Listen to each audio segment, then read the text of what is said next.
Starting soon?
And I should be good too.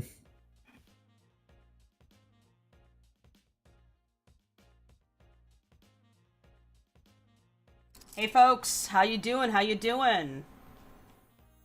And What's up, everyone? Hello, everybody. You hear me? Hello. And I should be good. Yeah, they could hear us. Yeah. Nice. We just expect audio problems to prevail at this point. Yeah, I forgot to mute, and I heard my own voice, and I was like, "Oh!" Yeah, I had the video on another channel, and I was like, "Oh, wait a second." Hey, folks. Hello. Hi. Happy Sunday. We've got Fable here, who's going to be working on some film stuff involving Atlas. And we have Nox here as a moderator. Yep. Hi, Nox. Thanks for being here.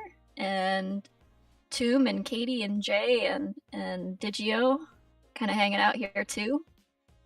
If you have questions about drawing or animation or cleanup or compositing or anything of that nature, feel free to ask. Is this the stream where we trick Jay into singing karaoke? You have to trick him to sing in karaoke? I assumed in front of 150 people. There's 150 people. 166 right now watching. Oh, dang. Hey, everybody. That's yeah, pretty good. No pressure. Now they got tap dance. I was talking English. Freddie Mann says, if you're answering questions, do you have any more plans involving Lackadaisy after the animation? Many of them, yeah. One of them is to hopefully make more animation, if we can, justify that.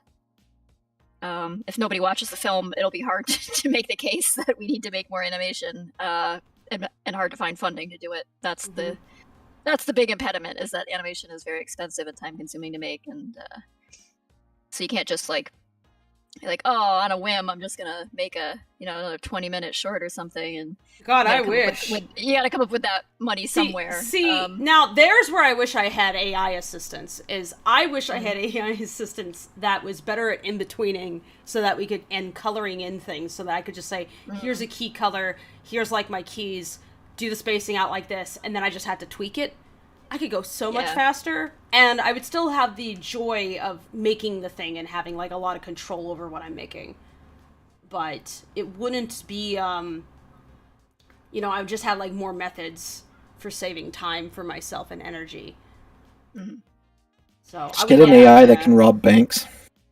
Yeah, that also would give me a lot more energy. That's a much more direct and immediate form of assistance. Who wants to rob a bank for us?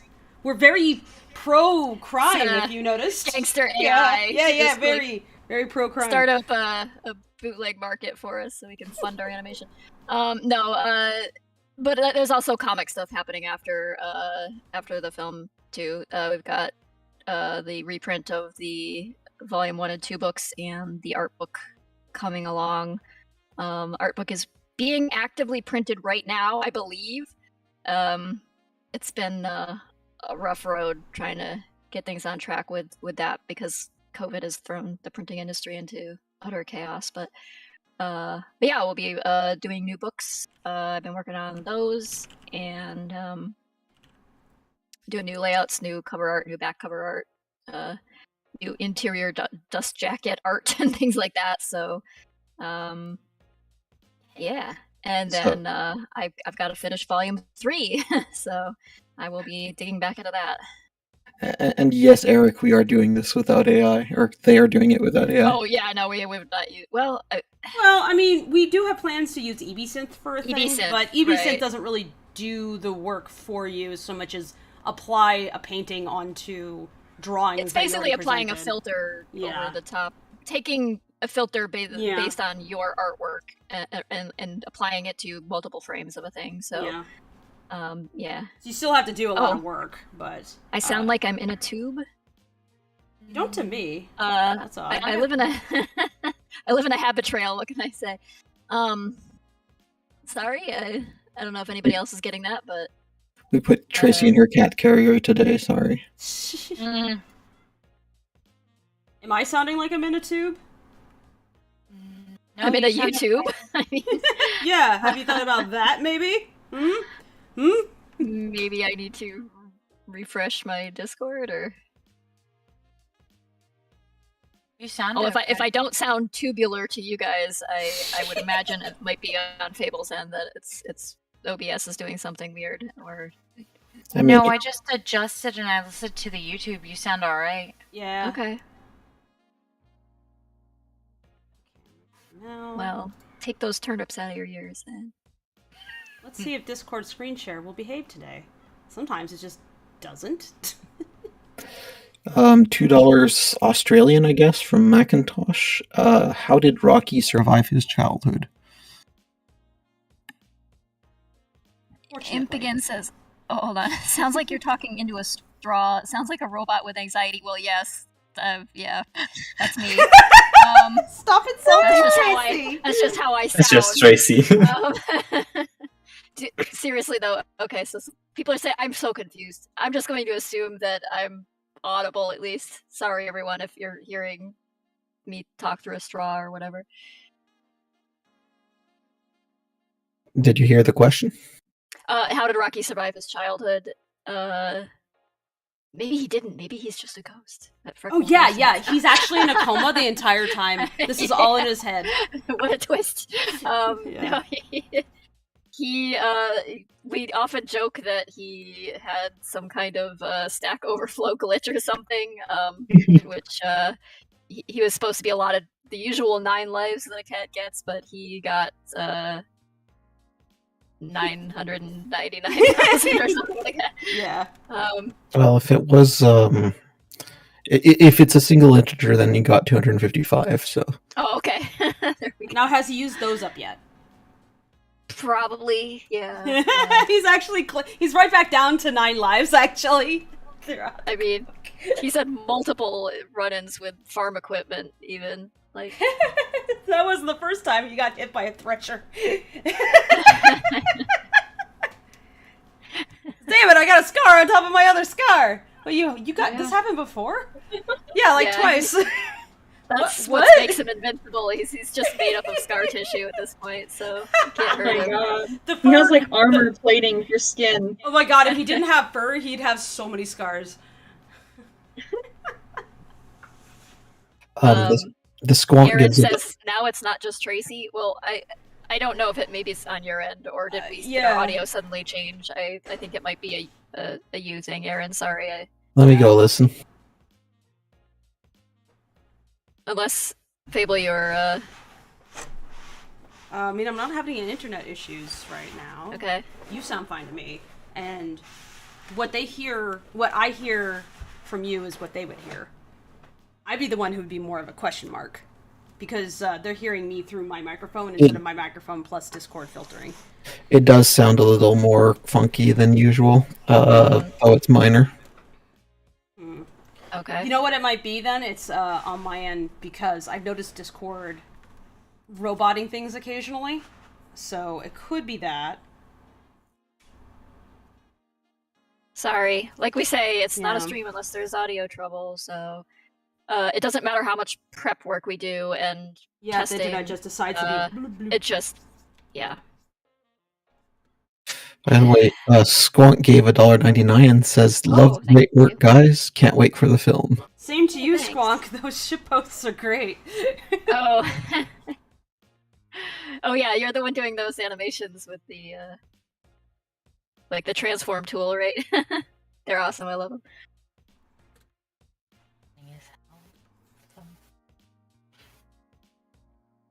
I think we had a bunch more questions, but Oh my god, I'm sorry. I'm piling them into Google. We're over 15. Yeah, I can't read them off myself because I have to look at my screen.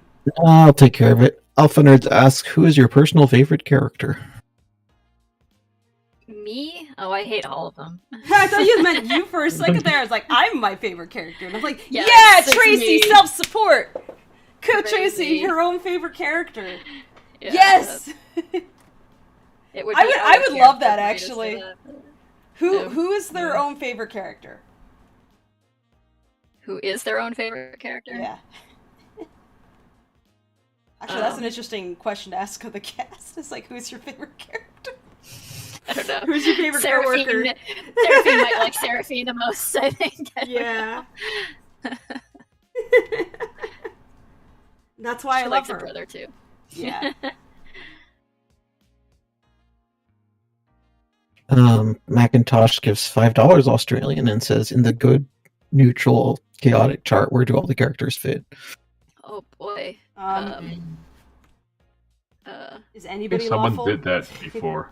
Yeah. Yeah, I think. Jeez. Where to even begin? I guess. Most of them would be in lawful evil, probably.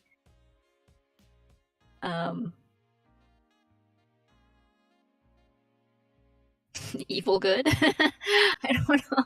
This is too binary. Can't do it. Yeah. I have to sit down and like plot out the chart and then make it. But yeah, I'm pretty sure somebody has done that at some point. I think if they're self-interested but not malicious, would that be neutral or evil? That's I think that would be technically neutral. yeah. And Yeah. I think So- law breaking makes you lawful evil, right? So, but Yeah. or is That's is that only if right? we're Or is going by that- D&D rules. Like, what are we Yeah. talking about? Personal rules? Oh, by D&D rules? Oh god, I'm gonna sound like a nerd. No, it's okay. You're- This is a nerd question. Yeah. I mean, we're all nerds here, so You're on. Yeah. You're on what's basically a podcast for freaking a cat web comic. You're a nerd. Yeah. I know, but I'm making it worse. So chaotic is that you basically do not follow societal rules. You follow your own rules. Evil falls into the line of selfishness. So for example, you're willing to stab someone for your selfish needs. That marks you as evil. It's the same goes as you're going to steal something because it matters to you. Good is more so that you're for other people. So technically, wanted to get technical here. Mitzi, I feel, would fall into chaotic neutral because she is selfishly trying to bring Lackadaisy back, but she's also trying to assist the others around her, so she'll fall under neutral. But then I'm trying to think of an evil. I think I'm trying to think of an evil character, and I almost think Seraphine and Nico and sort of Mordecai would fall under those. Well, because they're all in it for their own reasons, and I feel like that maybe they'll fall under the evil category. Nico and Seraphine might be chaotic, or even neutral, because they are following Marigold's rules, but they also have their own rules. They kind of don't play by any rules, so I almost want to say they're chaotic evil, while Mordecai is like lawful evil, kind of alignment changing towards where they are in the comic to like almost neutral. But they're such complex characters, alignment charts don't really work all Yeah. that great for well, them. thank you for your insight, too. That's interesting. Sorry. No, don't apologize. Just for chat, for just in general, since I think there's a lot of new faces here. To be clear, there is I log all the questions you guys ask. You do not need to repeat them or Yeah, give super we are. chats. Oh Yeah. yeah, thank you for the super chats, by the way. Really Thank you, appreciate but- that. It does help us continue making the animation. Yeah, we need it. Yeah. Yeah, we have had lots of last minute like audio expenses pop up, so that's fun. But we want to make sure we get everything absolutely as good as we can. So anyway, we are keeping or Nox here does some excellent tracking of these questions. So if you ask something and it hasn't been answered in a little bit, it's just because we're working through the list of questions. So and if you're worried that I missed it, at me in chat and just ask. Okay. So back to the super chats. Joseph McLeese asks, does Victor suffer from any forms of PTSD or shell shock from the war? Does he talk about his service or have any logs of it? No, he's not really the type to write things down or comes from a generation maybe not known for processing their feelings in a particularly healthy way. He definitely he didn't suffer from shell shock specifically, but which is a very like a physical symptoms in reaction to the stimuli that either is incoming, shelling or sounds like it, or basically having a panic attack or becoming catatonic or things like that. But he certainly has like PTSD like symptoms. I don't again, it's like, I don't like to diagnose characters with very specific psychological issues because they are after all caricatures in a way. Like there's things that bear resemblance to reality about them, but I also don't want to insult anybody basically by suggesting that this is an accurate reflection of this or that specific issue that other people do suffer from. And so I mean, these are characters who do lots of bad things, and I don't want to like associate like him having PSD or something with him being a criminal as a result. It's just not a place I want to go with it. But yeah, it's definitely like the war certainly had an impact on his personality, and he came back and got himself in some trouble, and it's largely resulting from, I think, things he didn't process very well.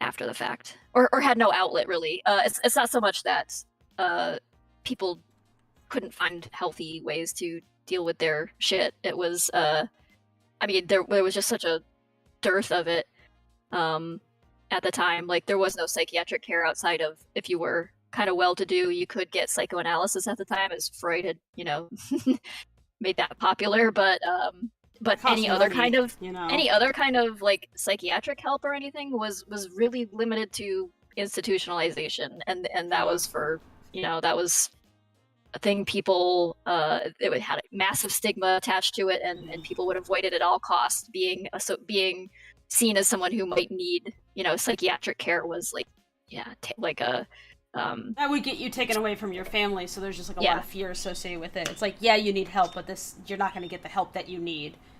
What's more is that like the talk therapy or whatever that existed at the time was not available to everybody. Right. And it's just in the same way that it's not available to everybody now, but it's still more available now than it used to be. So right. Yeah.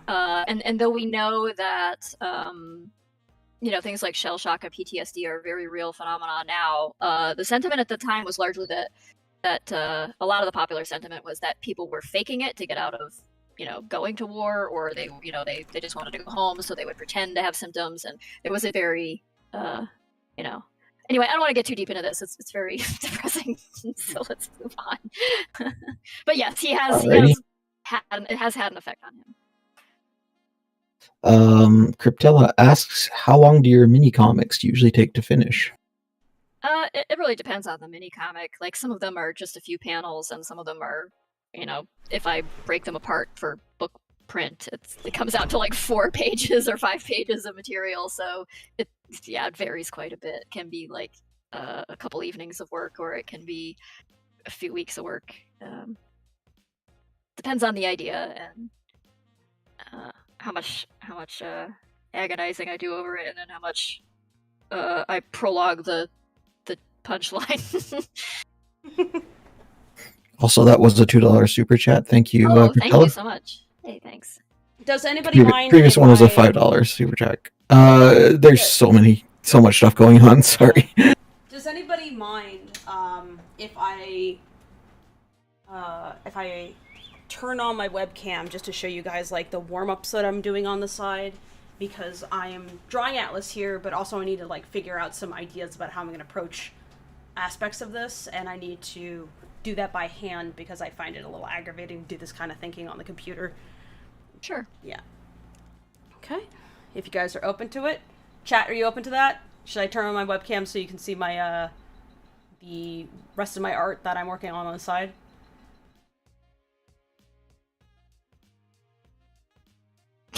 Just shout really loud, or we'll Chat seems good with it. Okay. They're starting to answer. All right, I think let's it's fine, see here. Fable. You don't have to ask permission. It's your own stream. I just want to see if they care. Do they actually want that or not? You're gonna see the webcam whether you like it or not. Watch Fable draw. It'll be Yeah. awful. Here. I'm here for Watch Fable draw on a Fable art stream. Lame. Yeah. Someone's like, webcam.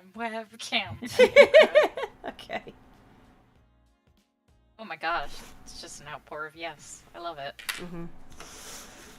Yeah, I have here, ignore some of the top stuff, I was just like doodling. I'm trying to get like as good at the deco thing as Tracy. This is just me noodling out some ideas, trying to figure out like, okay, so my understanding is that this is a relationship between negative and positive space and da-da-da, and I was telling you earlier, Tracy, I do want to watch a stream where you're just doing this stuff. Like, Okay. how do you go about doing that deco stuff? And I bet our audience would be interested too. It's not super interesting. What I tend to do is, if I'm working on thumbnails for a drawing or doing a sketch for it, I will very lightly scribble in a overall shape for if I'm like trying to do something with an Art Deco frame or whatever. But then the rest of it is, you know, I'll just go on top of my pencil lines and use like the Photoshop shape tools to make the like actual final art, because you can't really do the straight lines and Bezier curves and things like that with a brush and get it looking consistent. Although sometimes I do fudge it and do a little bit of that, like intermingled in the shape tool stuff. I messed it up. Because Photoshop shape tools are aggravating to work with, and sometimes just certain shapes that take so many steps to get it. It's like, yeah, I'm just gonna hand draw it. But yeah, it's really not super interesting because it's mostly. No, my childhood escaped me. I forgot how to do the Super S. No! No! How do I do the Super S? I have to do a Super S on this. Not a real artist if you get. No! And now I have to look up the Super S. I'm such a failure. Super S. There we go. That's how you do it. There we go. Okay, now I gotta do the Super S. So every kid can do this, except me apparently. Okay. Super S. Thank you for the super chat, Just Some Person. Just Some Person wants to know, what should I draw for fan art today? Hey, I don't know. Anybody got suggestions? Trickle. It is almost Valentine's Day, so maybe something thematic. There. Or Super S. or sarcastically thematic. If you're drawing Sid. having chocolate or cake or something. Popcorn Rocky. Mrs. Popka and Rocky gorging on. Yeah. Yeah. Mrs. Rocky. Mrs. Popka Rocky date. Mrs. Rocky. Mrs. Rocky date. Is All right, this I how you should do a get- Celtic knot? Can you just draw a Super S? I should get. Sorry, go ahead. I was just, I should get through this. Start getting to this list of questions because there's a freaking Okay. ton. Okay. Go for it. Macintosh gave $2 Australian, says, "You called me a nerd. I'm sad now." Oh. Nerd is a term of endearment, Macintosh. If you are not passionate enough about something for me to call you a nerd, you probably bore me as a person. If I'm perfectly honest. Around the turn of the last millennium, the term nerd became a compliment more than a term of endearment more than an insult. I feel like it used to be an insult, but now it's just like, if you're not a nerd, then what are you even? A sports guy? Those are nerds too. And they're nerds too. Yeah. It's cool to be passionate. Just some person gave $2 and asked, how many times has Rocky committed arson? Enough. Is that quantifiable? Too many? I mean, what's too many, really? The FBI have them on a list. There was no FBI, but if there was, they would. They had to form the FBI so that they could keep track. This Imp again asks, storyboard revisionists here. I drew a man eating a band-aid for work this week. What's the weirdest thing you've animated or storyboarded? I animated and storyboarded a lot of weird shit on this thing. God, some of the stuff that, there was, like, so much stuff, God. Sit there and think about it. I work in cartoons. What isn't bizarre? It's kind of the point. Yeah. What's the weirdest thing in the film that we had to animate? I guess, I don't know, I mean, there's the Rocky pancakes or the Rocky Mandela. Yeah, there's. Oh well, that Rocky... was me on my own. but you still animated it. Because you didn't have to animate it, but like, I don't know, what have you been asked to animate that's really bizarre? You worked on like Midnight Gospel. That was like weird across the board, yeah, so. I liked doing that like weird goopy horse a lot. Yeah. You worked on Midnight Gospel? Yeah, I was one of the animators on it. I didn't know that. Most of my sequences were the night lady, where she was like on that horse with freaking what's his face, and I enjoyed that because we each got like a long sequence with her on the horse, and we were told, do something interesting with the horse each shot. And I was like, sweet. So I got to like draw the horse like walking in like bizarre ways, and the way that it drinks water is bizarre as well. It's just like it's just going like bloop, bloop, bloop. And I just enjoyed that. The animation in that show. I had no idea you were a part of it. That's so cool. Yeah, no, that was a fun project.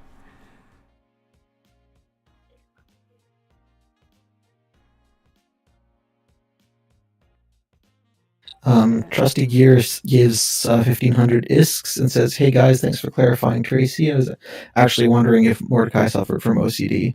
So that was after your question where you said you don't really, your explanation on why you don't usually state that kind of thing. Right. So thank you for the super chat. Thank you. I like them to be relatable, so I definitely pull from like my own experiences and people I know and things like that. But yeah, I try to avoid diagnosing them. Sorry, Nox, I interrupted you again. No, it's fine. I'm just trying to, do the question thing. Don't worry about interrupting me. The Squonk says, does Victor like sweets or have a sweet tooth at all? $1.99 super chat. I mean, who doesn't like sugar? Yeah, I kind of think like, oh, that's true. Yeah. I mean, I eat it, but I have a hard limit on how much I will consume before I'm like, ew. In the 20s, like the preponderance of sugar content in things was not what it was today. Like we have a real problem with the sugar and sodium content of pretty much everything you buy. Yeah. But back then it was more of a treat. Like not everything was like packed full of corn syrup and stuff. So, but yeah, I think he'd enjoy lots of different like baked goods and things that were sugary. Not to an excess though. I don't see him like seeking out sweets or anything. That's Ace's deal. He's definitely a sugar fiend, but Victor's kind of a meat and potatoes guy, if you couldn't tell. I mean, if your last name is Sweet, you kind of have to be. Yeah, you have to be. Yeah. I'm having people tell me there's still that tube thing is affecting everybody but Fable. Okay, so I think it's got to be your OBS or your Discord. It's Fable, Discord. It's definitely Discord then. Okay. Let's see. The thing Sorry, I could try everybody. to do is refresh my Discord, but I don't know what would help this, is the problem. Let's see. My average ping is 31 milliseconds. Last ping is 61. Packet loss rate 0%. You might sound robotic if your packet loss rate is over 10%. So it's probably just like bouncing a little bit. Is it happening and then it stops happening? Yeah, like goes it's just clear and then- occasional. Yeah. If that's the case, then it's almost certainly Discord. Yeah. In which case, it might be Discord server issues, and there's nothing we can really do about that. Yeah. Sorry. I will say a lot of desserts in the 20s. It like desserts were not what we know as desserts now. Everything was a lot less sugar. It was a lot more. Oh shoot! Sorry, Discord just crashed. There we go. Come on. There we go. Sorry, Discord crashed for a second. Same level of sweetness. Yeah. In fact, you can. Sorry, Tim, you're going full robot. Oh no. But yeah. To kind of extrapolate on that a bit, even if you like visit Europe or other countries, you have grown up in the United States and have like that taste for sugar, and have like that sort of bar for like, okay, well, this is like sweet and this is super sweet. Like the bar is very different in other places. Generally, things are much less sweet than they are here by default. Yeah. So yeah, we have a bit of an issue. Americans have a severe sweet tooth, and I think it's mostly foisted on us, but Yeah, it was the regulations that changed in like the Mhm. 60s and whatnot, Yeah. where a lot of things were passed by the FDA that shouldn't have. And I mean, even sodas over there, and I mean, everybody likes like the Mexican sodas because it's real cane sugar. It tastes better. It's not overly sweet. It's not like the molasses that we drink out of the bottle like here. But yeah, it's exactly that point. Mm-hmm. Ryan says, I want to say congrats on getting over 100k subs. Hey, thanks, Ryan.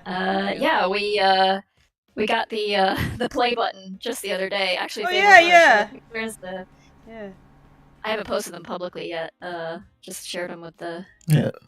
patrons. Congrats, Tracy. And, yeah, I mean, no, thank you everybody in the Yeah. audience who shared a link or Yeah. came and watched a video and said something about it or liked it or whatever. We really appreciate it because like that word of mouth thing is completely vital to our ability to promote. Yeah.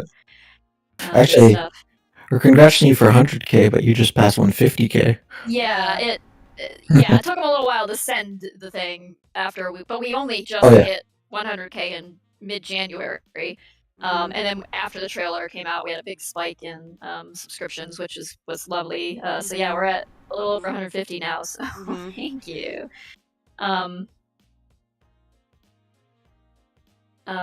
Fable, those photos are in the general Ooh, okay, yeah. Let me show people. channel if you want to grab one of them and show them. Sure. Is it on your wall now? It is not yet. I don't know. I'm a bit torn on where to put it up. Alt Grendel gave $5 and says, Tracy or Fable, do either of you have an iPad? And if so, what drawing program do you use? I have one. I haven't used it in a long time. I have Procreate, but didn't find the Apple Pencil to be to my liking for drawing. Like after using the Wacom stylus for so many years, that feels more natural to me. The Apple Pencil was just very, I don't know, it just didn't feel right to me. But I've seen lots of people use Procreate to gorgeous effects, so I know you obviously can do it. Yeah. That seems to be the go-to program. Yeah. it's a much more affordable piece of software than like Photoshop and things. So, Got the button. Got Maya in there. Baby. Maya. yeah, Maya inspected the It's like, thanks, Susan. new art, validated it for us.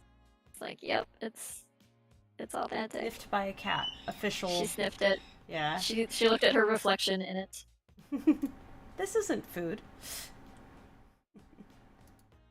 Yes, we are aware of the robot voice people. We are not sure what to do about it. Yeah, It's it's Discord. Discord. I'm so sorry, everybody. That's just how it is. We're all in Yeah. different locations, and Discord has decided that, fuck me, I guess, so. Mhm. Thank you for the $2 to warn us about that, though, Ram. Yes. As it gets later in the evening and traffic kind of dies down, it should hopefully improve, but it's hard to say. Sometimes Discord is just Yeah. Yeah. it's having a little temper tantrum right now, so. James asks, do you have noise cancellation on? That's a good question. I don't think I do, but let's see. Why not? Let's see. If we're already talking about it, I'm not exactly interrupting the stream for it, am I? Let's see, noise cancellation. Noise suppression is set to standard.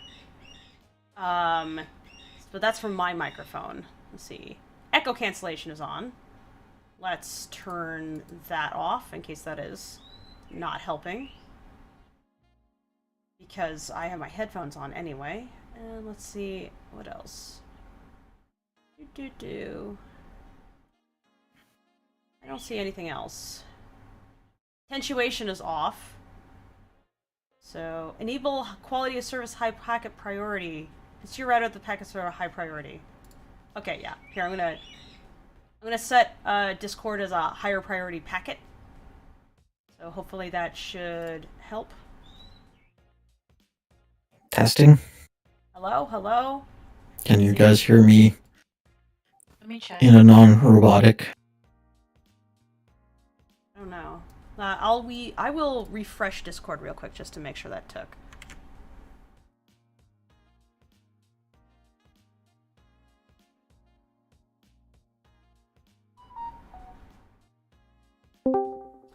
Okay. And I will also make sure that noise suppression is Yeah, off, you still just in case sound it's like phasing. Robot Knox. Do I? Yeah. Okay, yeah, that's on your end then. Let's turn noise suppression off. Is it just me then, or? No, How's- I think we all sound like robots. Yeah, I think it's Fable Discord sounds in general. okay. Maybe that's because I'm on the West Coast, I don't know. We can't test Okay, with you- Katie, so... Sorry. Go ahead. Yeah, Knox, Tracy, and I all sound like robots. Hmm.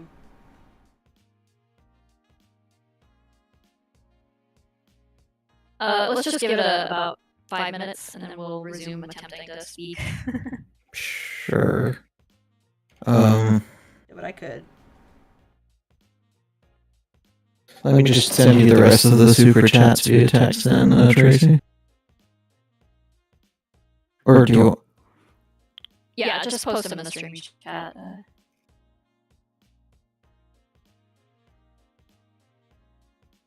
I'd say maybe it's the result of me streaming, except that it's been doing this for me for, when I haven't been streaming too, so I don't think that's why.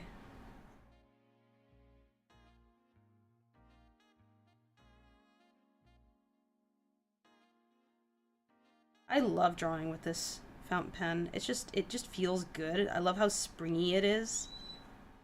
I've gotten a few of my artist friends into this particular brand of pen also.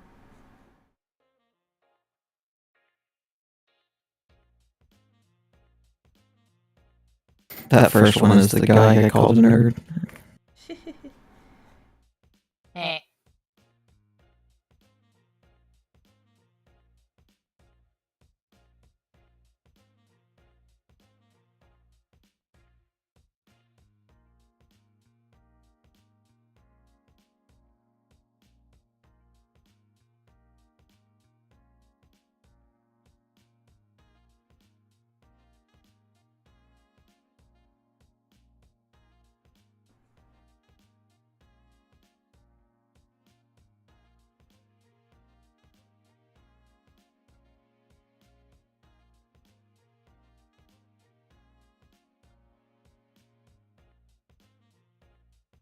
All right, those are the super chats. Got like 2 pages of normal questions too.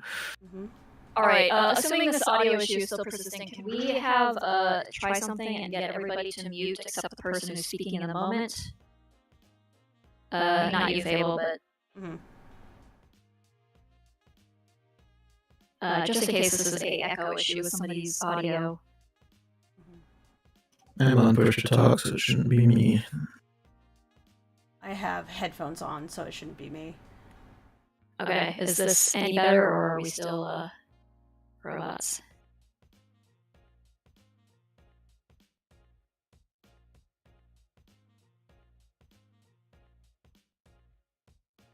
I just listened to the stream. They're definitely getting duplicated audio. They're getting what?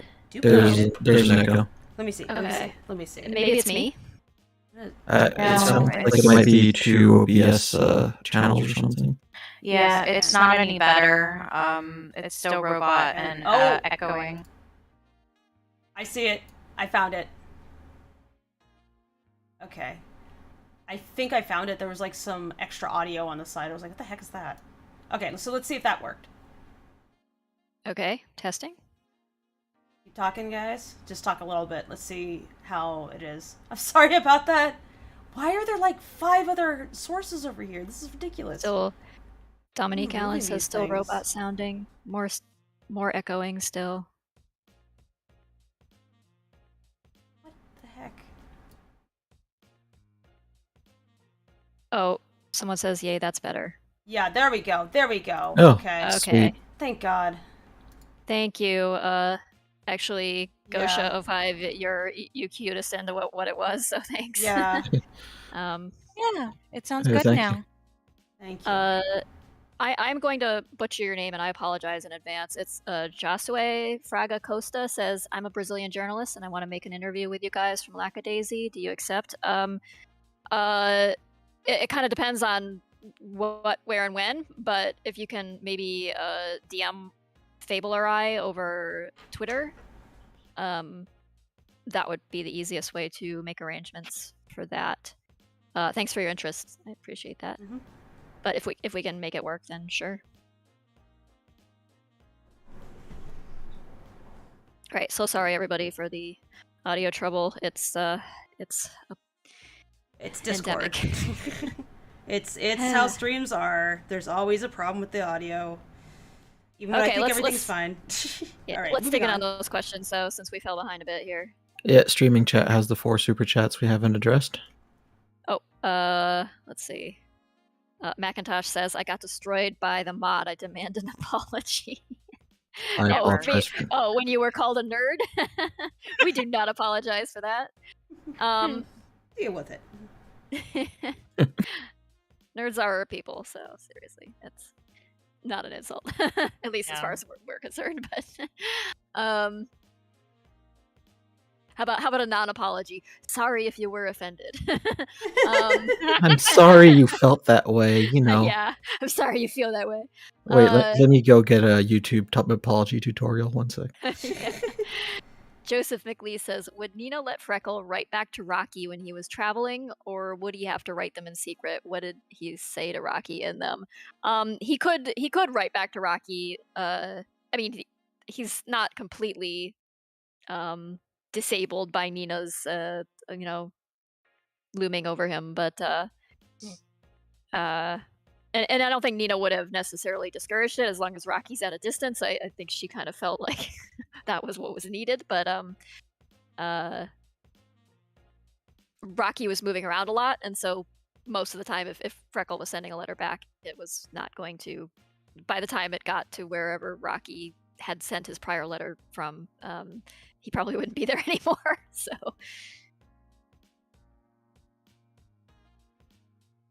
yes, I think he wrote back, not as frequently as Rocky wrote to him, but and they were probably out of sync a few of those times at least. So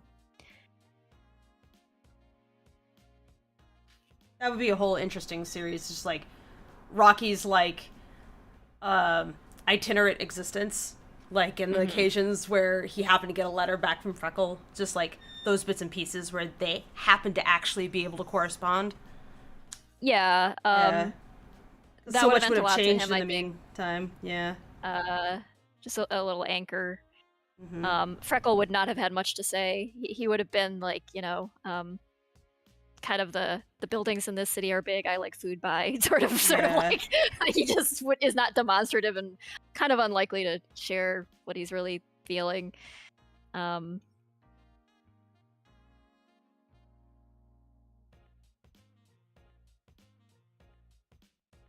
Or he'd just have trouble expressing it, I think. So Yeah. Matt McIntosh just made another Australian $2 donation. Thank you. Thank you so much.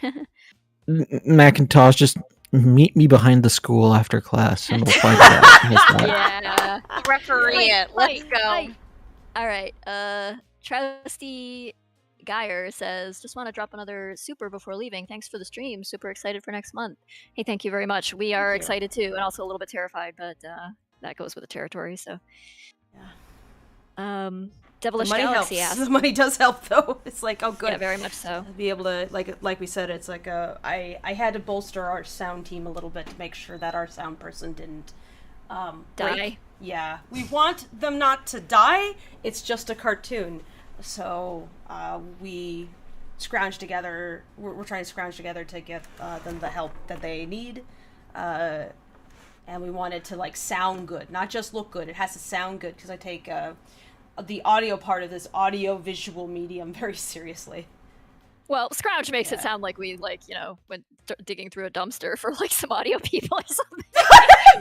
No, they're not in the dumpster. No, We found some very quality audio designers. I know and some editors. people who are They're very fabulous, good at what they do, and they stepped I up invited and them offered to on. help, and we've been blessed by that. So yeah, but it is a cost. So.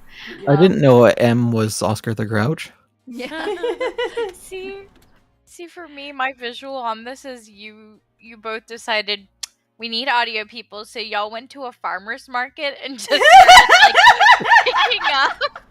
It was a flea market. Yeah. Picked up some antique audio, some vintage audio people. We've just pulled Kennedy out of the thrift bin. Shook it off a little bit. I think this will do. Yeah. The Walmart like $1 bin. Like Just do that. That's expensive though. Just go to the dumpster behind Disney. Yeah, dumpster dive. Well, that's where you find me my instead. God. I'm already here. What? I'm dumpster level. That was a good one. Ouch. No, seriously, audio people we have on our team are amazing. They've been extremely generous with their time and willingness to help us out. Amazing feedback because it was like, this is good enough, but how do we make it better? Yeah, they've given us some amazing insight into how to really, take it to the next level, and we deeply appreciate that. So, in case you guys don't know, because I think people who come from like a filmmaking background understand that sound design is one of those things where an audience won't notice it if it's really good, and they will notice it if it's bad. It's like one of those kind of unsung things about film or TV or cartoons. It's if the audio is bad, even the most beautiful looking cartoon will fall down. So you really got to nail the audio. So we've been working hard on that. They're ninjas. Yes.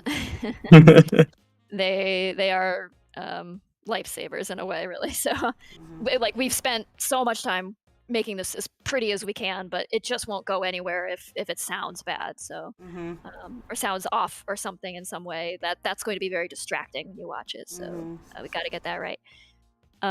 Anyway, Devilish Galaxy says, ever seen Peaky Blinders or Boardwalk Empire? I have watched Boardwalk Empire. I've not dived into Peaky Blinders. There's so many seasons of that now. I don't know that I'll ever get to it, but I'm sure I would have liked it if I started watching it when it first premiered. But I'm so far behind. I feel like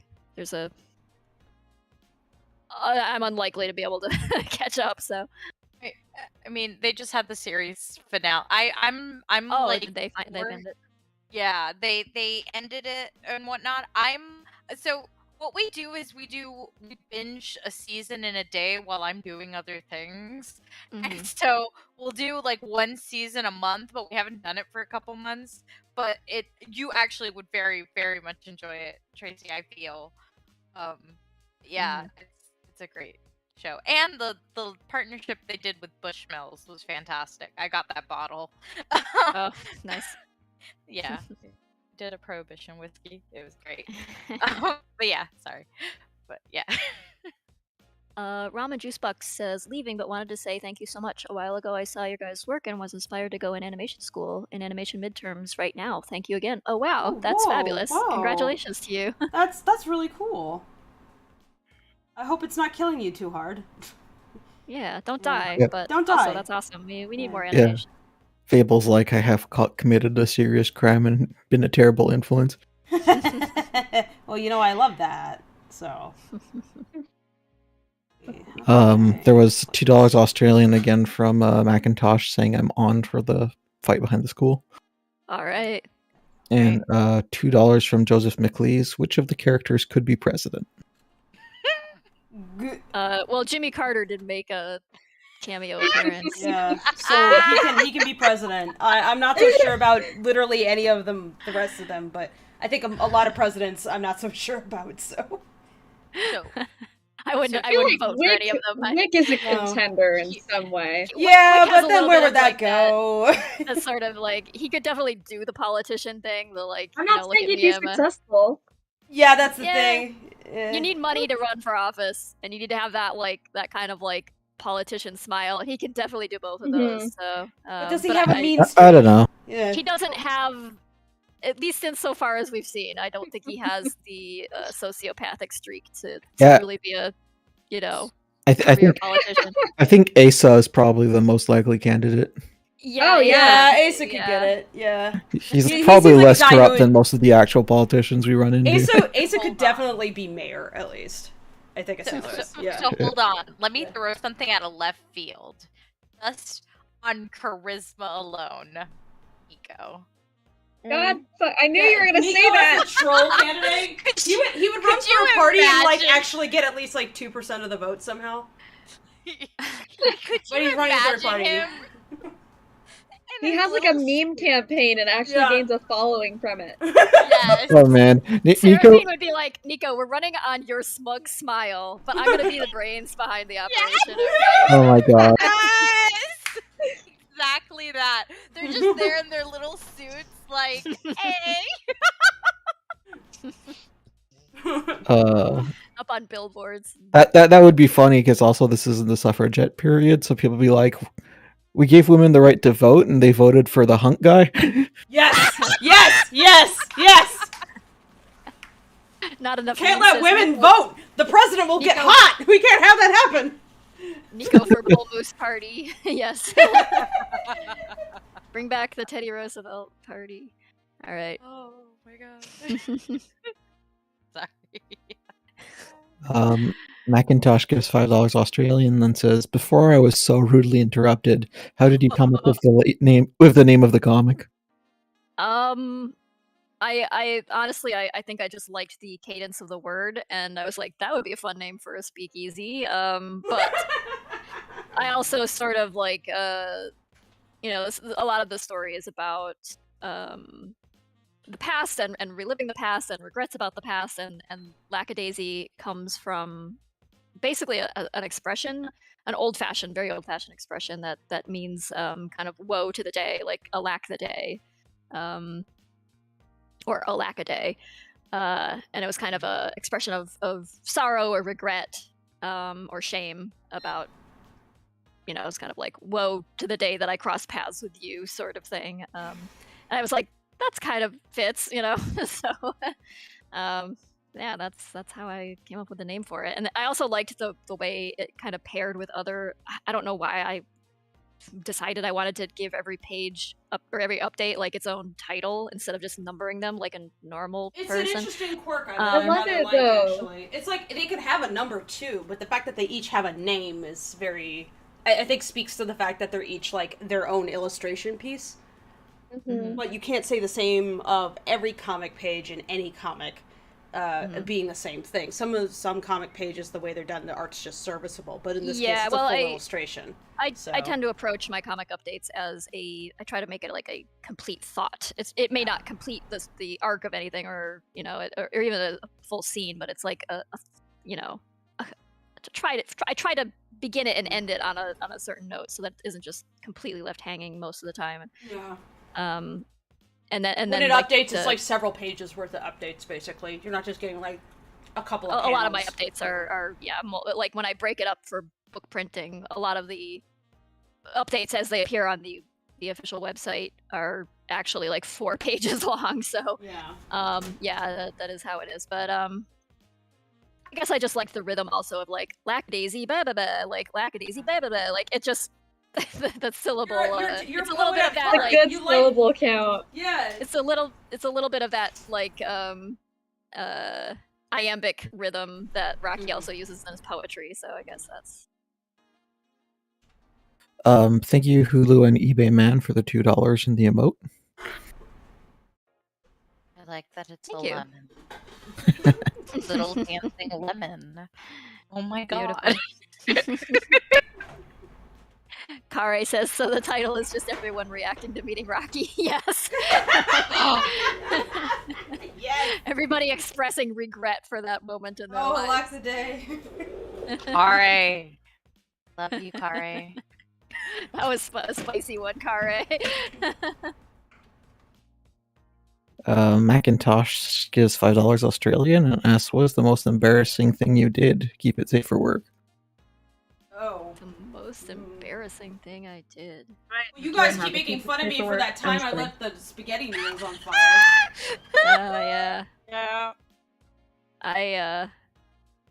I drove away from a gas pump once with the thing still in the gas tank. And Oh my god.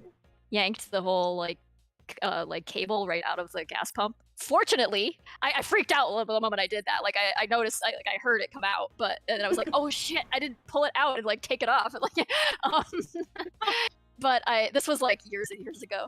I realized that the second I did it, and then like had a freak out because I thought I broke the pump and like gas was gonna start spraying out of it. But it turns out they designed them specifically for idiots like me who like space out and drive away.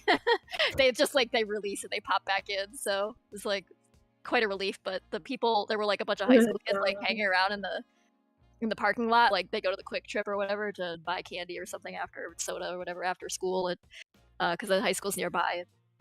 Oh my god, they thought it was fucking hilarious. It's like I just had to like wave and bow and be like, "Yep, you're welcome for the entertainment." Oh my god, Tracy, I don't know if I ever told you this. There's a video that I found on Tumblr. There's like a TikTok or something that the person looks just like you, and it's a meme where it's like they're like at the mall and some high schoolers laugh at them, and it's like this angle from above. No, who was bullying Tracy? I need to find it. I'm so sorry for likening you to this. It just reminded me. It's fine. I've spent my specific.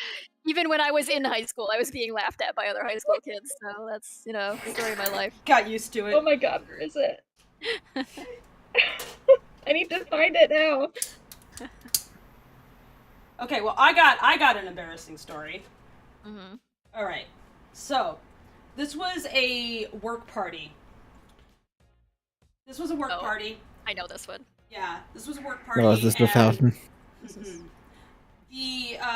My buddy Kelly had gifted me a chocolate fountain, knowing that I like chocolate fountain. It was like some sort of white elephant that she had received or whatever. So she was passing it on to me, and I was like, cool, I like a chocolate fountain, but I stored it at my job because I didn't have any room at the time in my kitchen at home. So I was just like leaving it at my workplace, and I intended to take it back.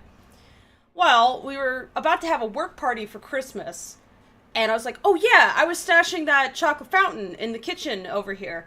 So I bring it out, and I'm like, okay, I brought chocolate so I could put it in the chocolate fountain, but I didn't look up the instructions on how to chocolate fountain. It said something about you need to put in like cream or like canola oil or something like that.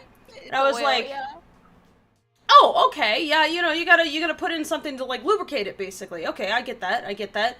So I took olive oil. Oh no! I don't know what I was thinking. I think I was not. I was just like, I can't go out and get a different kind of oil because then I'll lose my parking spot. So I'm gonna have to use whatever's on hand. Olive oil is not that different than canola oil, surely. You know, I just use a little bit of that. Oh. It turns out olive oil and chocolate don't mix well. Like at all. Like at all. Yeah. And the chocolate melted and just turned into chocolate globs inside a suspension of olive oil, which is slightly greeny yellow colored. No. And it's soft. And this is being churned through the fountain, like struggling on this loop.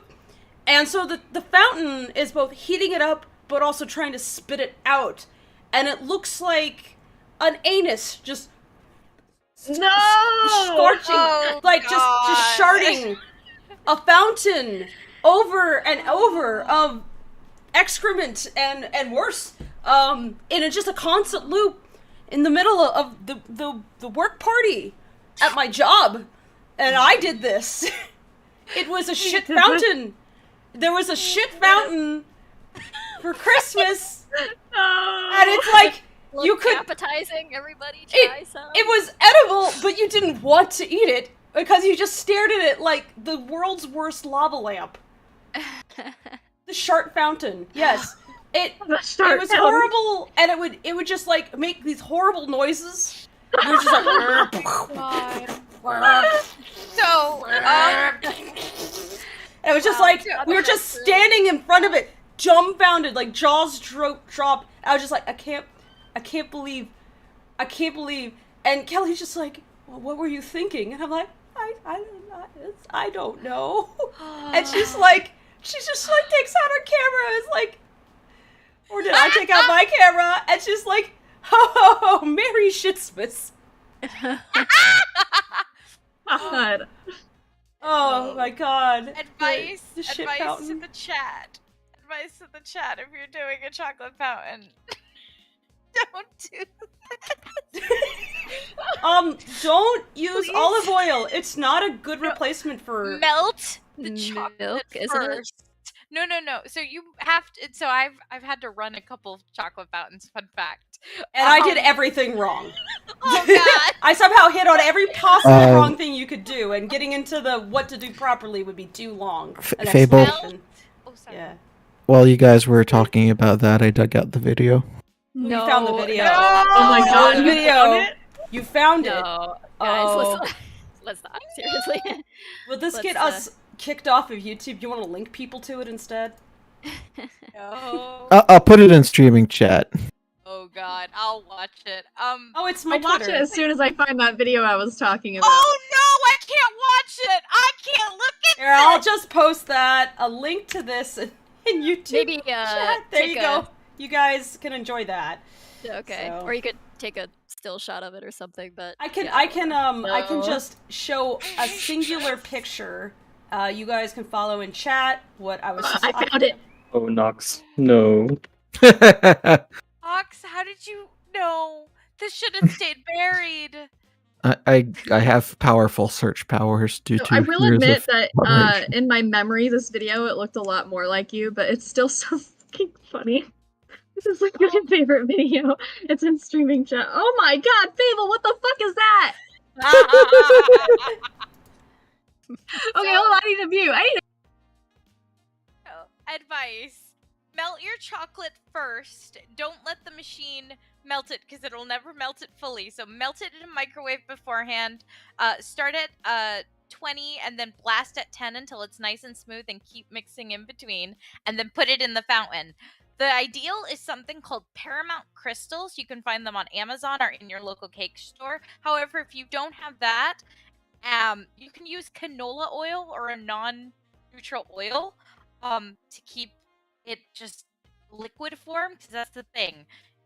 It'll get hard at the top if It'll turn into you this, don't- possibly.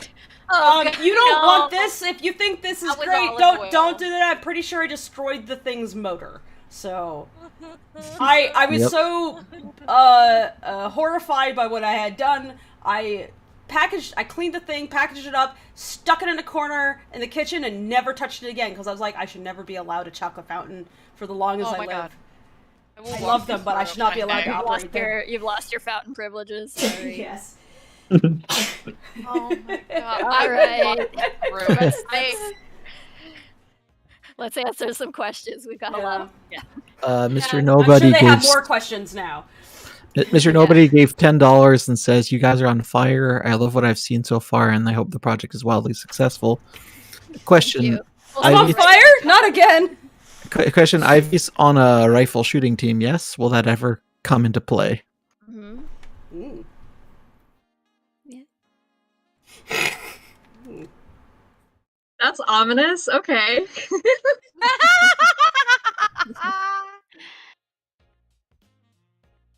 All right. So I can finally get to the normal questions. 1 second. There's normal questions? Yeah, that's all been super chat so far. Oh, that's what you mean. Yeah, I have 2.5 pages of normal questions. All right, let's get cracking. Aaron Kennedy asks, "How well is the trailer doing?" It's doing some numbers, I guess.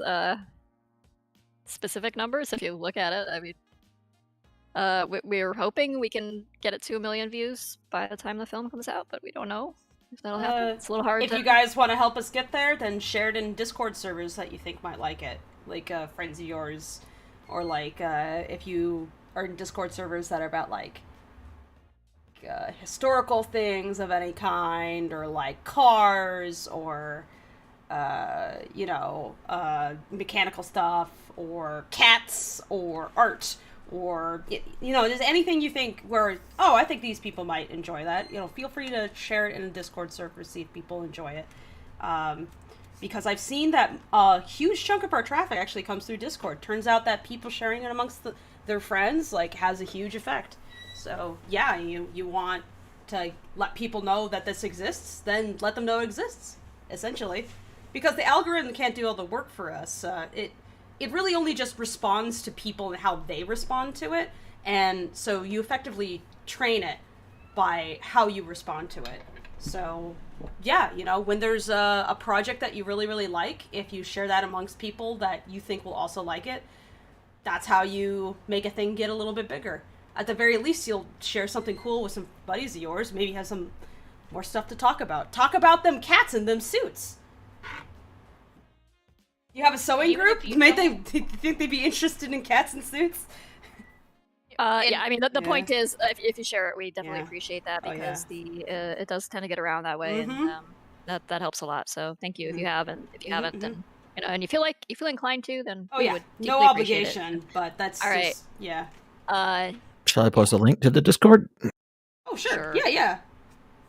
And also, speaking of Discord, you can join the Lackadaisy Discord if you want to chat with some other people who also like things like this.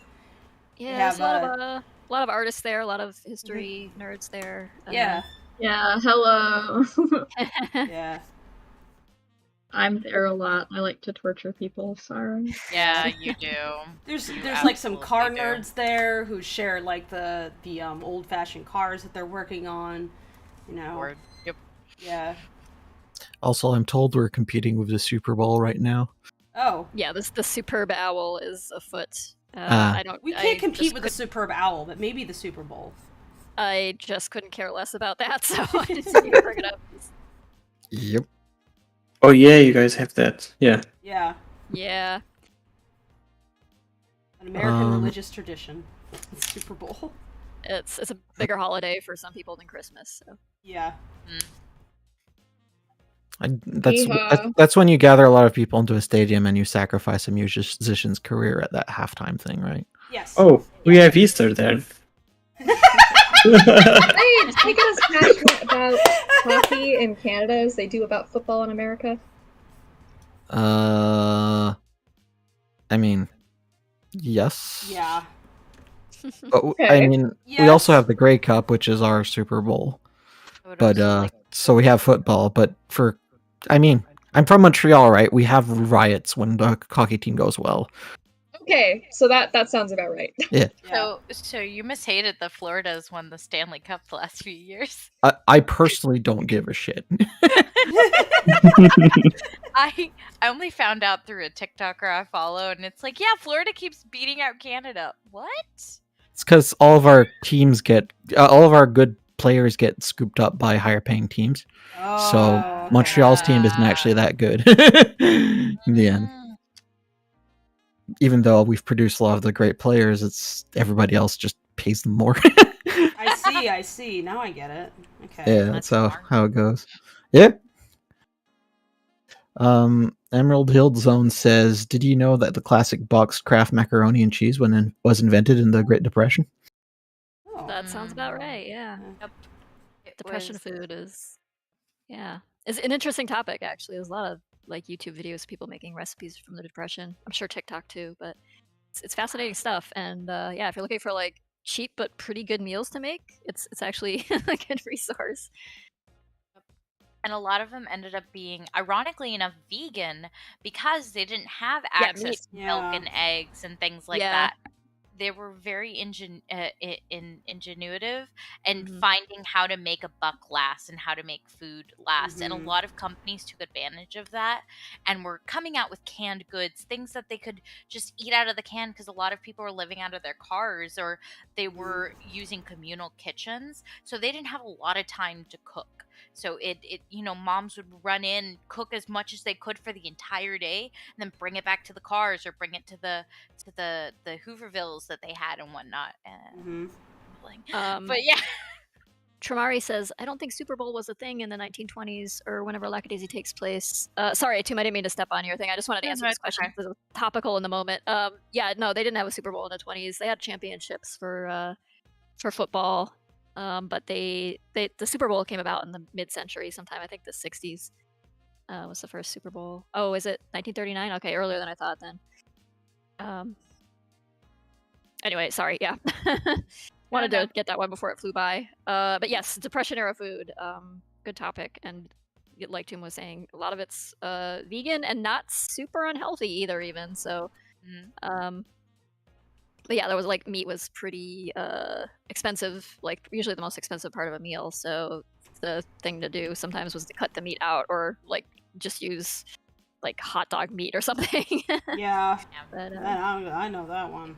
It was whatever could be, something that didn't really need a refrigerator because, again, a lot of Depression food is just, what do we have on hand? What can we get? We can't, we don't have access to a fridge. And communal kitchens were massive. And some people were taking, like, soup kitchen leftovers and making, like, what they could out of them. And it's utterly fascinating to see how food evolved during this time period because, especially in the time beforehand, there was not excess, but people were they had access to things, and all of a sudden you no longer do. And companies got very creative. Hey, this will last. Hey, this is a quarter. This will feed an entire family. And that's actually how Kraft, got started. It was like, hey, I can sell this in a box, and it's pantry food. It'll keep. You don't need lots of extra ingredients to make it. You just heat it up and add water, and it's pretty much sponsored by Kraft Mac and Cheese. Actually, it's been clarified that it came out the Kraft Mac and Cheese. Kraft Mac and Cheese came out in 1939, so that was kind of close to post-Depression, but close enough. Okay, let me check when the Super Bowl actually started because maybe that was it was actually mid-century because I think I want to say it was 67, yeah. Okay, so I was right about that, but 39 for mac and cheese, powdered anyway. Yeah, but that same time period, I believe, was World War II. It was the same ideology. It was like a lack of not a lack of resources, but there was like rationing. So like the Depression didn't exactly end with the start of the war. It was just there was a lot of rationing because of the war going on as well, and that certainly affected the way people made clothes and cooked and everything. England, I would say, was more affected by that, at least on the Allies side, than the US. Like that affected like the British diet profoundly and changed it kind of like permanently. Oh, But yeah. yeah. I think the post-war effect on food has had a huge impact on America in particular, Yes. with aspic and gelatin and Yes. more shelf-stable foods and preservatives. Yep. Yeah. A lot of the things that are wrong with food right now are because of the 50s. Because of Yeah. convenience and cheapness and yeah. And Before that, what you wouldn't have a supermarket. You'd go to a butcher, you'd go to a dry grocer, you'd go to a produce grocer. Yeah. Like you would, yeah. You didn't get all this stuff that was like pre-made. Like you would have pantry things like beans and rice and stuff, but not nearly like to the degree that we have now. They had a lot of canned stuff starting to come about in the 20s and things too, but and and and especially because of bomb shelters, because of the Cold War. Yeah. Yep, gotta stock up your bomb shelter for the. I'm gonna cut you guys off because we got another super chat and also a ton of questions. Okay. Ryan Hartwell gives $5 and says, "What kind of cat breed would Agatha Christie be in the Lackadaisy universe?" Agatha Christie, famous mystery writer. For those who maybe don't know, somehow. And she was also very prolific in the 20s and had a very famous escapade in the 20s in which she kind of famously disappeared and then it appeared as though she had like died or something and everybody was scrambling around to figure out what happened, but she turned up at a spa, I think. But this was all relating to trauma and turmoil in her personal life. But what kind of breed would she be? Well, like the cats aren't really breeds so much in Lackadaisy as they are just amalgams of cat features. Like Victor, for instance, I point out that he's got a lot of like bobcat, but also like Maine Coon features kind of mixed together. He's not really like either one. So I don't know. She'd maybe just be a British short hair.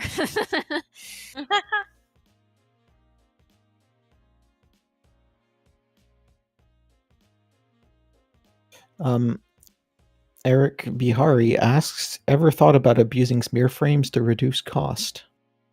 I don't see how that would reduce cost. It doesn't reduce cost. No. It's like, and I mean abusing them, but making use of them is not only expedient, but it's part of the art of cartoons and making something look like it's moving correctly.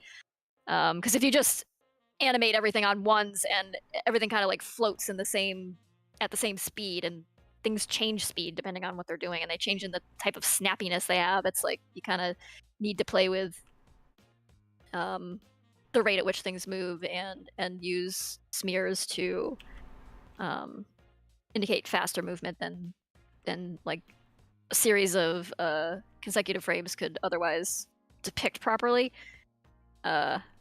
So it's not really a matter of like people don't generally do it to save time, really. No, it's about selling a motion, like a quick motion in a short amount of space, because we work at 24 frames per second, and so what you do with a smear is that the fact is that like we do perceive things at higher than 24 frames per second, and if you have like a really quick motion and you're drawing a character super literally where they're at position A and position B, and there's too much of a jump in space between those two things, persistence of vision will break in that moment, because like the frame, you're missing some information there. So a smear is meant to replicate that sensation of motion blur in your eye, where you understand that there's like between point A and point B, there's like this, motion between. And your brain does a lot to fill in that space, actually. So that perception of something just like smeared across your vision, that's something that your brain is doing. It's not like literal reality. And we replicate that sensation of your brain making that interpretation onto animation, which is what gives something like a sense of smoothness that feels like a little more visceral and real than what you would see captured by a camera, where it would just be like a literal blurry smear. So that's one reason why animation can feel sometimes more real than a camera, because animation is the interpretation of what you see in real life, not necessarily what you see in a camera. It's imitating of your visual sense. Anyway, thank you for that more articulate way of putting that than I could muster up there. But the point is that it's not really a cost-cutting measure, like a laziness thing that you do to like. It's like there's artistic reasons and technical reasons you do it. Lazy is asking, what is the reason 60 frame animation was used in the 80s? Nobody used 60 frames per second in the 80s. That's just not a thing. You know, film typically runs at 24 frames per second. Video runs at 30 frames per second / 29.97, and it's largely not relevant to this discussion, but you know, that can affect your math when you're doing animation.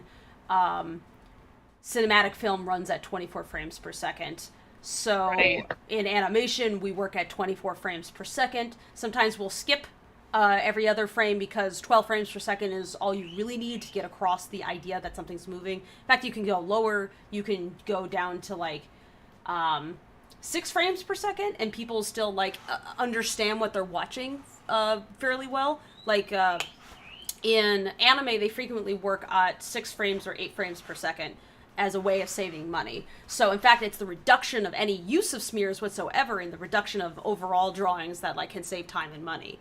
And sometimes also it adds a lot to the texture of some motion. So if you watched Puss in Boots, the recent sequel to Last Wish. Last Wish, you might notice that the frame rate changes occasionally, particularly when they're doing intense, high-action, emotional shots. And that's because the action is a lot clearer when you drop the frame rate. And this is a technique that's borrowed from anime, largely. It also makes it look more impactful. It's much snappier. You're giving the keyframes more time to settle in your head. You can see clearly exactly where the impact is and what they're doing. In a much more... It leaves more of an impression than just motion that floats from one frame to the next. Joseph McLeese says, how did Rocky even get his driver's license first? Thanks for the super chat. Also, it's cute you think he has a driver's license. So from what I understand, but no, he doesn't have a driver's license. He like he wouldn't even be able to pay the fee to get the driver's license. What happened is that initially when cars first came around, like they didn't have a licensure like system that was across the board, like consistent across states or like on a national level. States issue driver's licenses, but some states started doing it earlier than others did. Others were just like, yeah, whatever, learn to drive, it's fine. And so a lot of people ended up being grandfathered in basically because they had learned to drive before the licensure system came into play. That is how, at least from what I've read, that's how it kind of happened. And then, of course, it was became more standardized, and people were started learning to drive after licensure became consistent and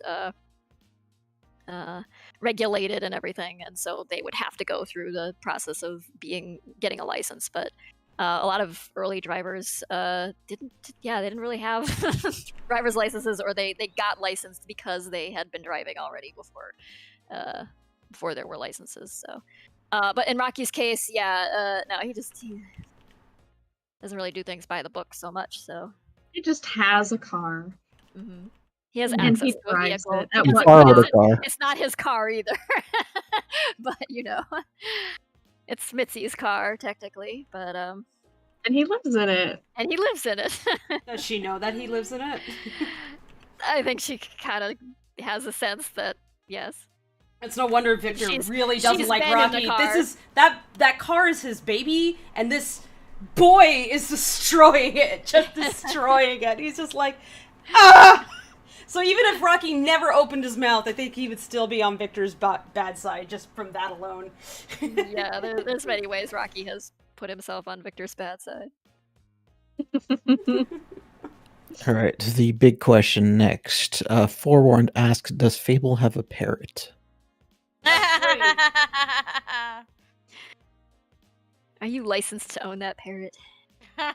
You got a license for that? I have a parrot. I know how to use it. I have 3 of them. I have 3 parrots and 2 chickens. And a dog. The car smells like Rocky. Ew. Sure, it's very syrupy. Man, I was just thinking, I was like, I guess he farted in there at least once. Does Rocky like just smell like maple syrup and like fire? What will you to assume you can afford maple syrup? Wait, is he not like constantly drinking maple syrup? Wait a minute. He's taking it from Probably some of the other cheap. folks. He's And coffee. I mean, he is, but Yeah. it's not his. It's Yeah. at the cafe. Like, it just works out for him that the speakeasy is underneath a cafe front, because then he can get food that way. And He went to New England and he had a little bit of, he had some maple syrup and he's like, oh damn, this shit's good. Anytime he's got access to it, he just takes it.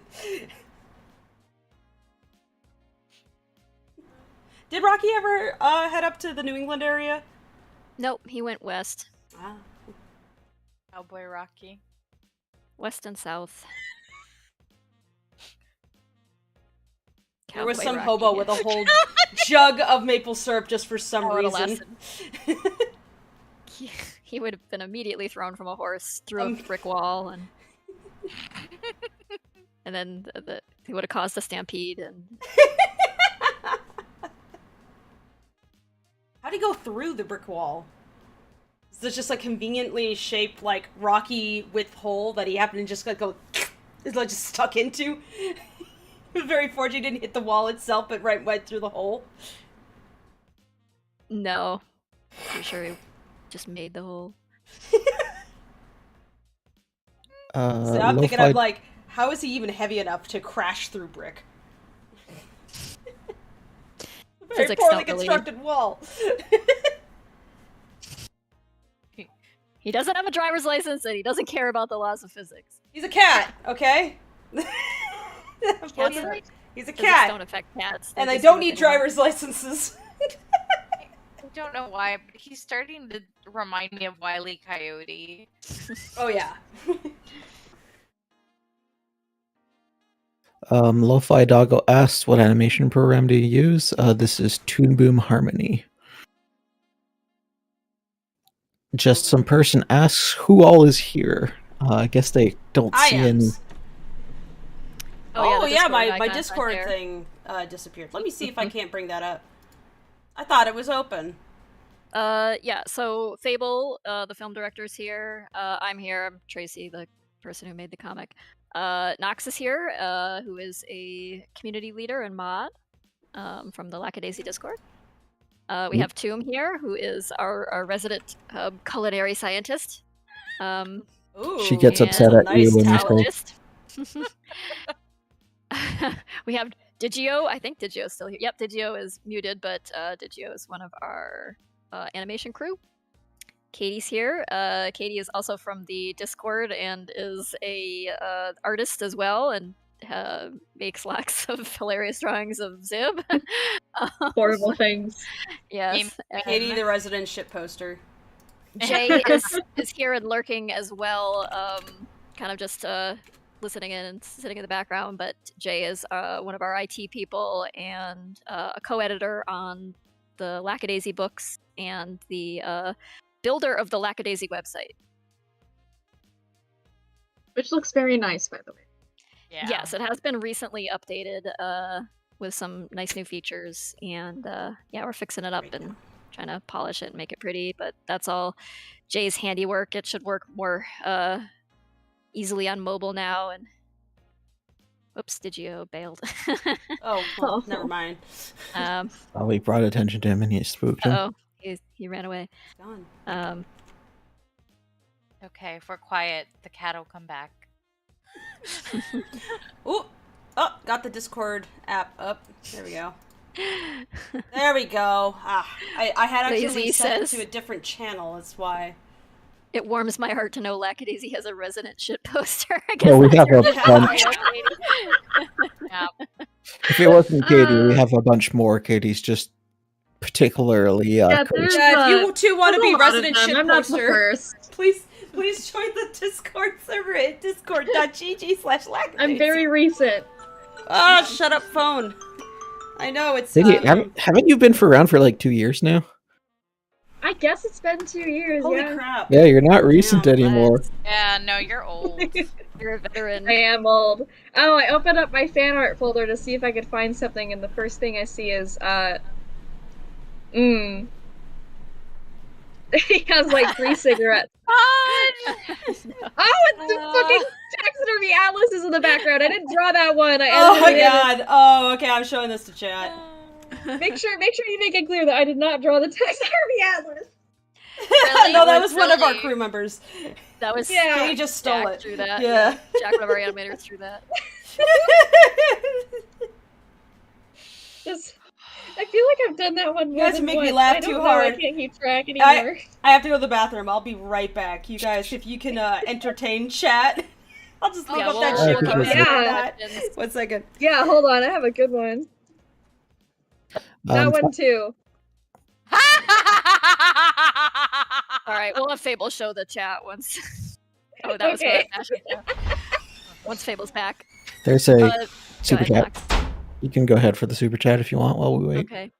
Joseph McLeese says, is Lacy at all interested in any sort of romance should the right person arrive, and what would be her preferred date if that's the case?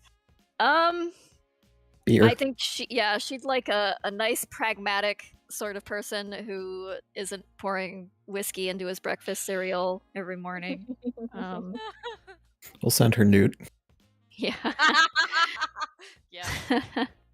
Someone who's level-headed and even-keeled like she is. I think she'd like a very like practical, pragmatic, no drama sort of situation. Oh wow. Ew. Yep. Tracy just killed the Lacy X Wick ship. Yeah. Sorry. Yeah. God. Oh my god. Who wants to look after Wick for the rest of his life? Ugh. People The who guy who like his sees money. ducks. He's haunted by a Actually- ghost duck. I don't think that's Ac- Lacy's bag, really. Hold on though. Hold on. I will totally babysit Wick. I don't want to date him, but I will babysit Wick because he's a great point of reference for drinks. Okay, And fair. he's got a Gonna dead be your guinea duck. pig. Yeah. Yes. Who can talk to the dead duck? I'm here for it. Okay, fair. Now you don't have to poison Boo. I mean, it's not that Oh, he man. can't be entertaining to be around. Y- It's just, you y- know, You know what would be a great mini if you ever feel like it, Tracy? what? Wick goes to Seraphine for a seance to get rid of the duck. Oh my god. Okay.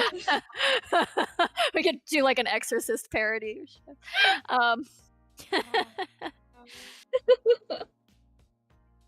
Super chats are lining up if you want to keep going with this. Sure, let's keep answering questions. Turkey Beard says gives $5 and says, based on what I can guess about Mitzi's early life, I take that small game and grits for dinner was a good day. Yeah, it was definitely yeah. She had a lot of siblings, and the family didn't have a lot of money, so they were doing I guess Depression era dinners before it was in vogue. Nick says gives $5 and says Lacy's preferred date is with a full 8 hours of sleep. Yes, for the most part, yes. That's my Lackadaisy ship. Tracy and 8 hours of sleep. I mean, who doesn't ship themselves with that at this point? I don't. I don't think I can sleep 8 hours straight anymore. Like incapable man. of that. I thought like I was sleeping more than usual before. Then I hit the Christmas vacation this year and I slept 13 hours. Oh, Wow. Several days in a row. Oh. I used to do that. I don't know how I managed to do that. I used to be able to do that. I would pull all-nighters to finish comic pages, and then like the next day would be just like the most glorious sleep I'd get because I would just sleep for 12 hours, but I just can't sleep that long anymore. My metabolism or something, I don't know, my body just wakes me up after like 4 hours. It's like, okay, you gotta go like meander around and do things now and then sleep again for like 2 hours and then and then start your day. It's really weird. Alec1 says, I found Lackadaisy recently and I adore the story so far. I'm sorry if this is asked too much, but how often is the comic updated and how can I support it?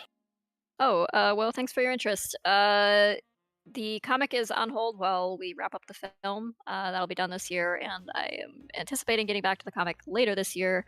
Gotta get the other books finished up and back into print too first, but yeah, that's coming along. And supporting it, I have a Patreon where I share extra things and previews, lots of clips of animation that we haven't shared publicly, animation process stuff, art that I do for patrons that I don't share publicly, store discounts, lots of other things, private live streams, PDFs of the books, things of that nature. So yeah, if you do want to support it, that my Patreon is one way. And there's also a Gumroad shop where you can find prints and things. And we have super chats here that people have been very generous with. That's fun. The funds from the store and the super chats all get funneled to the film, not to like my pockets or anything, but I'm paying out of pocket for a lot of the film stuff anyway. But yeah. So if you're interested, I mean, you can find the links to all of that from just going to lackadaisy.com if you're interested. Altgriddle asks, how did Freckle get his nickname? He has a freckle. Oh no! Oh no! There's a comic There's about a it. little mini comic about it. Yeah, there's a mini comic about it. I don't know. I guess should I spoil it? You can probably link it in the YouTube. Oh chat. yeah. I got it. Okay. I'm already there. There's been several questions. This one's from Melissa, but wanting to know when exactly the premiere is going to be within March. We haven't. The reason we haven't put a specific date on it is for a very specific reason, and that is because we are concerned that one of the key people working on fleshing out the audio right now or editing the final cut together might come down with COVID or the flu or something, and so we have left March as like an entirely open window. It'll likely be mid-March. That's what we're shooting for. That's our ideal spot, but it may be like a week after that or something like that, depending on like if somebody gets sick or something during the interim. We certainly hope that won't happen, but we have just left that as our runway just in case. You need Jeff Bezos as a sponsor to fly him to a hermetically sealed room and just keep him in there. Yeah, everybody. Oh, We sure, don't have any like sealed bubbles that anybody like oxygenated bubbles that anybody can inhabit for the duration. So we just have to bank on hopefully nobody getting sick, but knowing that it's a possibility, especially this time of year and in 2020 something, because that's just the kind of decade it's been so far. So.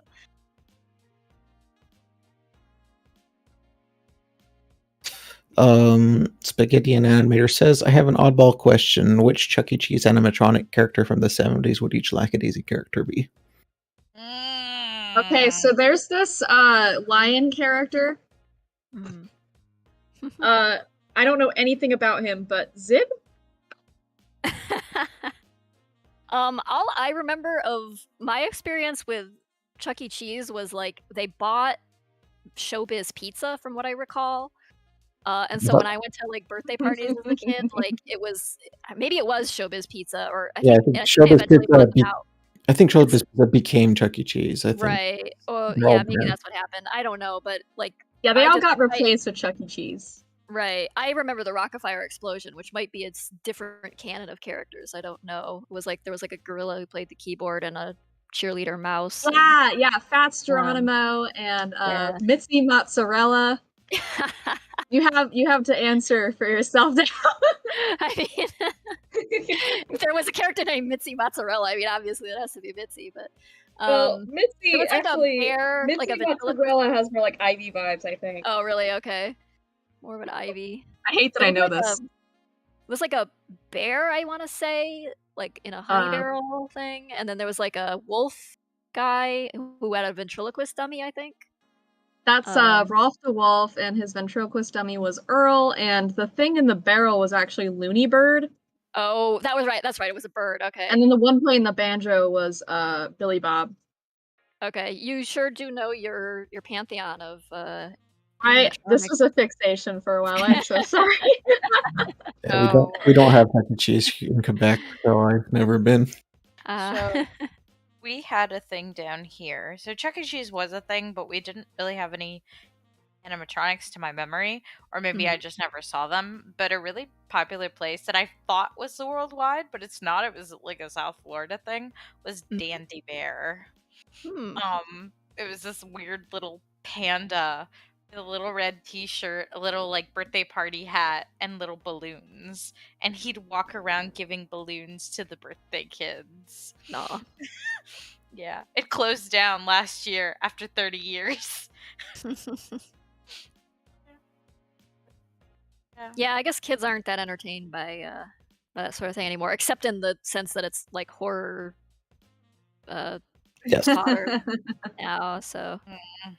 Yeah, I It's went like for my 12th birthday because I was really obsessed with Five Nights at Freddy's, and that's like one of the most embarrassing things that I've ever done.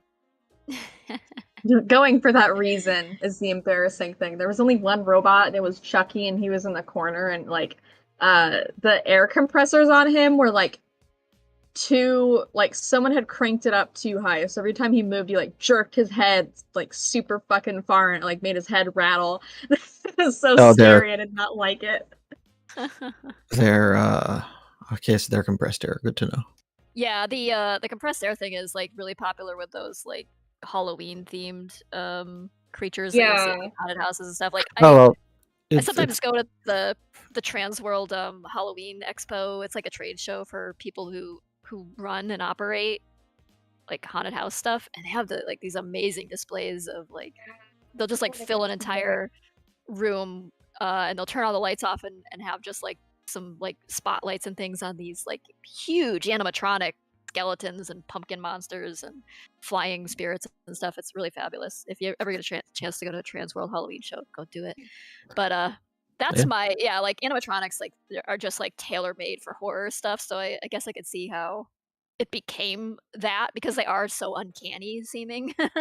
But anyway, what were you gonna say, Nox? Sorry.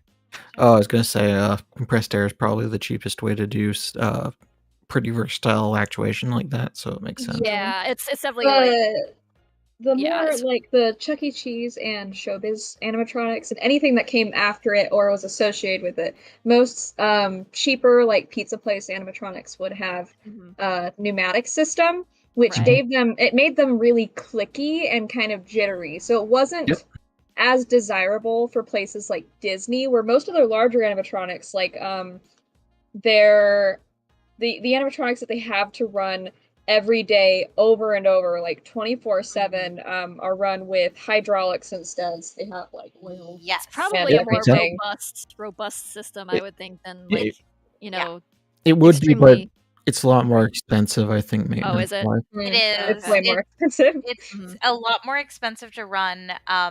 And every now and again they require a lot of maintenance still. Bless you, Taylor. Funny enough, talking about horror, somebody can correct me, I'm not an expert, but a very funny story that I remember from Disney actually is when they were building Lincoln. They were building it for the World's Fair, and they were showing off, they were still in testing phases, and they were showing off Lincoln to investors, and Walt had just walked in with these investors. The Lincoln stands, he starts talking. At that time, the liquid that they had running through Lincoln was red. And no! There was a leak, and as he's talking, he starts breaking down, and his white shirt just gets dyed red. At least it wasn't coming out of his head. That would have been too thematic. Oh my gosh! But did the Simpsons make reference to that at some point? Like, I'm sure he was like bleeding from his eyes or something. I can't remember exactly what happened. But Walt got mad, and he not mad, but he went to the Imagineers and like, clear liquids now, clear. We're not doing that again. That reminds me of like when that whole Buzzy scandal happened, where it turned out that they had just put him in storage, I guess, No, they Oh. didn't. They didn't? Did they sell him? No, so he was stolen. He was full-blown stolen, and he was stripped for parts. Like, the person that stole him tore him into pieces and sold the pieces on the black market. So Fuck, I knew about the jacket. yeah, they were able to find the jacket and I believe like the gloves, but he tore it apart because people were looking for this animatronic. Okay. So he tore it apart and sold pieces. And What? that was Huh? backdoor Disney, wasn't it? That was it was Walt Disney World, and that's the thing, because they just, it's such a shame what happened. I still don't understand why, but they abandoned it and just closed the doors. And a lot of urban explorers, especially since it's open, or it was open during festival times, would like sneak their way back there. And this one person, and he worked for Disney, is the irony, and he was stealing clothing off the Haunted Mansion animatronics and selling the clothing pieces off the animatronics of the Haunted Mansion too. And I think he's facing jail time. He would. Yeah, I mean that's straight up theft, but not that I really have any sympathy for Disney as a mega corporation, but yeah, no. Yeah, there were like crime scene Oh my photos. God. And there was liquid on the floor, and I was like, wouldn't that be funny if the pneumatic, the hydraulic fluid they used was red? Thank you, Pause. Crimson Volts, for the Tracy, for the look at chat. 50. Oh, hey. Yeah, Damn, thank you. so much. Thank you so much. Enters chat, donates $50, refuses to elaborate. Hey, I like the cut of your grin. Yeah. Be mysterious. It's pretty cut. Do like a tuxedo mask and just like cape swipe yourself out of here. Thank you. Really appreciate that.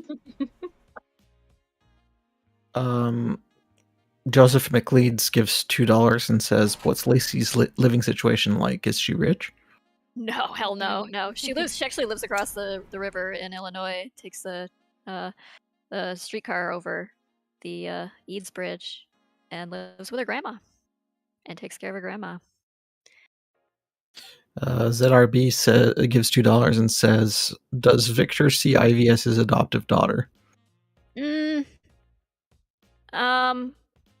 of, sort of. I think he has, like, he can't help but have some, paternalistic feelings toward her, but he has some dad it's instincts because, after all. Yeah, he has dad instincts. But he is also very, very much trying hard to push her away. Because she has decided to muscle her way into his existence. His dad instincts say a young girl like that should not be hanging out with a guy like me, because I know what a guy like me is like. I am me. And what follows Yeah, well, she's hanging out there, like, socializing with gangsters and hanging around the Speakeasy, and then she's working at the cafe, and she's going to college right near there for her very, like, own reasons, because she wants to be involved. There's a reason his wife and daughter are not in the picture. Yeah, his family is otherwise estranged, and at least from his perspective, that's probably the best circumstance given his circumstance.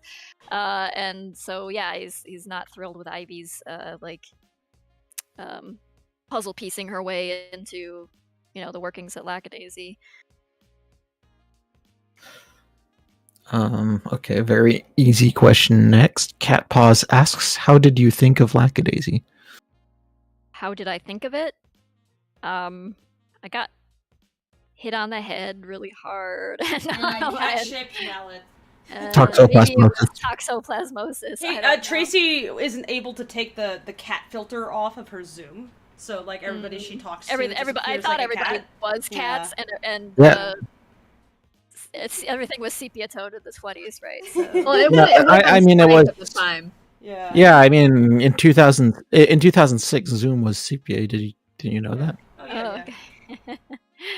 It's kind of hard to explain exactly how it came together. There's when I was a kid in like middle school and things, I would draw these anthropomorphic cat characters all over my school notes, and my if you had to put like those grocery store paper bag covers on your textbooks, and I would just draw all over those and I would draw the cat characters on there. And they didn't really have any context. I would just draw them in different outfits and things and goof around with them. But then years later, I was working in the game industry. I had been a 2D artist and then a 3D artist and animator, but then I kind of moved up into an art director role.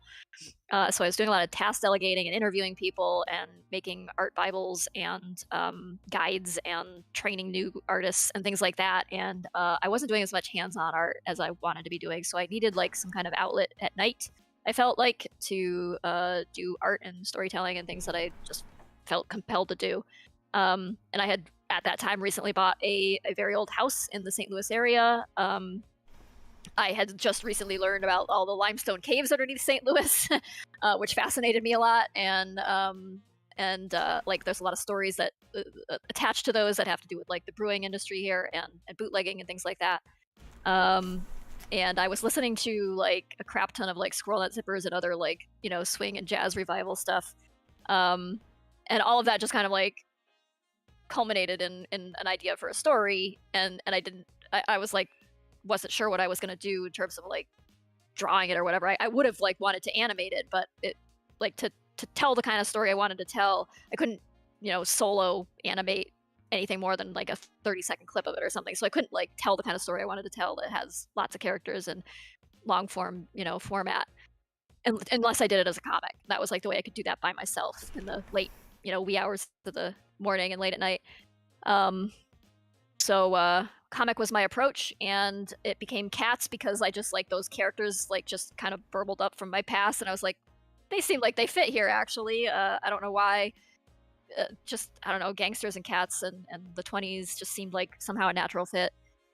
Kind of that combination of like they're a little bit sinister but kind of charismatic too, in the way cats tend to be. They can be cute and evil at the same time, and yeah, it just seemed to work. So I rode with that, and Cats are fun to draw. Yeah, that too. They've got big eyes, big ears, radar ears, and They're tails. adorable, and when they're murdering people, it's still adorable. Well, when you're drawing expressions, it's like you have all those extra appendages basically, and things to make expressions with that just add to it. So it's like you could really kind of play up the acting by making use of that sort of stuff. So yeah, that's why cats, and that's why Lackadaisy, I guess. Everybody wants to be a cat. Yeah, if you exaggerate some features and like kind of play with the real estate on the face a little bit, then it makes it a lot more fun to draw expressions if it was a normal ass person. I sneaked into chat and nobody noticed. Oh, hey, Kari. I noticed. Hello. Noticed. Hi, I was Kari. muted. Chat was asking us earlier who's here. This is Kare, one of our cleanup artists and animators. So, welcome, Kare. Hello. I was disappointed to see that it is a Valentine Day stream and there is no Valentine's Day themed stuff, so I came. Excuse me, I am drawing there Atlas right here. What do you mean? Oh yes. This is very Oh, romantic. there he is. This ghost Yeah, the man. ghost. You know, the Oh, ghost I man. love ghosts. Very romantic. He's Here's the an fanfic animatronic. where it's like Mitzi just thinking about Atlas and be like, He's oh. animatronic taxidermy. He's got a new yeah. system that's, Yeah, he's just like, operating his art. He just they wheel Comfort. him over. He's got he's on a cart, and they just sometimes they roll him over near Mitzi so she doesn't feel so alone. It's sad. Killed Atlas. Oh, no. And Kari, as a single man, this is exactly how I spend my Valentine's days. Well, as a single woman, so do I, but still. There. This is how they get Be the your menu. Valentine's. I think I'll finish. Oh, If shit.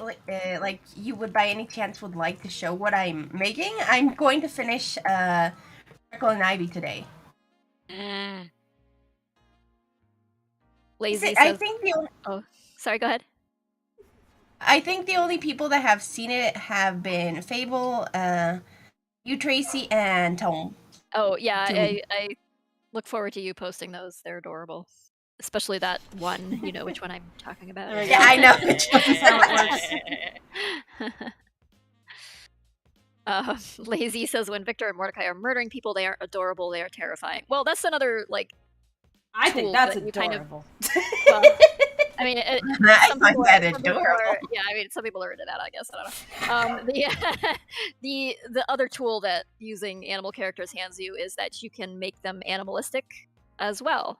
And so I like to kind of play up, like, when they're being brutal, they look a bit more like feral animals. Like Victor especially has like a face built for that sort of like snarly panther thing and big teeth. So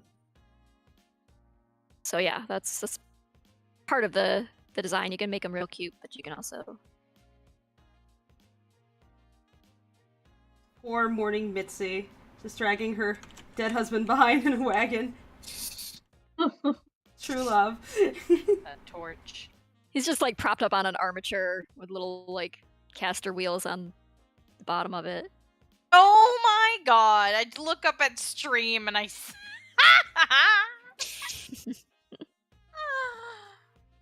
Oh my god.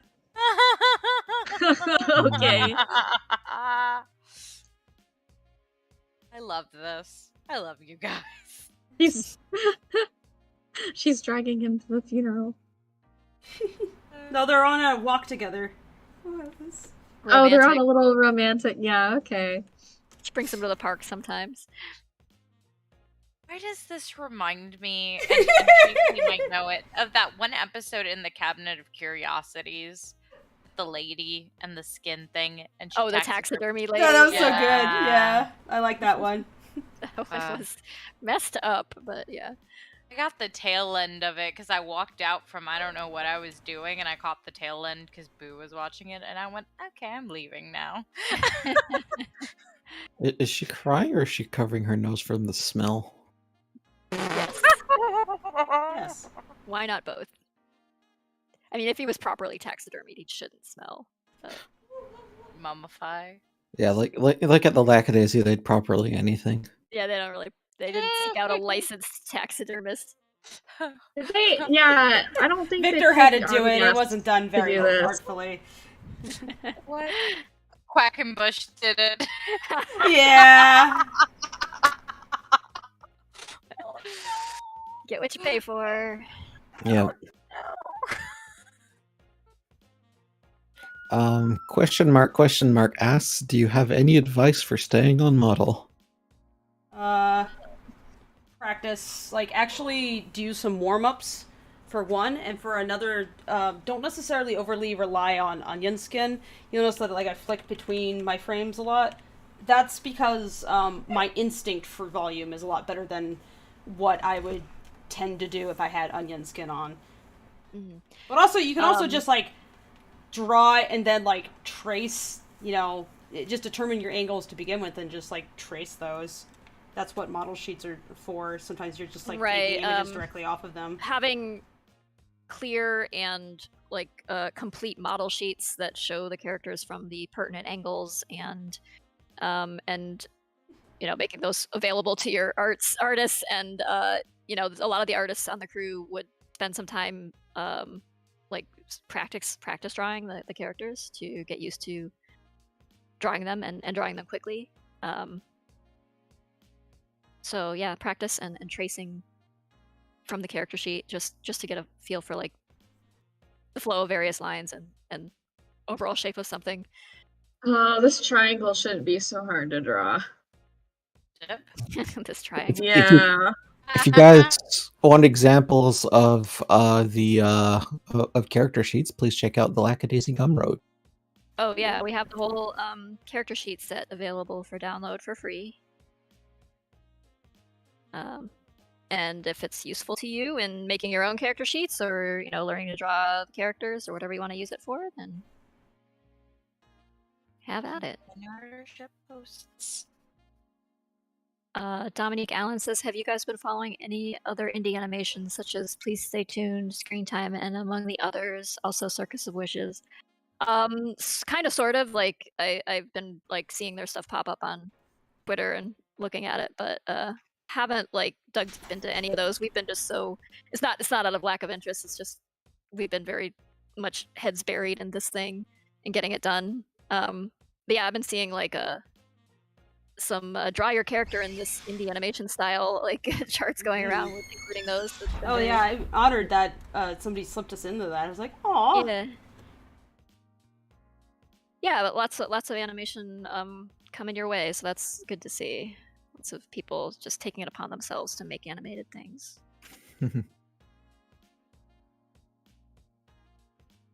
JRR24 asks, is your version of death similar to the character from Puss in Boots 2? Puss in Boots 2? No, there's no like personification of death exactly in Lackadaisy. I mean, there's Seraphine. there you go. Yeah, fair. Give her a scythe.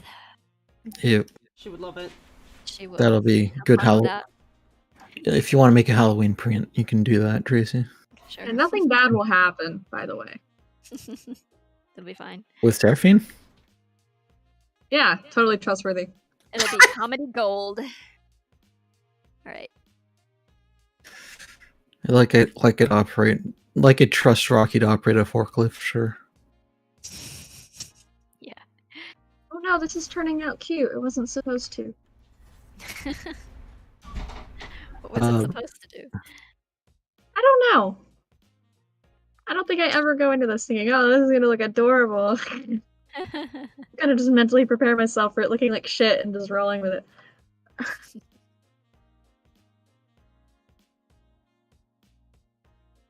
Okay, what's next? Joe Plains asks, how would the Disaster Trio get along with the Marigold Trio if they were to meet outside of any conflict? Can't really see them gelling very well. I mean, Mordecai doesn't gel with anybody, but I think Freckle and Rocky would look puny to Seraphine and Nico. I don't think they would give them the time of day under usual circumstances. Rocky I could beats see Seraphine, though. He'd be like, oh my god, what? I don't know. I could see Ivy get impressed with this FOS. Oh fuck yeah. I think Ivy would.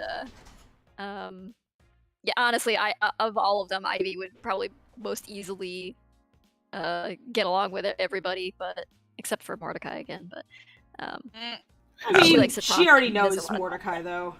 Yeah, she does know Mordecai. Yeah. He's not mysterious to her. No. Like, that guy? Really? So she asked questions about, like, it's like, what he was doing? And it was like, that guy? Really? She knows about the compendium of forbidden condiments, so... That's the first thing she thinks of when she hears Mordecai Heller. Unlike everybody else. It's Lackadaisy dogma, so... It's the guy who would spend time at the diner topside and complain about her cooking, even no matter what she did. It's just like, that guy. I'm gonna bounce this question at the front of the line. Alpha Nerds asks if you do or do you sell your prints? Yeah, they are on sale at Gumroad. Yeah, the link I sent a couple minutes ago. Yep. We're gonna have some more coming up soon. We're doing a thing. I'll tell you about it later. But we're doing an event, a signing event thing, and everybody's got a lot of people making some art for that. So we'll have some new things coming soon and available through other means than Gumroad. But yeah, so keep an eye out for that. But I'll elaborate on it when I can. Yeah. Joseph McLeese gives another $2 and says, what would make Freckle or Mitzi snap at Rocky?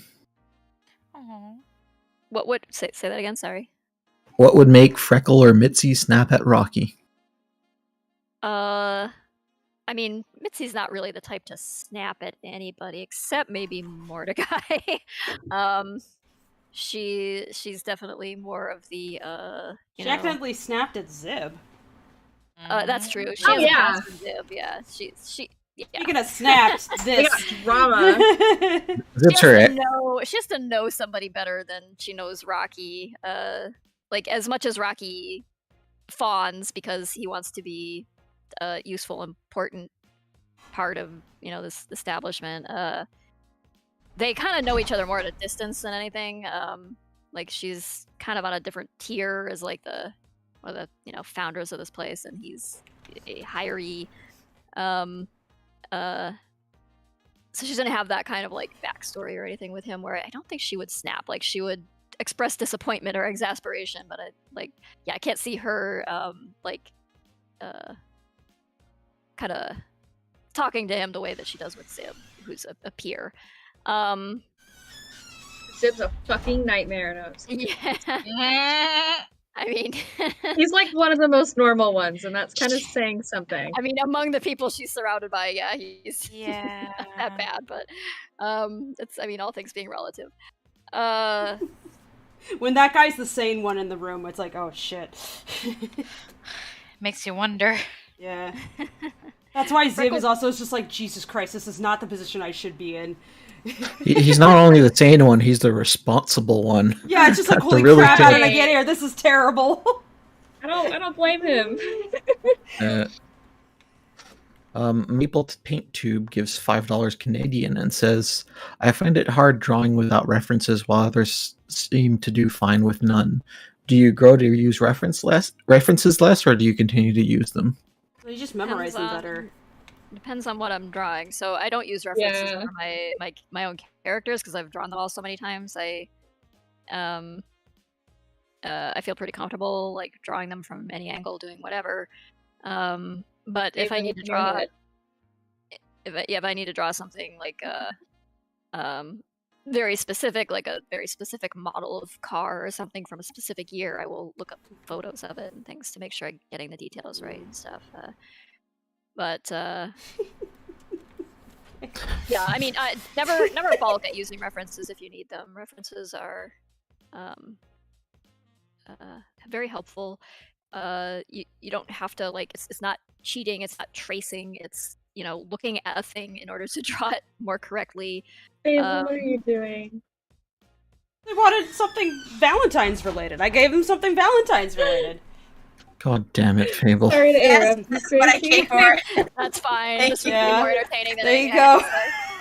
No. There you go. Let me just post that in the Discord server also. I have should have been wearing a special t-shirt that has his face airbrushed on it. We don't quite see. The resolution isn't good enough. I have no words. No, this is perfect. This is normal. This is healthy. She's a woman in grief, okay? Reenacting. What is she's just like role playing an abusive relationship? As the ants slowly crawl into his eyes.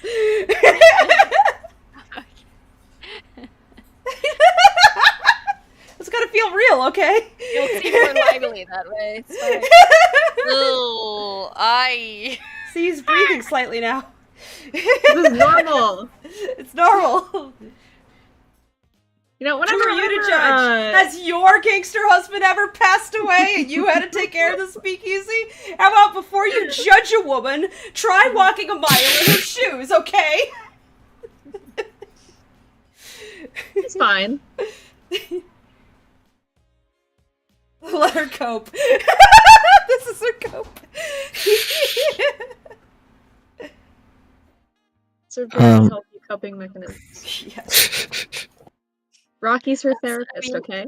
Oh, no, no wonder. Lackadaisy in a nutshell. It's like this very unhealthy coping mechanism. Thank you for the tea, hon. Just got some Earl Grey delivered. Nope. Oh, does this have the gin in it? It does. It's gin and Earl Grey. Hey. Ooh. That's pretty Nice. good. Yeah. Nice. Turkey Beard gives $5 and says, if Atlas was Ivy's godfather, does that make Mitzi her godmother too, or was that a commitment only Atlas made before he met Mitzi? Yeah, they wouldn't have met yet by the time when Ivy was born.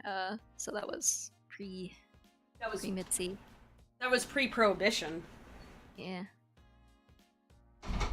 Prohibition's only been going on since, like, what, a couple years? Like, 4, Since 5 1920. years? I mean, 1920. Oh, it's 7 years. Right. Yeah. Keep in my mind thinking it was more like 1922 or something for some reason. Or 1925. It was actually, I think the amendment to the Constitution was ratified in 1919, and then the actual dry date for nationwide was 1920. Wow. She's just practicing self-care. Rocky's a Harley Quinn level therapist. Yeah, no, okay, that one's more likely. Rocky has She's Harley Quinn. licensed. Yeah, that makes way too much sense. Rocky is a Harley Quinn without a Joker. Forewarn says, will Puss in Boots be in Lackadaisy? No. Prism Showers asks, are all the characters adult? I mean, mentally or physically? All of the main cast are adult, yes. Yep.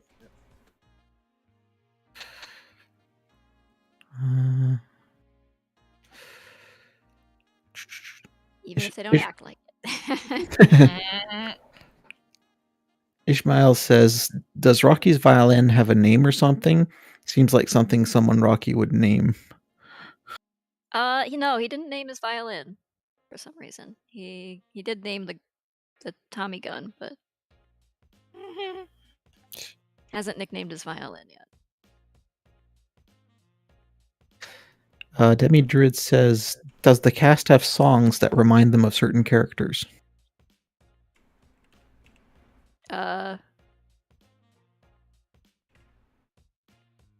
I don't know. There's a few that you put in your character playlists that I think are kind of specific to some. Yeah, I mean, I do. I'm not going to tell you what they are, though.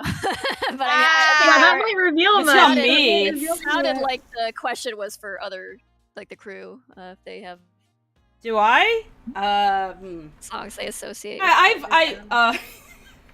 Amusingly enough, it's like I'm embarrassed to say it, but let me find it first. I gotta look up the name. What's that Pancake song? Yeah, Pancake by Jaded. Pancake by Jaded.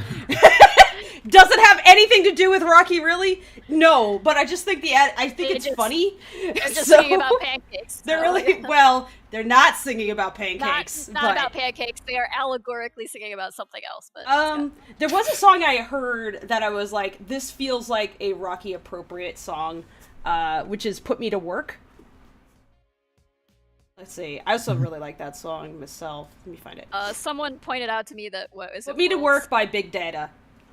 Mm-hmm. That's a song that reminded me of Rocky. Somebody said "World's Smallest Violin" reminded them of Rocky, and I have to agree that's a pretty Rocky-esque song. Okay. I have one for the Savoise, which is "Voodoo Mon Amour" by Diablo Swing Orchestra. Yeah. Yes. There's a lot of like Billie Holiday and Ella Fitzgerald songs about like mourning old relationships that remind me of Mitzi and Ziv. Mm-hmm. I can't even name the ones because like almost all of them just make me go, aha, that's so sad. That reminds me of that.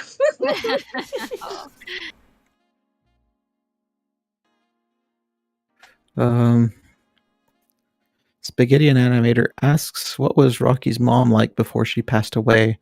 What was her relationship like with her sister and when they were kids or young adults? His mom was and Nina were came over to the United States from Ireland when they were young. Not super young, but like early adolescence. And they kind of clung to each other a lot because they were in a new place and unfamiliar territory. They worked together often as housemaids to more well-to-do families in St. Louis. And Yeah, I think Nina, being slightly older, was protective of her sister, and also the more sober personality. Sophie is Rocky's mom, and she was not quite as amped up as Rocky, I would say, but definitely had more of an artist, a little bit more of a free spirit than her sister.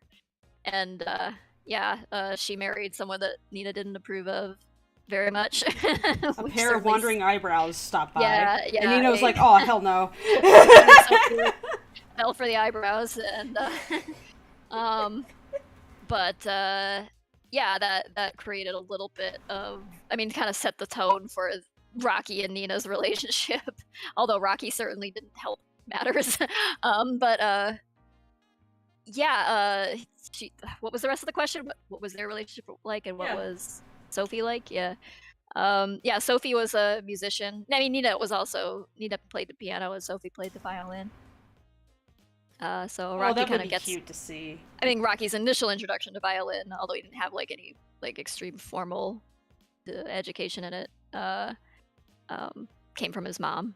And he later picked it up in a more serious way. Now you just put a really cute image in my head of baby Rocky, and his mom is playing the violin in front of him. He's just like, me. Yeah, I think she was more of the artist soul, and maybe could understand Rocky better than most other people would. And of course, it's your mom. I guess they're obligated to at least pretend to understand you. But why do you make these characters so fucking sad? I know. I was telling Ashley about some of Rocky's backstory, and she was like, "Oh, no. Just no, the poor boy." I was like, yeah, he's actually really sad. That's why I think he's hilarious. So relatable. Comedy and tragedy are intrinsically interwoven. So, have you ever known a person who laughed a little got too really hard? Mad at me for saying Romeo and Juliet was a comedy.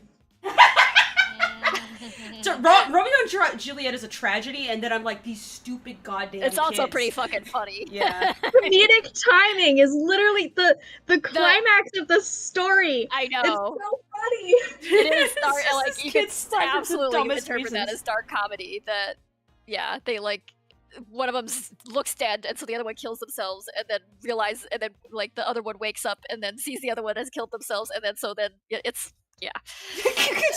Romeo and Juliet, comedy of errors. It's more than a bit silly, yeah.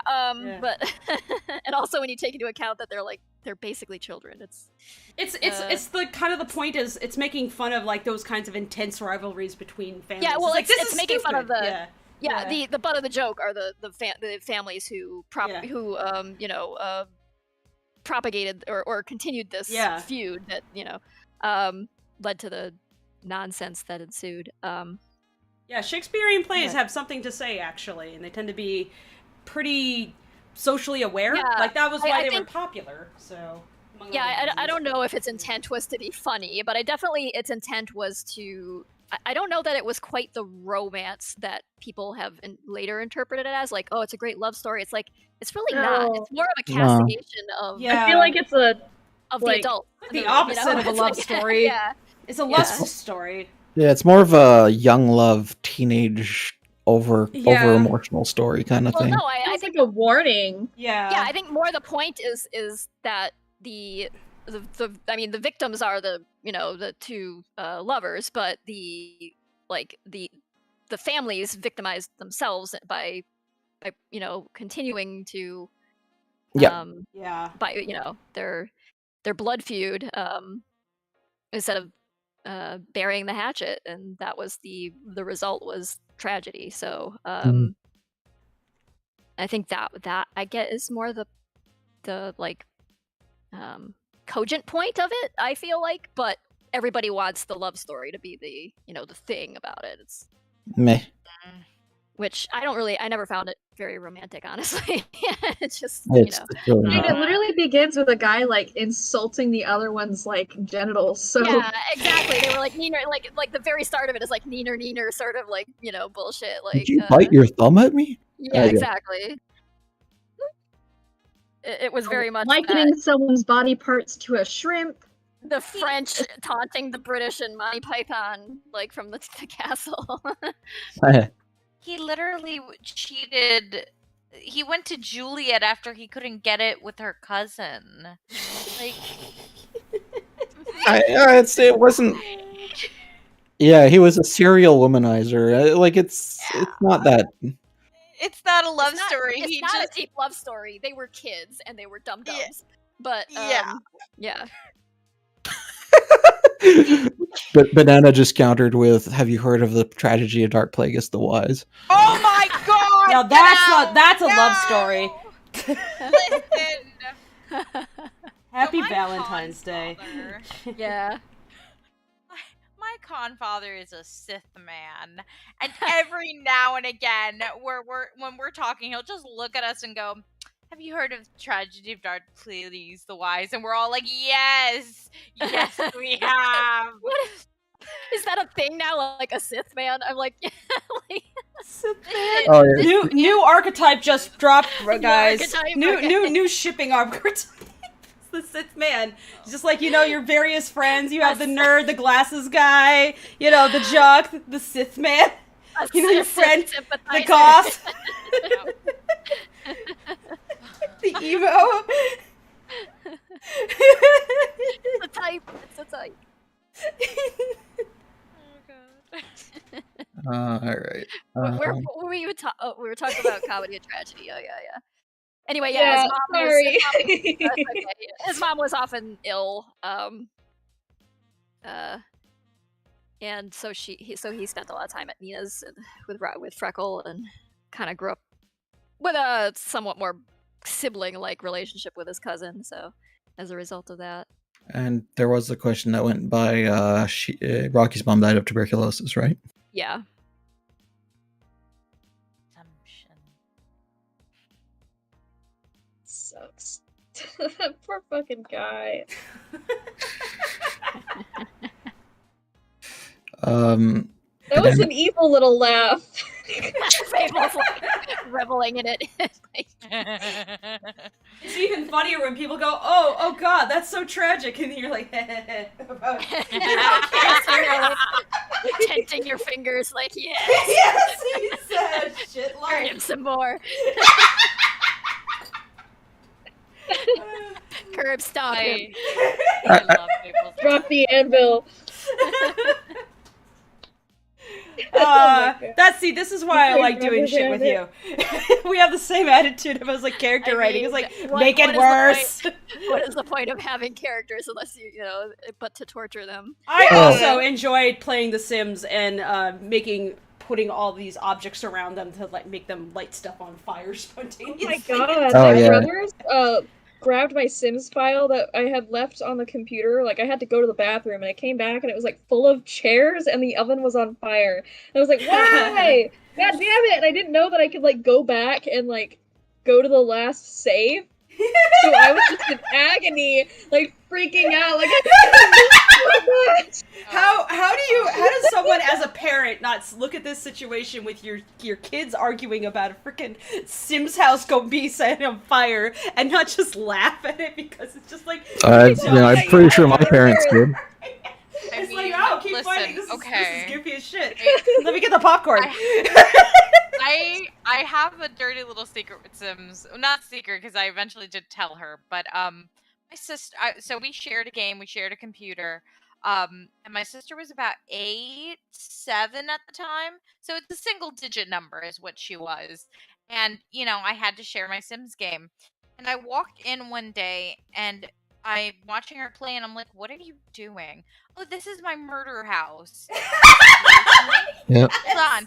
It was specifically designed. This house was specifically designed for her to murder her Sims. Yep. So she could watch. That's how you play The Sims. Yeah, that's the correct way. Tycoon also. I got so concerned. I took. It's like you play Zoo Tycoon and you get like the most popular zoo, and then you close off the gates, so all the customers are trapped inside, and you just start deleting fencing, and that's how you play this Zoo Tycoon. Oh my god! That's why you It's get like- the dinosaur expansion pack, okay? Why else Yeah. would you get it? Or you play Roller Coaster Tycoon and you make a roller coaster with enough G's to completely liquefy people's skeletons. Yeah, yeah. It's a good, totally. easy way to clean after them, so. Yep. You just have to take a hose down. Fucking power wash it. Yeah! I mean, isn't it what they fucking do anyway in real life? What do you think of Like, power roller washing coaster away? accidents happen, you take the body away, and you just power wash it, it's fine. And they put it up in operation again. Yeah, it only takes a minute. That's just how Action Park did things. Yeah. Oh, yeah. Man, I love Action Should probably move on. Yeah, chat's becoming very Too concerned morbid. for our sanity. Banana Nana asks, this is kind of unrelated, but are you guys familiar with the artist SZA? And if you do you like it? What? This is a... An artist called SZA. I don't know. I don't know who that is, so. Oh, I think I've seen Oh, it's her a name singer? in places. Like, Oh. I haven't, I'm not, yeah, Nope. yeah, I just have to Googled- have heard I music Googled from her. and her face looks familiar, but I don't know the music, sorry. Final Man Games says, as somebody who's got a story idea he hopes to put out there someday, ideally a comic series to start, what do you recommend in terms of copyright? Should I aim to get things protected before posting? No. No. No. Once you- going about it wrong. The wrong Yeah. order. Yeah. Once you make something tangible, and a digital image is considered a tangible object, even though it's, a tangible piece of work. So it can't be an idea, like the idea of a character is not something you copyright, but any tangible work, like a piece of sheet music, a specific drawing, that sort of thing is copyrightable, and it is copyrighted in the US anyway, by default once you make it and it's an original piece, like if you haven't copied it from something. But so you are free to put your copyright information on it. Put the C in a circle and your name and the year, and it is legitimately copyrighted.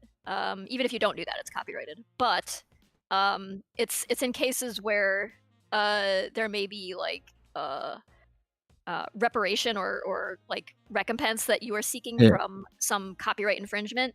If you had to litigate that and you wanted like financial like repayment for something they took from you, or if the use of your copyright like infringed on your business in some way where you could demonstrate that they essentially stole money from you, the only way you'd be able to actually get any kind of payback from that is to have a registered copyright with the US government.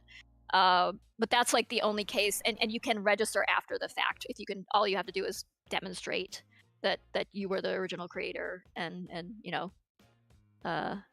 register the copyright, and then follow through with finding a lawyer who works on contingency. And remember, Sorry. So yeah, if you produce a book, you produce a webcomic, and you post it, it is copyrighted.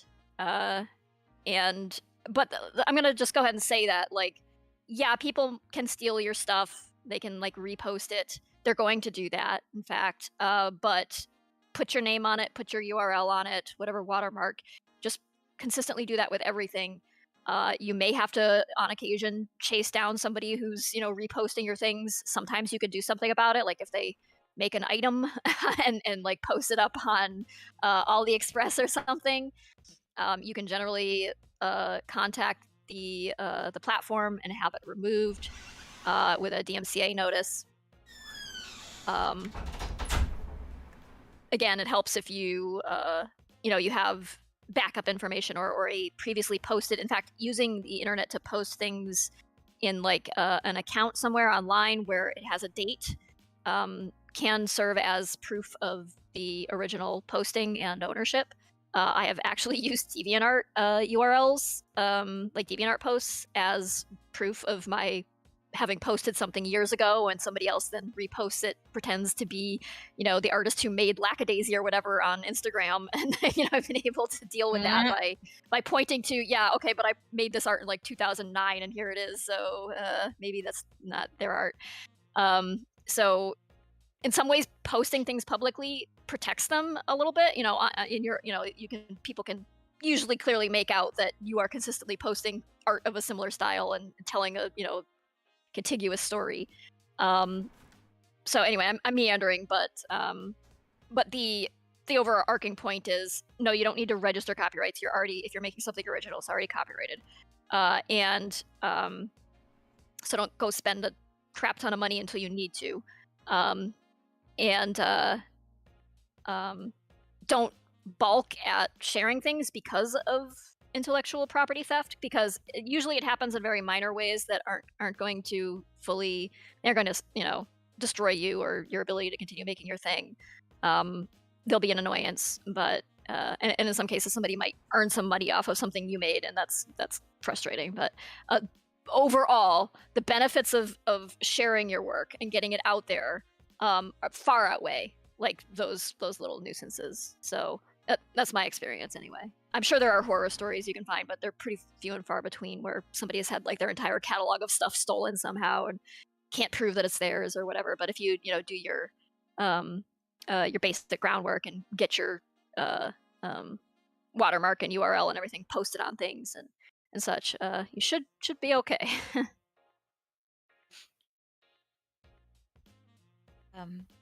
Just because you did a commission, you retain that copyright. Just FYI.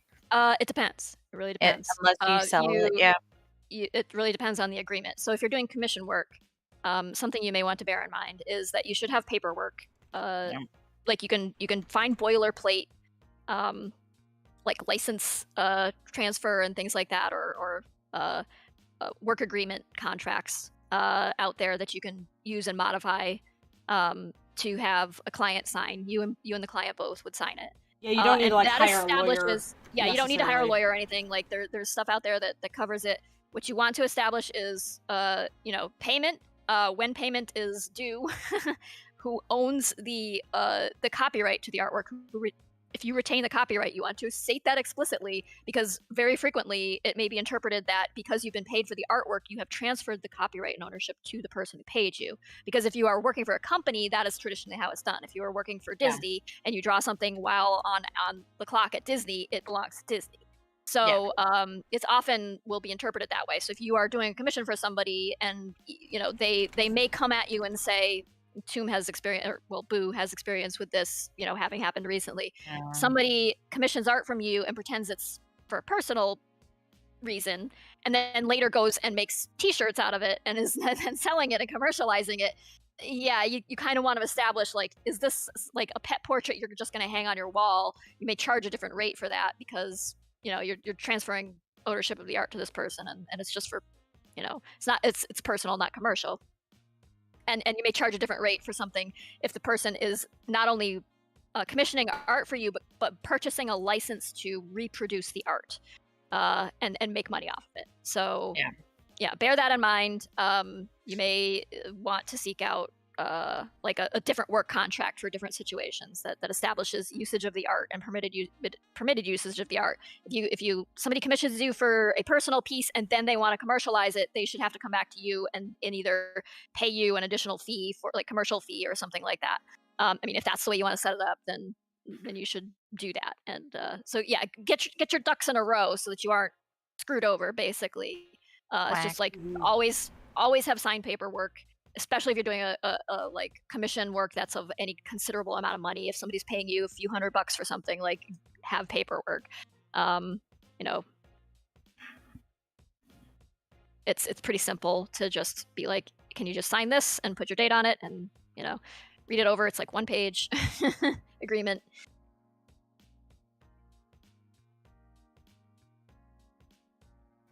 Next question.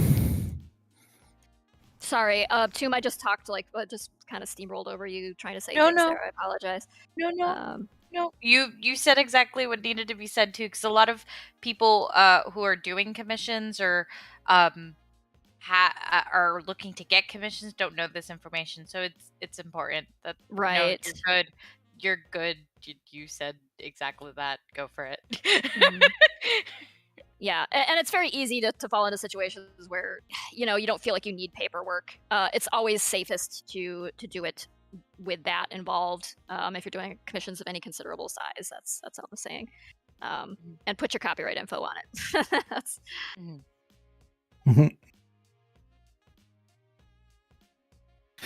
CB Kastner says, if you, the crew, are part of the Lackadaisy universe, what role would you want for yourself? Bartender. I would be up in Canada as far as the fuck away from Rocky as possible. No, Mox, you gotta supply me with the liquor. Sure. I'm in Canada. Yeah. Come buy it. Fable, would you still be an animator? I actually have a whole thing where I was thinking about the answer to this question. That's basically where Quincy came from. Because it would be really weird to be in 1927 and have the name Fable. So, yeah. It's like, I don't think that would fly. So, people were not open-minded, let's say. But yeah, I've thought about it, and the story that I came up with for that character was that they had seen some early cartoons and stuff. Like, they were, like, just really into museums and things, and they saw that Gertie the Dinosaur cartoon. And they were just really, really inspired by that. So they had been following some of the news of, like, the animation world fairly closely. Went to California briefly, trying to get some, see if they could pick up some work. They heard about, they had seen some of Disney's work in Missouri. Went out there, but, like, Disney had already moved away. So now they were basically stuck in Missouri. And there was like, the fuck do I do? And so they had to go, just go bum around for money doing doodles and stuff for folks, and just picking up, like, odd art jobs, like painting signs and that kind of thing, to just, like, get by until they figure out, like, what the next step is going to be. So, I like that. Because I try to think, it's like, what would justify being in Missouri of all places for me? And I was like, well, Walt Disney Studios. Walt Disney's company was originally in Missouri, actually. Kansas City. He was born in what the heck was the name of that Missouri town? It's Marceline. Yeah. Tiny little town in Missouri. There's like a little, like, tiny memorial monument there that just says, like, Walt Disney born here. And I think that he went to, I think he opened his first studio in Kansas City, if I'm not mistaken. But then, found California to be the better. Yeah, the entire film industry was just moving out there, basically. Yeah. And there was more people to employ out there as well. It's like there wasn't as many folks in Missouri to hire for this job, so you go to California. That was Hollywood. Those were, acting talents went. That's where you would get voice actors and artists. In my head, the reason that Quincy ended up from Kansas City to St. Louis is they're just trying to slowly make their way back east and get in touch with family, essentially, before figuring out, like, what else am I going to go be up to? But one of the reasons why they didn't stick around in California was just the expectations of someone like them in that environment was kind of disconcerting. Like, they felt they were being, like, chafed by certain social roles, and they wanted to, like, move up and, like, do interesting things like Windsor McKay had, but it was just not something that they could manage to find an end to. So there wasn't enough backup, so they're trying to figure out the next leg of things. But yeah, so that's my idea of, like, probably what would end up happening to me, and why would I be in Missouri of all things? So, although I did cut through Missouri, like, years ago on a road trip to go see my buddy Ash, who later ended up becoming my roommate. And moved out not that long ago, like several months ago, to go live closer to his family in Michigan. So yeah, I've been through Missouri a handful of times, but usually just driving through. I don't think I've been to St. Louis, but the ash is closer to me. I should hide. What? Well, now you have to visit St. Louis. I do, yeah. I'll probably, I'd like to do a road trip after the short's done and swing by and say hi to Tracy. Yeah. Say hi to me, please. I know I'm far. Can you come up from Florida? Yes. Yeah, because what I'll probably be doing is shit. swinging up to go see my mom because I haven't seen her in a while. I am going to California next month. That's in New where. England, so yeah. When you're crossing the country from Los Angeles, you do tend to cut through Missouri or close to it. So. Yeah, it was the Laugh-A-Gram studio was in Kansas City from 1921 to 1923. Yeah. It was just the upper floor of some kind of like department store or warehouse building. Yeah. It is still standing, although it is in rough shape. And even in rougher shape as of 2021 when a vehicle drove into it and like took out almost an entire wall. What the fuck? Yeah, good job, Kansas City drivers.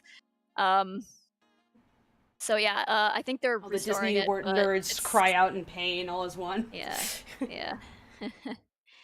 But yeah, he was only there for a couple years before it became obvious that the talent he needed was moving all to the West Coast where the film industry was burgeoning. So yeah, it was exactly 100 years ago when Disney relocated. Birth of Michael Rat. Michael Rat, yeah. I was talking with a Lackadaisy. They have that sounds like one of Zib's friends. Sorry, sorry, too much. Could not resist that one, could you? So we had to meet Zip's good friend, Michael Rat. It's like, the time when I was in Kansas City and I met Michael Rat.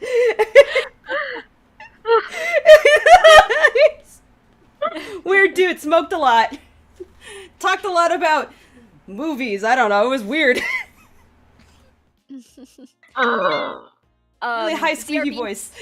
Asked, did you guys see my super chat question? What was it? We might have missed it. Sorry. I do believe we answered it, but I forget which one it was. Go ahead and repost the question, and we'll tell you. It's why did Atlas take Ivy as his goddaughter? Because Atlas and Ruby, Ivy's father, were very close.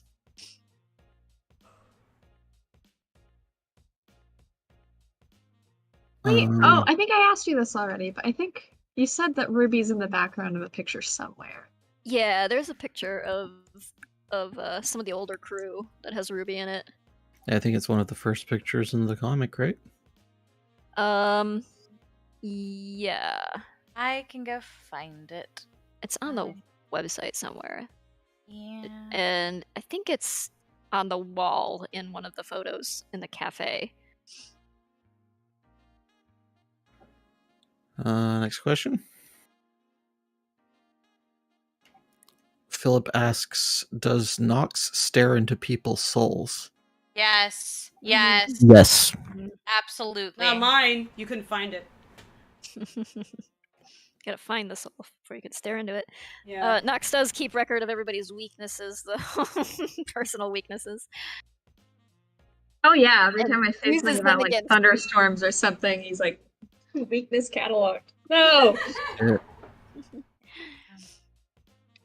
It's more fun when somebody says something completely freaking inane and is like ranting about something completely minor. It's my way of putting some dread in them so they shut up.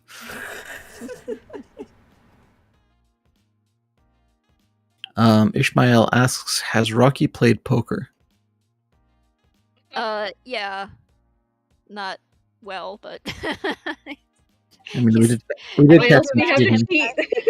trying to do a poker face. Yeah, he also keeps cards up his sleeves because I think he thinks he could cheat at poker if he was that smooth. Totally not obvious at all what's going on. Yeah. Me hoping that you don't know basic math, like how to count to 4. When he does spaghetti I'm like arts, just for that cat now. everywhere. Damn it, which one is he? There's so many. He looks a lot like Ivy, so probably wouldn't be hard to spot if you can find the image. Emerald Hill Zone says, have any of the characters consumed macaroni and cheese? I'm conducting a test. Have they consumed mac and cheese? Yeah, probably. Okay. Lerone says Rocky's eyebrows are too big for a poker face. True. Philip asks, or go ahead. Sorry, I was just gonna say you could see the reflection of his cards in his enormous eyeballs.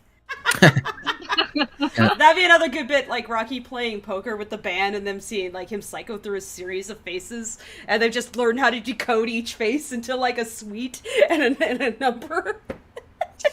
Oh yeah, that's the 3 of clubs. So that one's the 5 of diamonds.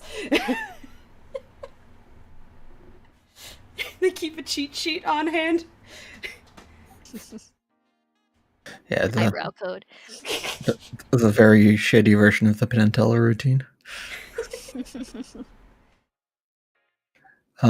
Philip asks, Tracy, Fable, and Nox, how do you implement fear in those that oppose you? We introduced them to Fable. It just comes naturally. What can I say? I own parrots. You can't impress me. Yep. I literally just last night had a bloody man show up in my backyard, and I was like, "Hey, buddy, you need some water and a towel?"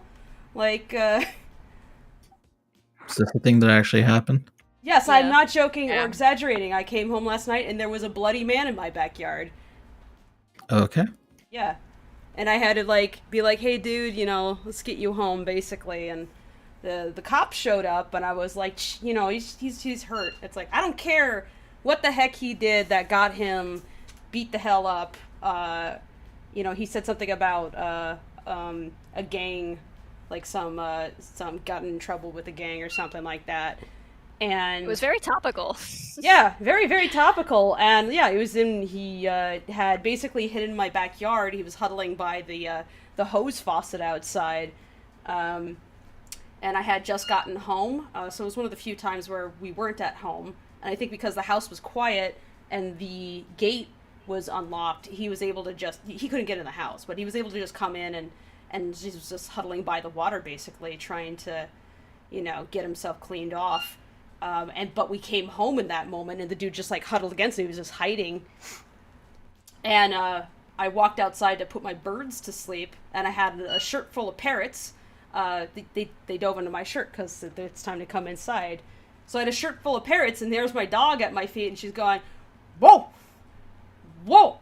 Which means there's a stranger in the yard. And I was like, that can't possibly be a stranger in the yard. She must be barking at a skunk or something. So I grabbed this, like, cop-level flashlight I have, and I just, like, point it in the direction of where she's barking, and there's a bloody man in my yard.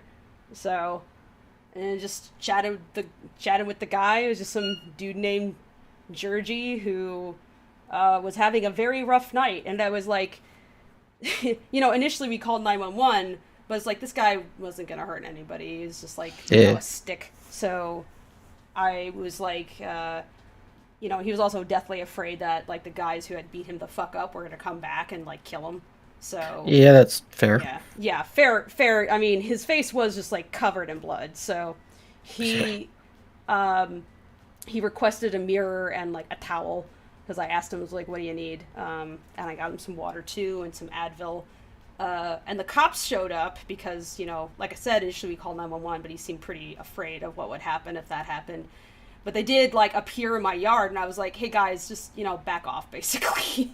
Yeah. It's like, this guy is not about to hurt me or whatever. Like, even if something happened where, like, he did something, frankly, I think the dude's had a bad enough time right now. Let him, like, get cleaned up, go home, and then deal with all that bullshit. Like, I did not need cops in my backyard turning it into a whole fucking thing. Yeah. I just want this bloody man to be okay and get out of my yard, basically. He says he doesn't need to have a worse night, and anything that would make him have a worse night would also make me have a worse night. I didn't want to have a bad night. I had a good night. I'd been drawing dinosaurs that day. I basically shooed them off. I shooed the cops off, and they went away, and, like, me and this guy, like, sat on the front porch, and I ordered him a lift so he could go home. And he was like, I can like Venmo or Cash App you. And I'm like, nah, just pay it forward to somebody else. So, you know, I got him in the vehicle, and he was able to just drive home. Or he didn't drive home, somebody else drove him home. But yeah, whatever he was going through, I was just like, what would I want if I was a bloody man in someone's backyard and they just suddenly showed up and here's this dog going, whoa, whoa at me, and they have a shirt full of parrots for some reason, some bizarre ass reason. And I what would I want? I'd be like, I would want to clean my face, a cup of water, and to go the fuck home. That's all I would want. I want to get out of that situation, and I'm terrified that this person's gonna freak out because I'm definitely freaking out. And the last thing I want is someone screaming and screeching and running all over the place and just panicking. And I was like, I'm not gonna be that person because this guy is clearly in a worse situation than me. Just I just gonna do him the favor of like just getting him home.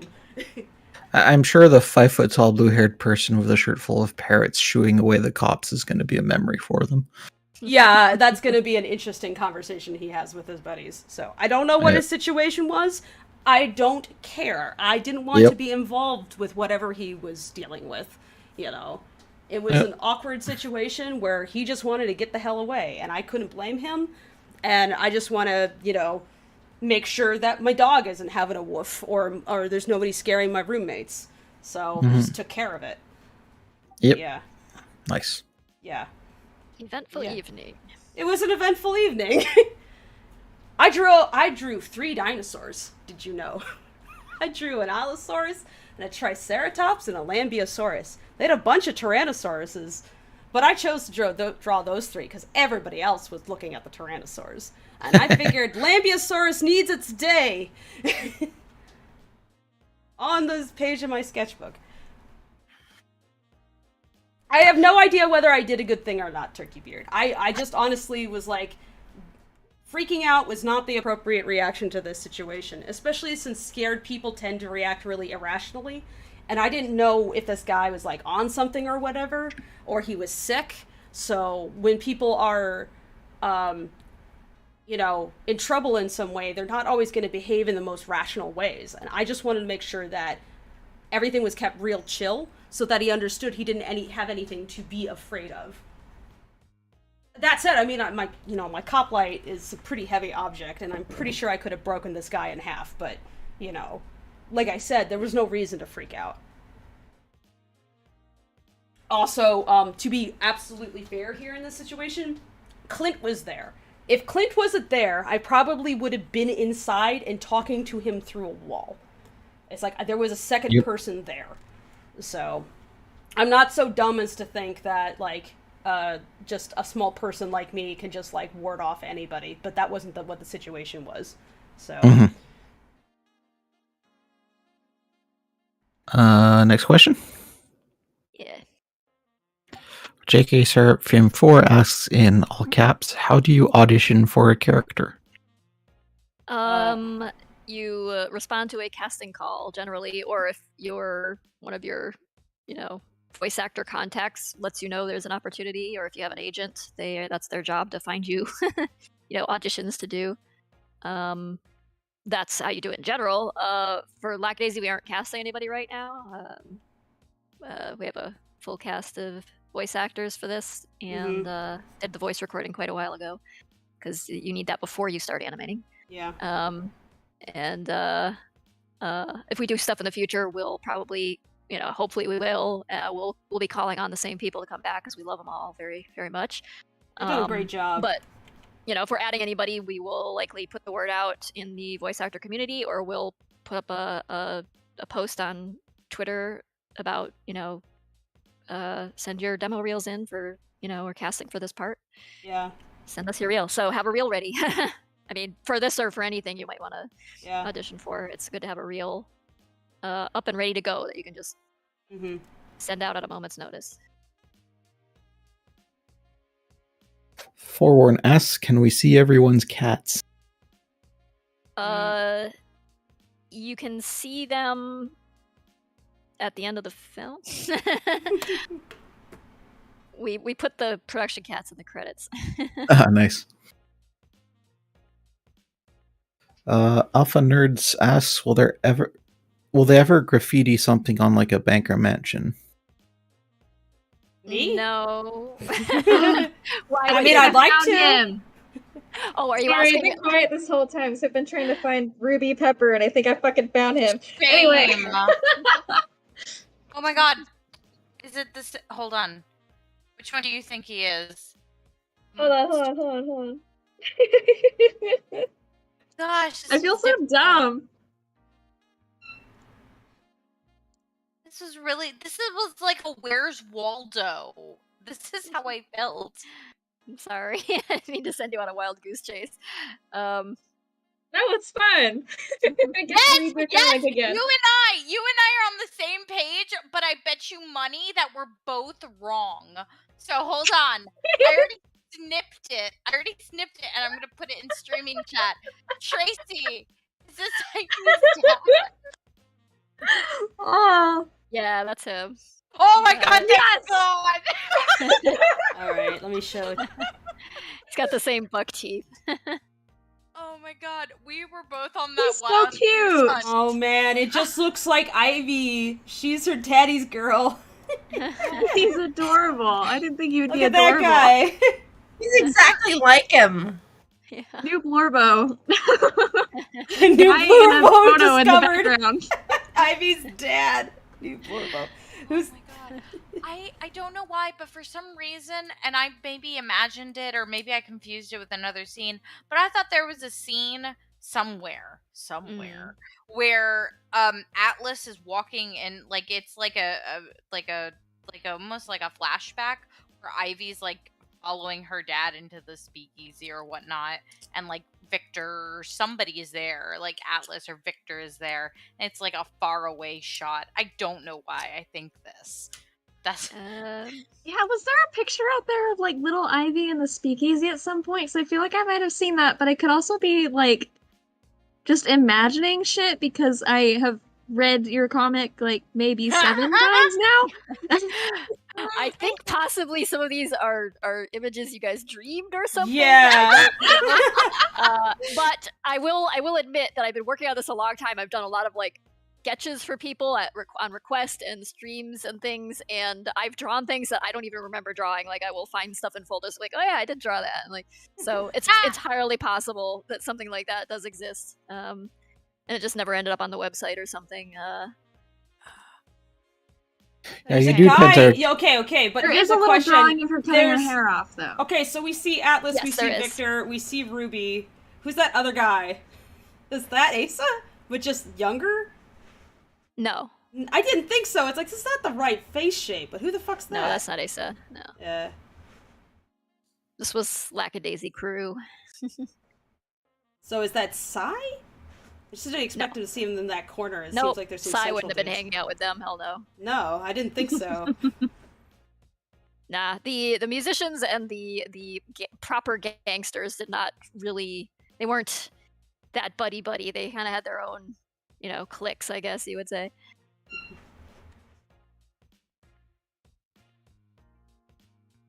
I like how terrified the guy behind Mordecai looks.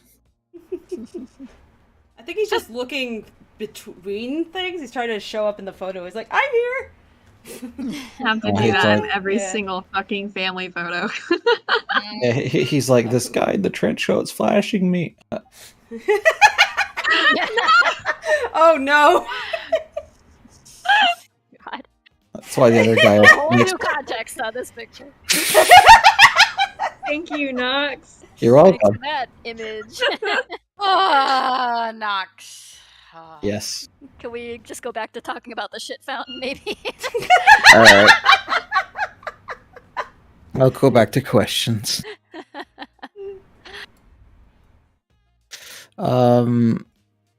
Emerald Hillzone says, "Hey Lacka Crew, I hope you're having a good time. What method of arson does Rocky use the most? Also, why?" I mean, whatever he can get his hands on. He's an arson of opportunity, I guess. It's not so much that he's like. I mean, yeah, he likes the I suppose the destructive chaos of incendiary devices like Molotov cocktails. Although they weren't called Molotovs at the time. It got that name a bit later.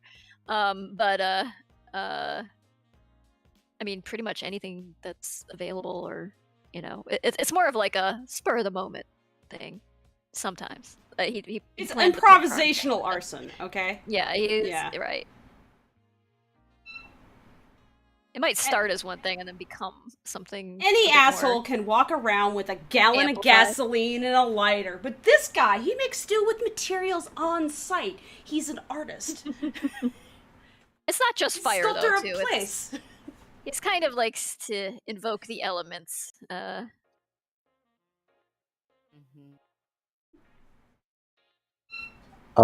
Juggernautics says, new viewer over here, what was it like making the entire thing from scratch? Yeah, Tracy, what was it like doing the entire short by yourself? Yeah, I animated it all by myself, just me. Everybody else was ancillary. Yeah, you guys think I'm drawing right now? No, it's actually Tracy. I'm just taking They were credit. just Yeah, they were just moral support. Yeah. Fable's actually Tracy's chair we put an AI into. No, I made the comic, but and did that solo for a long time. Still do the comic solo, but have had so many, people help me with so many different things. It's you can never really. I kind of resent those like projects where like only one person's name gets associated with it. It's like because so many people have contributed, and it's also sets up those awful things to happen, like the recent Justin Roiland stuff, like where there's like a big name attached to it. That person turns out to be a shitball, and then everybody else suffers as a result, because when that name goes away, the fan base reacts in a strange way that's like, oh well, he was the only reason to watch this or something. Like it's Never like mind no, evidence like, to the contrary. never mind and, like all of the like the slew of writers and animators and board artists and other creators and everybody else and all that, it's just like so many people go into making something. I can tell you guys that as a person who works in the animation industry, if a person is doing that kind of stuff, they're probably not contributing to the project in the way that you guys as watchers think they are, because like a lot of these guys have like PR campaigns around them, basically. Your average Joe working on the show and doing what they do doesn't. Most writers do not, for one. So this guy happened to get a lot of the name and the credit, but that does not mean that he was the one who was the primary performer. Period. Yeah, in fact, it came out later that he had very little creative input into anything going on in a long time. Yeah. But people still associate the name with the title of the show. Yeah, and that's so exactly why he did what he did, where he inserted himself into things, Right. like in the positions that he did was to protect himself from getting canned for bad behavior. Because this behavior he did to, people close to him, these aren't isolated things. People who act like this don't just like abuse one person and then nobody else. Like they just don't exist in isolation. So when it's like they might actually be an impediment even to getting your favorite cartoon made. So as far as like what the result is going to be, we'll see. But like I said, people like that often cause a lot of turmoil behind the scenes that you don't see or hear about. Yeah. They're kind of like a constant source of trouble, but they can't, like, the project can't detach from them because it's so strongly associated with that name. And or for legal and then when reasons, that person like, takes a fall, for legal reasons as well, and that person takes a fall, and then it's like everybody else comes tumbling down with them, so no one wants to speak out. Anyway, that's kind of beside the point. I just feel like, even aside from like people generally being shitty, and I hope I never sink to that kind of like level of shitty. I'm trying not to. I would like to be charmingly offensive, not actually. Right? Yeah, I don't want to hurt people, please. But like, I also don't want to be like the only name associated with this thing. No, because so many people have worked on it. I've told people, like, during the convention, when people were coming up to the table, it's like, oh, I love Lackadaisy, blah, blah, blah. I'd be like, I'm just the director. Everybody else did a ton of work. Like, I'm not Tracy Butler. I'm just the director. My job is to be the director. It doesn't mean that I made everything, because I can't take credit for everything. I put a lot of thought and care into who I was hiring on the project, because I thought that each of those people would contribute positively towards it. But that doesn't mean that, like, I made them draw or like have them have the passion they do or put the effort in or come up with ideas that I didn't. Like, you want to work with people like that who are better than you. They're not just tools that just like, you're just like, dance, monkey. It's like, no, it doesn't work like that. So, not if you want to have something good, at least. Like, I've learned so many things from so many different artists working on this, and I hope the reverse is true in some respect too. And but it's been so much like, I've had my hands on a lot of it, but so many other people have like been doing so many things, and Fable in particular has shouldered so much. So yeah, I'm trying. I didn't make it from scratch like a gajillion people did. Like, how many people? 170 something at this point have worked on it. So Jesus, I've lost track, honestly. Yeah, I thought we were done adding people, and then we got a bunch of sound. And then people. we got more audio people. Yeah. It's like other people collect cats, and you're the crazy cat lady. I collect crew members. Yeah, you have a crazy amount of people here. Yeah.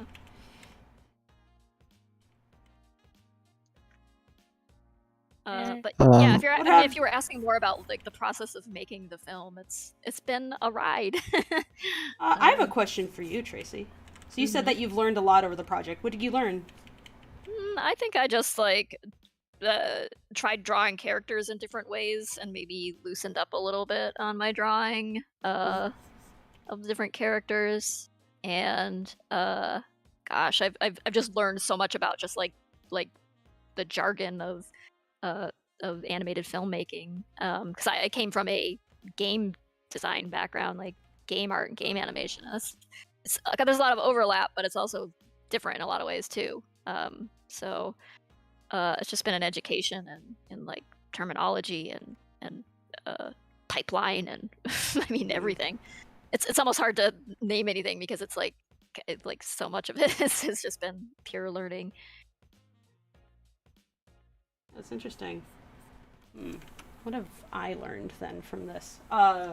Just learning different points of view for how people approach their work, and they approach their workflow. I think learning the effective people managing and task delegating and even just like things like that aren't necessarily art related, but it's about like bringing a team together and making that work, because the logistics of I've been extremely fortunate in how it's turned out, but like I thank everybody for that. I thank them for their patience, especially. Yeah, we've been blessed with like a group of people who are just like good people, excellent people, responsible artists, communicative artists.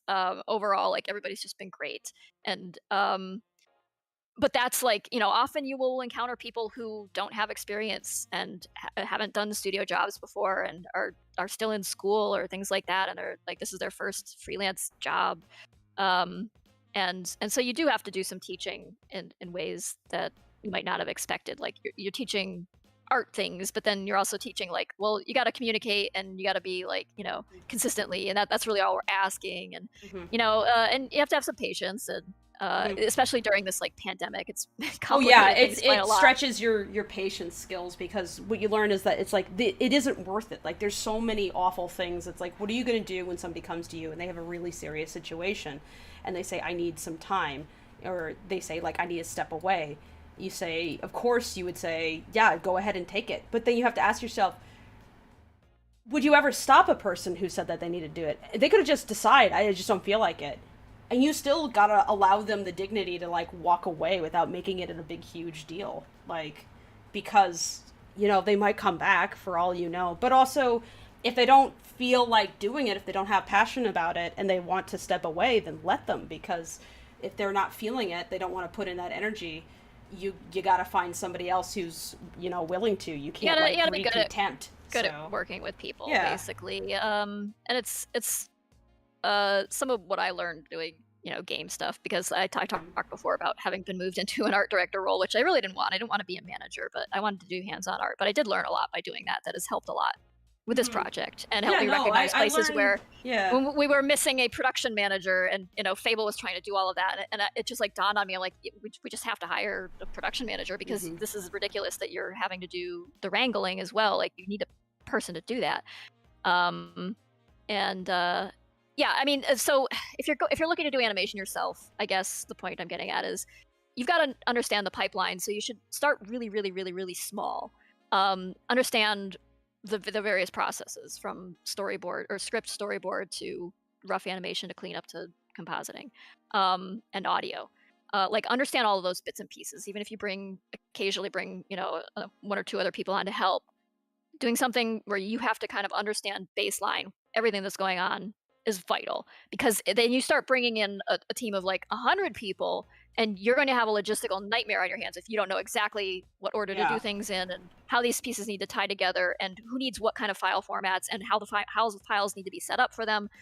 All of this stuff. And very, very importantly, is that you got to acknowledge that you have those gaps in your knowledge, and learn how to reach out to people, and like be brave enough to reach out to people and ask for help, because it's a collaborative medium. It's not done just with one person, and even if you are the only person on something, you still might need to reach out for help and just ask people questions, because like if you want to achieve a certain look or go for something, you're going to have to get advice from folks that you trust their input, who are willing and able to give you that time. And if you're going to ask for them to do work for you, try to pay them, even just a little bit. Try to pay them. It's a way of kind of demonstrating that you respect their skills, essentially. That besides the fact also that, people got to eat. Paid for your time. Yeah, and something artists seem to just get kind of dealt the crap end of the stick on. And if you're sitting there going like, well, I can't afford that, it's like, just think about if you asked your friend to move a bunch of shit in your house. You ask them to load up your car and a truck and all this stuff, and they're lifting up couches and that kind of thing. You're supposed to at least get them pizza and a beer. That's like the rule. It's a way of saying thank you.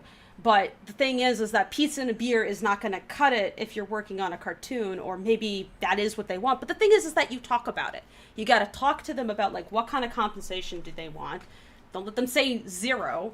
As far as I'm concerned, the only stuff that I should be doing for free for someone is if my mother requests it. And even then, I'm reluctant to take it because I don't like making her wait. Because unfortunately, I have to prioritize earning money to eat. That's the reality I live in. And for that reason, that's why you offer people at least something for their time. Don't let your friends rope you into something that's really extensive without them offering something. Especially if it's going to take time away from when you could be earning money to get yourself food if you're broke. If this is taking away from time that you need to feed yourself, don't do this for free for them. Yeah, I'd say that there are situations where maybe you do something for free, like those multi-animator projects, but what you have to understand about that is that somebody is actively choosing to be a part of that, knowing it's for free. And so if you're running one of those things, at least make it smooth enough that that's all they're doing. That's all they're doing. They're not like having to do it for you, essentially. So if you run one, just make it cohesive and easy to work on. And like on this project, like I can't pay people as much as they're worth. I'd love to pay them like 10 times, 100 times more than they get from studios, frankly. But Fable. We have another super chat. Wow, thank you. Oh no, shut up, Nox. No, Everybody compliment Fable. No, let's go. Ha ha ha. The revenge sucks. The revenge? Hey, she didn't pay. Complimenting. Why is this revenge? I did it. I was the one who did it to you last time. Well, Fable participated. Tracy, go first. I'll get you one at a time. I like this name here, Maple Paint Tube. Thank you for existing. This is a good name. No distracting. No. Fable, you have carried so much of this project on your shoulders and done so much and worked a job of like 7 people for the past literally 3 years. It's amazing that someone has the stamina to do that, but not only the stamina, but the patience and compassion that you have for other animators, because you've been through the ringer yourself and you know what it's like to not be treated well. Has been eye-opening and wonderful, and it's been moving every time I hear you talking to one of the animators who's having a rough time with something. You come at it with such empathy. It really makes you an excellent director, and I hope the other crew members have noticed this. And in fact, they've said things to me that indicate as such. So Thank you for being so good at what you're doing. You've been marvelous, and I couldn't have picked a better person for this. So I just figure, I mean, I owe to people, you know, like the basic common courtesy of treating people like people with respect, and it's not uncommon. just assuming that somebody's a villain in my life, even if I'm inconvenienced.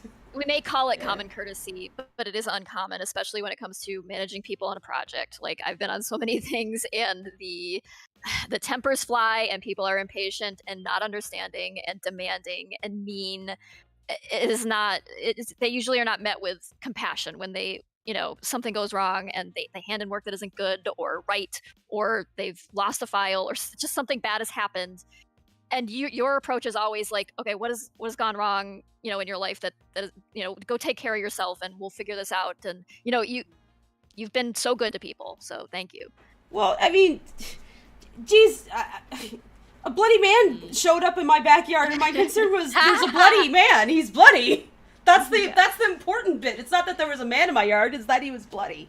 So, like, of course I'm not gonna be like, oh my god, blah, blah, blah. I'm pretty sure that he does, you know, if you come to me and you are in a moment of weakness, like, you probably like, yes, don't want to be in that situation.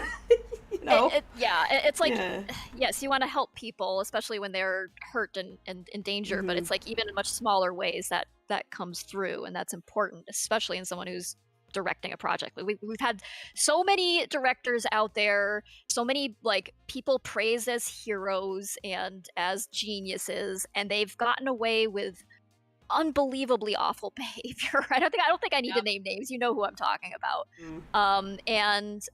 You know, like one of them left Pixar in a big, you know. Fuck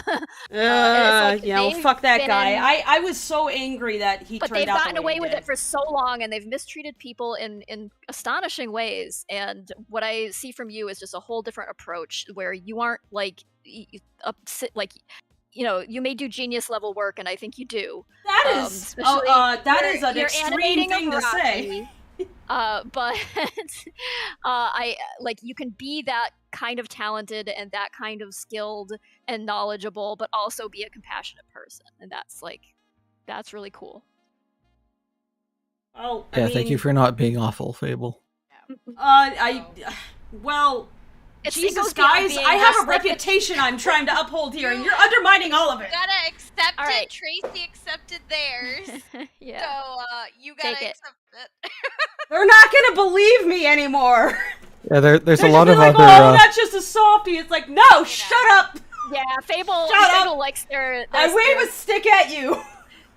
Okay. I will throw hit a you. Stick. Let's go. Come on. I'm gonna come over and you can throw a stick at me. Fable would like for you all to think that they're a little bit evil, but I gotta say. I mean, I did get Jacob to punch Mike in the arm that one time because he made this stupid baby noise. But he did deserve it. Well, I told him I was going to have this happen.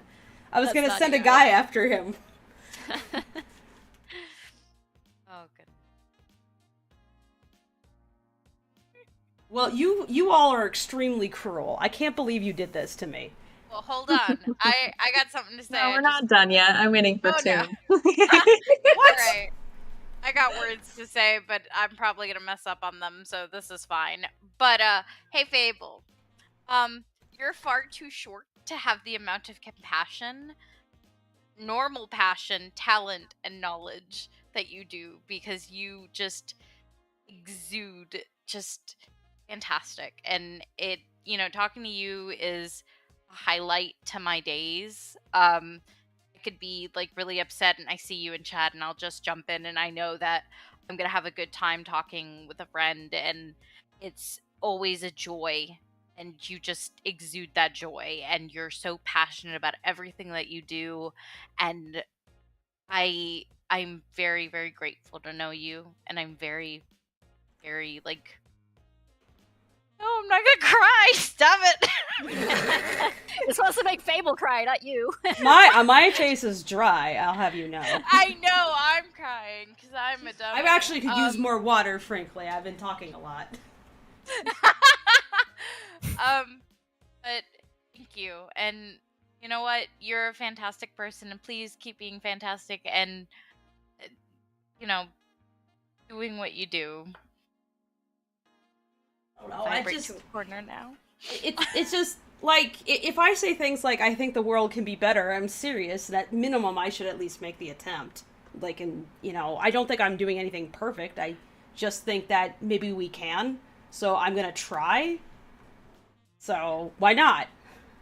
Most people don't, and that's the thing. The fact that you look at something and go, I'm gonna make it better. You know what? I'm gonna be supportive. You don't sit at the head of the table. You sit among everybody. You can't learn a damn thing at the head of the table. You can't hear anybody. You're all the way at one end of the table. If I'm at one end of the table, I have a book out and I am deliberately ignoring everybody. Well, no, I mean that's a good metaphor for the way it is. The difference between a boss who sits at the head of the table and a leader who is among the group and is doing the work as well and is experiencing all the same ups and downs and just has that that empathy for everybody around them. Well, I think it's practical. I mean, how else do you expect to know what people are going through and be an effective lead in anything if you put yourself in a position where you're separated from everybody? It's what makes you good at what you're doing. I just think it's practical. Like, how is this not practical to other people? It's just pragmatism, okay? However practical it is, it's unusual in this corporate fucking dystopia we live in. People, take the compliments. We love you. I don't think it's that hard. It's hey, you guys want to be a team leader? Don't pretend that you're better than everybody else. You're also part of the team. That's the thing. It should be common sense. It should be common, but it's not. Yeah. Well, that's and just it's stupid. It's easy, like, given, the situations you've been in, to come away from something like that and be jaded and sour and cynical and... Well, you've heard me when I get jaded and sour and cynical, and it's not really a state of mind I enjoy, so... No, it's fine to express that and work through, shit that happened in your past, but it's like, you could take that and make it, and say, well, I'm gonna take my experience and then do this and do it right, and treat people right. Or you can, learn the lesson that, well, this is just how you treat people in this business, right? This is how you get things done, right? Is you treat people like disposable cattle, they just come and go and whatever. I mean, artists are not sporks, okay? And we shouldn't be throwing sporks away either. I mean, there's you get burned out and you quit. Like, there's a few options there, and you've picked the good one, and most people don't. I don't know. I feel like I have not that many options personally, so I might as well do what I can the best I can where I am. So it's like, why not? If I'm stuck, then I might as well make where I am pretty fucking nice and get some chickens and make sure they have buggies and stick Clint outside with the journal and be like, right, damn it, So I wanted my... That's something that I really, really appreciate about you, though, is that you're really good at seeing the good in things. Even, you could look at any piece of art and you would have something interesting to take away from it and say about it. And except the one. That is just we don't talk about the one. Which one? We don't talk about the one. The one I don't talk about. Now I'm curious. No. I don't need to have that rant on stream because I don't want to advertise that goddamn movie. It simply doesn't exist. Yeah, that's not art. That's a pile of trash. If you guys think you know what it is, you probably don't. We're gonna go down. We're gonna start ranting if we. No, and this stream will be terrible, just terrible and depressing. Well, you see the good in most things, and it is so interesting to listen to you talk about artwork, and I love looking at the stuff that you do because you take the unconventional aspects of things and turn them into something really pretty and nice, even in just your analysis of looking at artwork that is unconventional. And I really love that, and I noticed that it's influenced the way that I look at artwork a little bit, and even in your outlook, it rubs off on other people too.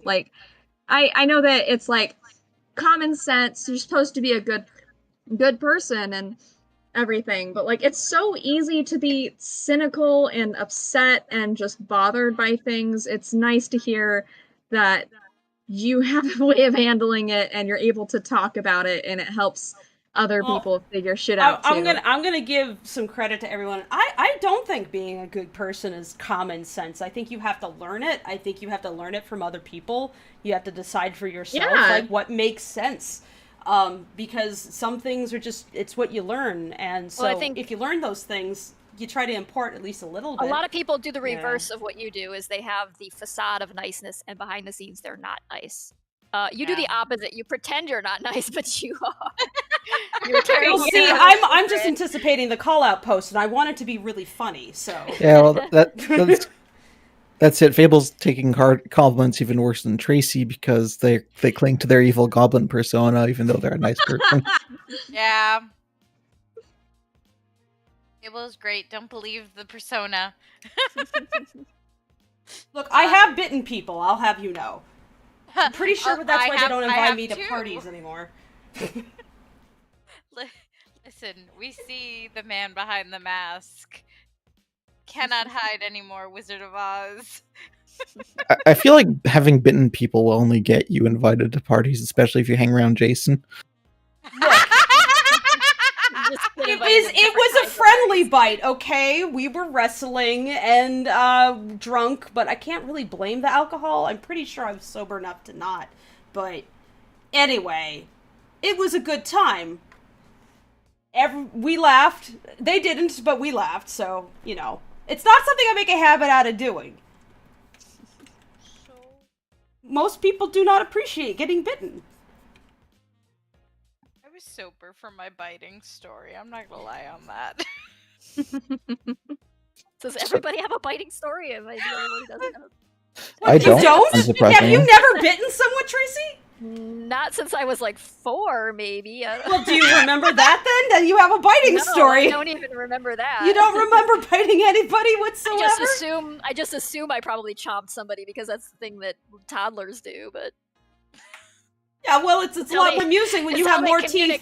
It's just, when you get frustrated that you can't communicate with words, you just use your teeth. You gotta be sure you gotta take the opportunity if you need to deliver someone a good chomp. It's a great way to send them to the hospital. Now, I did not send this person to the hospital. It was not like that, but you should be prepared at some point in your life to bury your teeth into their skin and make them bleed. To discourage them. Like any good dog. What we're talking about. Fun! This is Fable's goblin persona. I mean, it only takes I don't think it's a persona. Think about it for a second. This makes sense. I met you and hung out with you, and you didn't even gesture at biting me, so... I don't say that I'm going to bite you. I don't need to. Oh, okay. If it's justified, I will. Like, let's say you, let's see, why would I bite you? There wouldn't be a reason to. Gift card on my account. What the fuck? Anyway. Surprise. Let's see, if we were in a situation where my hands were tied and there was no way for me to slap you awake, I would bite you to wake you up so that we could escape the hostage situation together. So, okay. Well, that's a justifiable biting incident. Did you know that I bit you to save your life. Yes.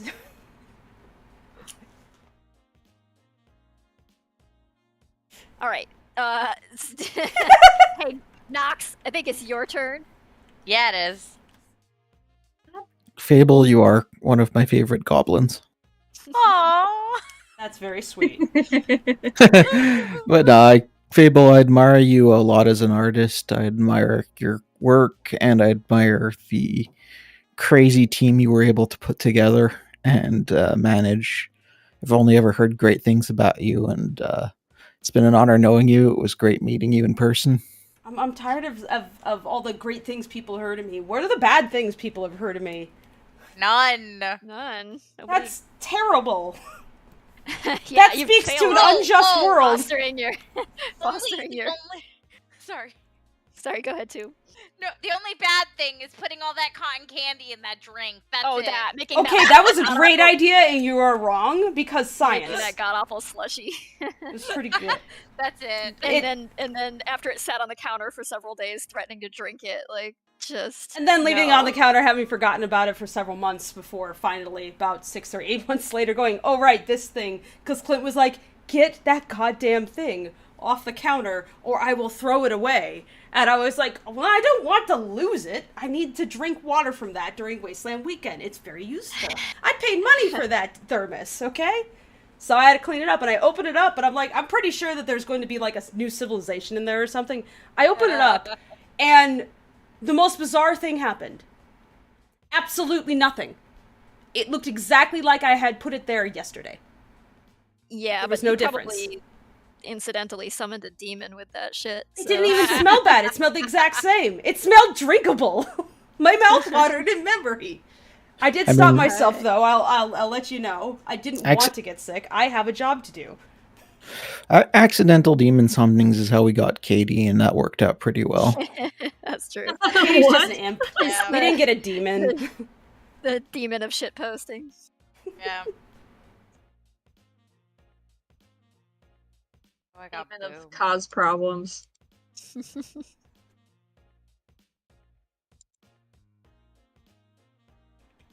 I came back to some weird conversations. Oh, hey, yeah, Kare. Hey, Kare. Okay. Kare. So Okay, what? Kara, you need to what? say something nice to Fable. Yeah, No, we you got a don't super have chat. to. You don't Yes, have to. yes, you do. No. We got a super Oh, are we chat. doing the torture thing, that but with said, Fable yeah, this No, time? no. Yes. They're just trying to pressure you into complimenting me to make me, you know, Kare. feel I more see. full Wait, of myself. oh, It's totally a put it upon. has to be done. Mm. I'm sorry. There's a super chat that says everybody compliment Fable. I have to do We it. must oblige. Must oblige. The super chat. Science. God damn, why do you has have to everybody else actually already treat done- this job seriously? Huh? I said, why do you actually have to treat this job seriously? Damn it. Because I don't know. I like this job. But okay, compliment Fable. Fable, you're probably like one of the people I've learned the most with than even the teachers that I paid for and studied with in university. Like in the few notes that you gave me when I did animation, I think I learned what I would have learned in any other school in years. Like everything you tell not only me, the team, the way that you treat us, the way that you treat us like people and not like donkeys that are just made to be weird around, which I know sounds weird, but is how a lot of other directors treat people that are working for them. You may want to be a goblin, but you're a little fluffy goober of a little potato bird. Goblins are cooler, okay? Shh. No, you're a potato bird. A fluffy potato. You're gonna You're think a I'm fluffy SpongeBob potato. or something if you keep this up. That wants to squawk like very, very ferociously, but you just do little beeps. You are like one of the sweetest people that I could have met, especially for a job that I originally thought was going to be very scary and intimidating, and you immediately made it very welcoming. Like, I am so grateful that this was my first job because I have an idea of how a functioning and good projects should be led and should work. And that's something extremely admirable because a lot of other teams, supposedly very professional, cannot do what you have done. So hats off to you, Fable. You are amazing. I'm actually happy to hear that because one of my intentions was like, I want to try to set up this project in a way where the people who pop on, because I knew that there were going to be people for whom this was their first job, I wanted them to come away with an experience where they could go to their next job and go, is this job good or not? Like, am I being respected? You know, am I being disrespected? What does that look like? And so you have some idea in your head of like what you want out of your career. And that way people can't like say, oh no, this is just how it is. Because it doesn't have to be. There's no reason it has to be. So if you have an idea in your head of like how it could be, then things can get better because you know when something is wrong and then you can step up and you can step up for other people too. So Yeah, a lot of bad behavior gets normalized out there Mhm. in the professional Yeah. world, especially if Mhm. you're an artist. Like a lot of mistreatment and undervaluing, and I'll cop to some Um, of it even. Like I definitely had some ideas about how quickly things could be done that got fixed as I was working on this, and I was like, oh, I realized that I had learned something about like time management and what to expect from other people in oh yeah, my we definitely job learned that some. were So not learned some hard okay. lessons. Yeah. But we never or you specifically never lost your patience or got unkind to anybody as a result of that. Like that's the reaction a lot of people have had in my experience. Like when things are off deadline, or they're not going as fast as they want, or something gets turned in and it's not quite how you wanted it to be. Like their reaction is to get mean, to put extra deadlines on people, to like bear down on everybody, and you've not done that. You've been patient and understanding, and you find other ways to fix it. Well, And how's work that with people supposed to in make fixing it. anybody It's go like, faster if you're being mean to it them? doesn't. It's just the way that the corporate world works. Well, that's goofballs. Because they see people as expendable, and they get away with it because there's so many people who want to work in games, for instance. Like you can treat people badly and they'll still come back for more because they want the prestige of the job, or they just passionately want to make games or something. And so people take advantage of that passion that people have for something like animation or game making or whatever, and abuse it. Yeah, and if you keep doing that, you know what happens is you get nobody making games or art or animation or anything, because eventually people go, don't do that job, you're just going to get the shit beaten out of you. So, like, you won't have an excess of people eventually. So no, don't that's not do true, that. because of the way this world works, is like a lot of people will come up and they don't know what to expect. Just what Kari was saying is they'll come in and sure, they'll get in the treated short that way. term, but 50 years from now, is that going to be the case? Way. And I would like Yes, to see the because medium do there's better always- because If you normalize it is Yeah. the thing. If you normalize that behavior and you just keep digging your heels in and going, well, you should just expect to be treated like garbage. Let me change my framework here there's no for other why option. I'm arguing for this. Sure, you'll get video games and stuff, but you won't get those good video games. You won't get good animation. You won't get stuff that feels like satisfying to watch. It tells you something. You learn something from it. Instead, it just becomes like Triscuits. Who gives a fuck about a cracker? It's just a cracker you grab from a box. It's nothing more than a product. It exists, sure, but it's garbage. And that's all you will ever get out of something that perpetuates that kind of system. So if you want to see the medium exist and be just interesting in general for all kinds of people and be a way that many people can express themselves, then you need to not destroy their passion in it. It can't be just a job. It's like you will run out of people who are artists and you will get only people who are technicians and who go, well, I guess this yes, will make me money. So, and then, yeah. Yes, well, it's prioritizing the art of the art instead of the money of the art, which is what most any, business will prioritize it the opposite it's like way. we need money to eat and get by and have a stable, comfortable life. That's not what I'm saying. I'm not saying that we shouldn't get paid, but what I'm saying is that you treat people with respect and you keep in mind that what you were asking of people is more than their time. You're asking for their passion, so you gotta respect that. You gotta respect what you're asking from folks. Yeah, if you want passion to be on the screen, then you gotta foster it in your crew, because that movie's not going to exist without them. That something really shines when the people who've made it have loved it, and it reflects in the art. But something we just instinctually get drawn to. If everybody's working for a corporation that always prioritizes the money over treating people properly, the end result becomes normalized too, as this is what you get. Yeah. That's as best as you can hope for. And so t-shirt you maintain the that status dissolves quo. on your inside of 3 months. It's like how fashion is a thing, but there are passionate seamstresses and costumers and all this thing. But can I get access to any of clothing at that level? Unfortunately, no. But I would like to. So I don't know. It's a weird analogy, but I'm thinking about the other forms of art that we have totally productized. I don't know what term to use, where we just view it as a product and not like Commodified. yeah, commodified. Thank you.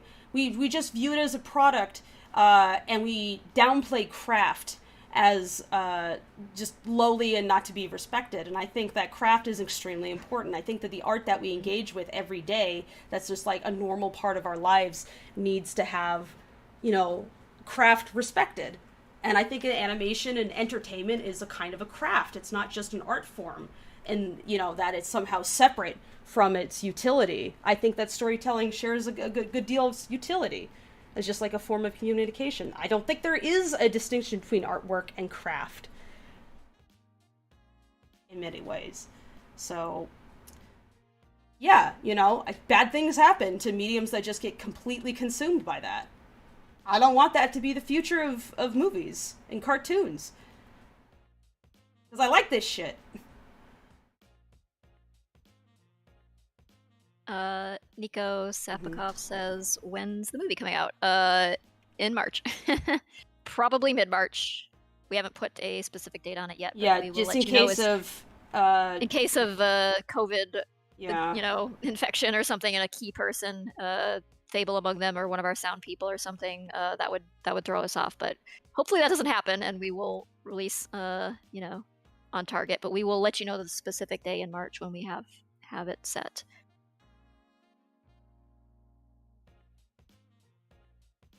Yeah, we won't be shy about it, you believe me.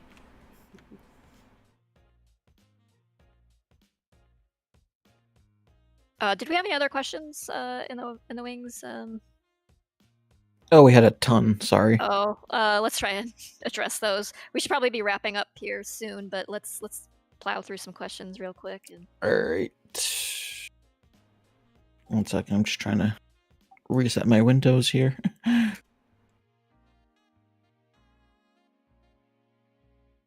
Thank you to the audience for asking such excellent questions. Too. Yeah, no, I love questions that make me think. If you're getting me to rant, something must have gone right. Not for me, but, you know, for you, if you find that entertaining. I hope I'm not coming off too obnoxiously. No, you're good. So the next question would be, how many years did it take to make? That didn't specify what, so I guess comic and or short. The short we've been working on it since 2020. So, yeah, 3 years. I think what I can do is... It's on a peg. Not Enough Meme says, would Nick wear a boot on his head like Vermin Supreme? I assume Nico. No. He's way more fashionable than that. Alrighty. Yeah, he is. Calm down. Dominic Allen says, have you guys ever watched the Arcane yet? Yeah, I've seen Arcane. I've only seen bits and pieces of it. I'm bad at watching things lately. Yeah. I have to behead Atlas. Hang on.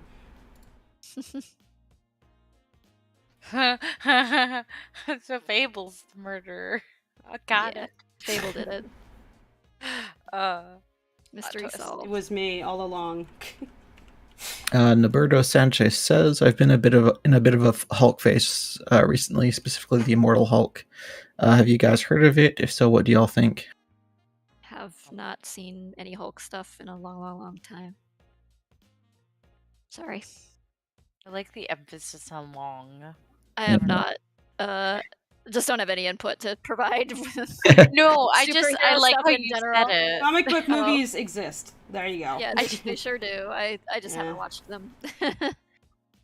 I just like how you emphasize like the way you said the word long. It was just long thing.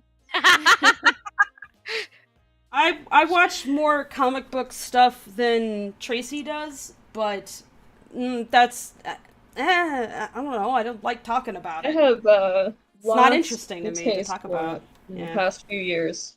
Yeah, that probably too. Yeah, my taste honestly, for conversation about it. Especially. The only Cape comic thing I've had any interest in is the boys, which probably tells you something. So, Well, yeah, I mean, like, to it's not watch that that. superheroes are just a topic that I'm not interested in. I'm just not interested in the... I'm not interested in it from the same angle that it's Yeah. we just keep retreading with. Yeah, with, I'm not really you know. interested in superheroes as, like, crime fighters, because it seems kind of weird to me that So somebody who cares about the binary. world would just want to punch people to make the world better, instead of, I don't know, diving to the bottom of the Antarctic Ocean and, like, helping some marine biologists discover, like, new life forms. Like, that's just way cooler. That's way cooler than punching a guy for stealing a purse. One of these things is objectively cooler. It would even be cooler to see, and, like, the challenges of that, and, like, you know, there could be, like, it could be dangerous down there too, and, like, they learn stuff like, oh my god, this, you know, there's these guys and they're dumping garbage, and, like, hey, this is contributing to, like, the degradation of this ecosystem. So rather than, like, solving a problem via punching, they're just like, hey, we discovered this thing, you point a camera and it becomes, I don't know, there's so many ways that you could do a superhero story that don't involve punching Fable. a guy. They're called documentaries. Documentaries are cool. I'd say, They are, what if it was like- a documentary but filmed by a superhero? What if that was the story? It was somebody who could breathe underwater. That would make Aquaman really interesting. No, I'm Yeah. just interested in different kinds of stories than the Yeah. ones that Cape Comics tend to tell. So Yeah. Yeah, I'm not crazy. Yeah, it does sound like you're getting into Captain Planet territory. I am, Captain but Planet, also yeah. I think Captain Planet would be kind of awesome if we rebooted it about now.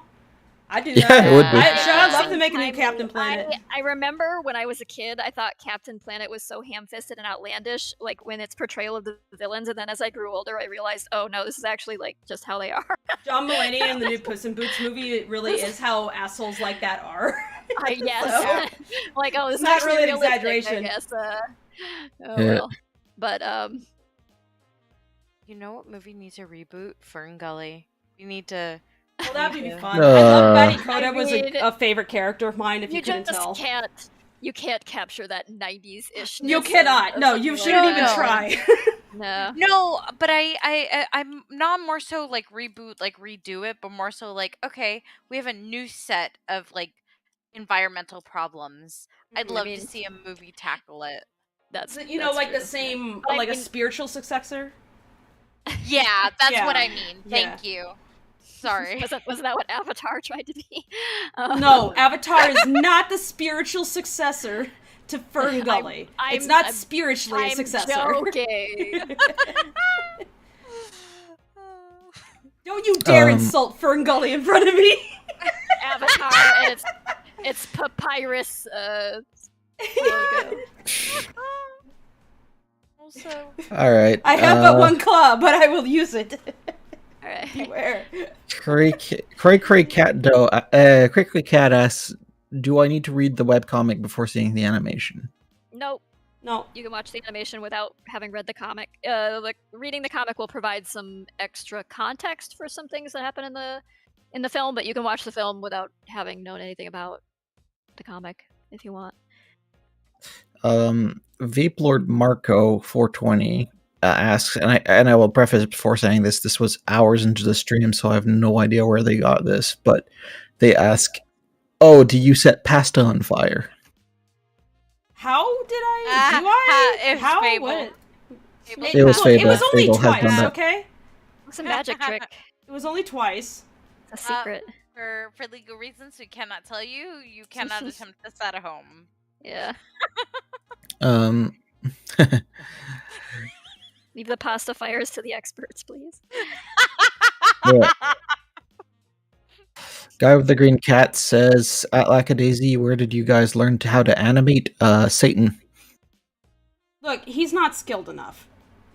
Fair. Where did you learn to animate Satan? What? No, I Satan's what I answered. No, of Oh, course not. Satan. That guy Oh, doesn't got okay. no skills, okay? He's all talk. He's no dude.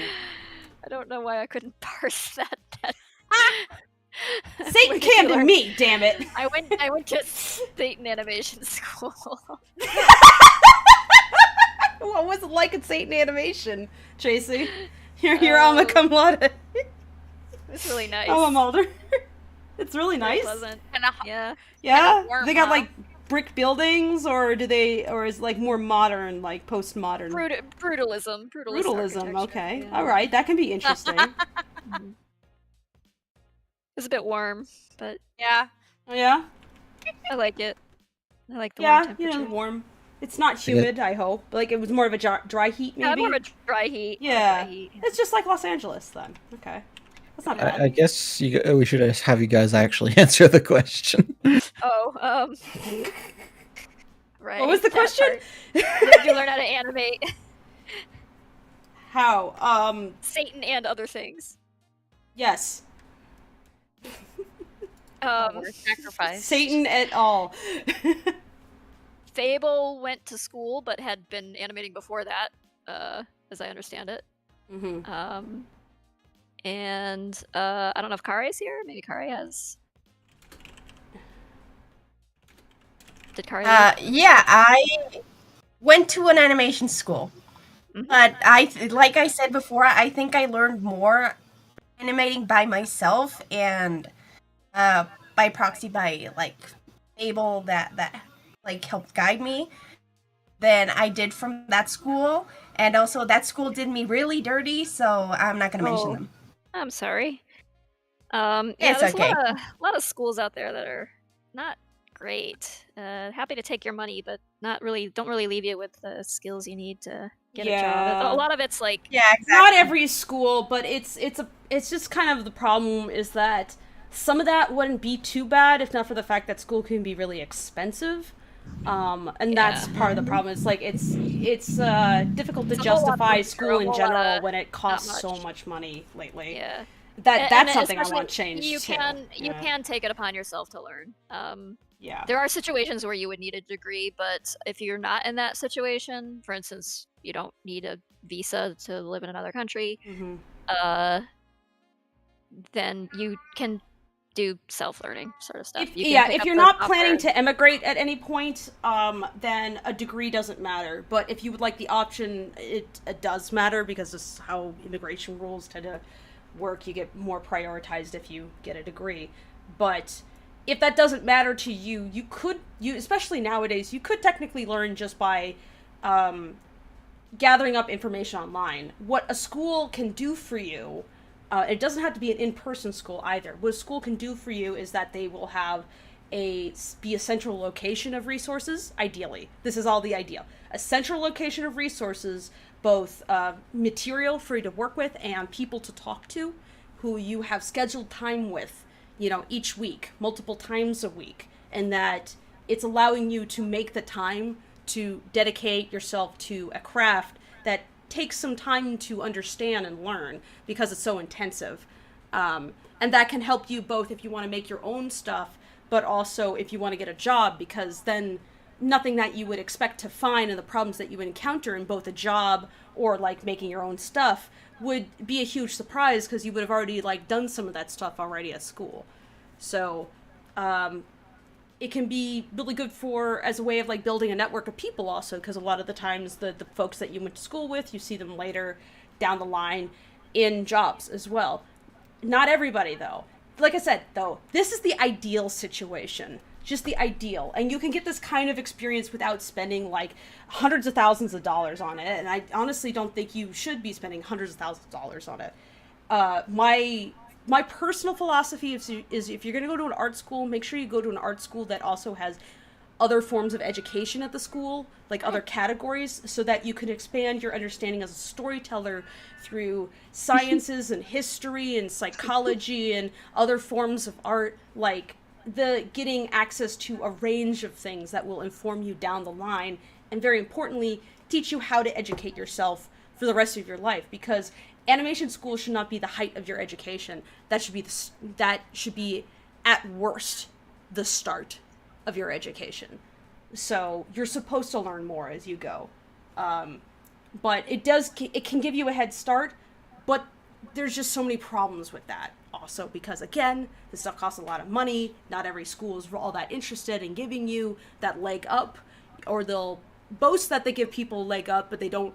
But when you look at the actual statistics and like what happens to a lot of people who go through them, you don't see any actual correlation there. And that's because when it comes to an art form, unlike say being a doctor, you don't need a license to animate, or at least you hope you don't ever. So anybody can learn and and walk into this job without having a degree, because it's just not the kind of thing that requires licensing rules. That said, like, if any of that appeals to you, that kind of environment, again, you can find that at a school. You could also find it in, like, a mutual Discord server. You can join small projects, like I said, multi-animator projects are, like, a really good way to learn about working with people on a team. That's something that's really core to doing this kind of animation. But if you just want to do stuff on your own, there's people who do that, too, that you can learn from. Learning you'll do will be from doing the actual thing. So if you start animating unto yourself, you're going to start learning a lot pretty immediately. Sorry, my cat was like yowling at me. He came in marched in here and he's like, "Where's my dinner?" I heard that. And I was like, Cat was interested. Yeah. Was that Sebastian? It was Sebastian, yeah. Oh my god, I loved it. I was like, oh my god, there's a baby in the background. He just like, he marches in and he'll just like position himself a few feet in front of me and he'll just stand there and go, "Meow, meow, meow." A little guy. Now he's staring at me, making fun of him. Sorry. Oh, I love it. So I should point out that we have 35 more questions, so I don't think we're getting through this tonight. Let's speed through them. No 10-minute answers. We have like Okay. a minute to Okay. answer. Forewarn asks, are any of you sports fans? Nope. No. I like sports anime, but I'm not really interested in sports actual. Sports anime. I like sports anime, okay?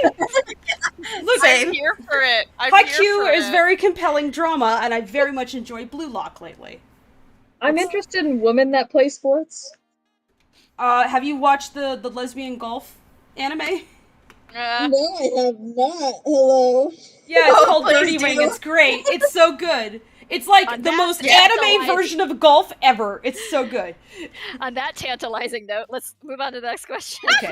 Okay.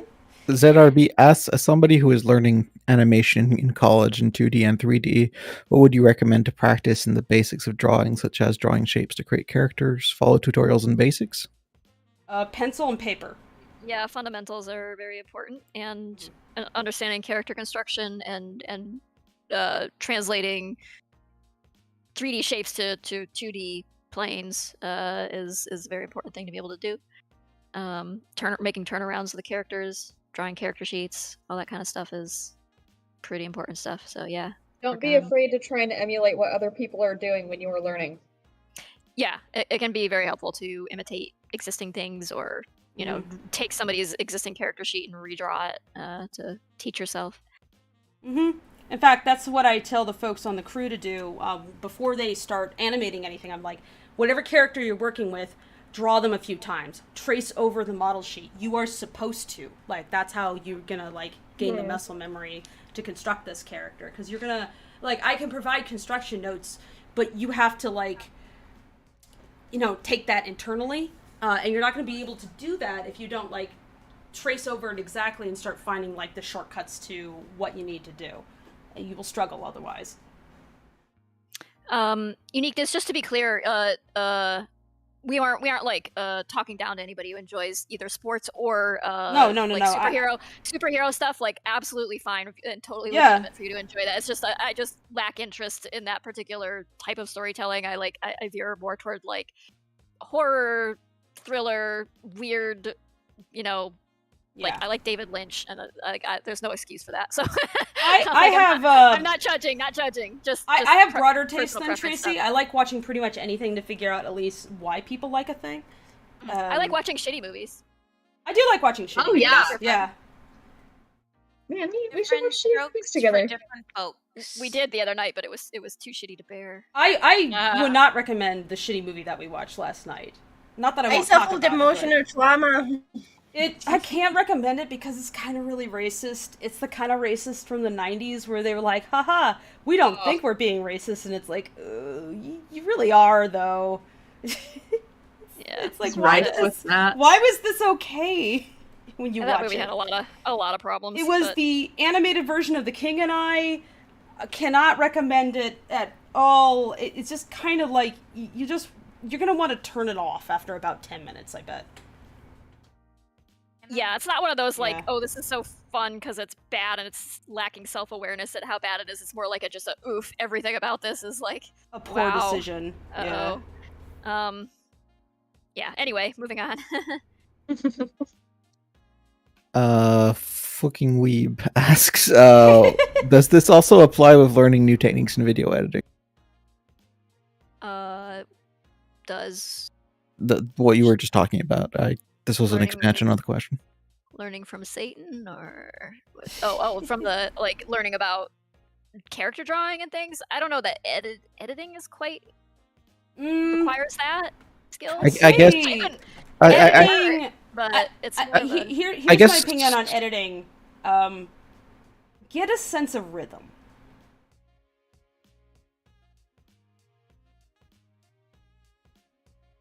I think studying storyboarding would be good for an editor to do, maybe. This is To true, but understand- that doesn't like communicate to timing quite so much. No, So, yeah. but it teaches the editor what the artists are thinking when they're structuring scenes and what they're trying to communicate, and maybe might help you get in line with them in terms of like, well, how do I then edit this to complement, what they're trying to achieve through storyboarding. You might not be able to talk to in a lot of productions, you probably, like an editor may not get to speak to the storyboard artist because the storyboard artist has long ago been, done with that part of their work.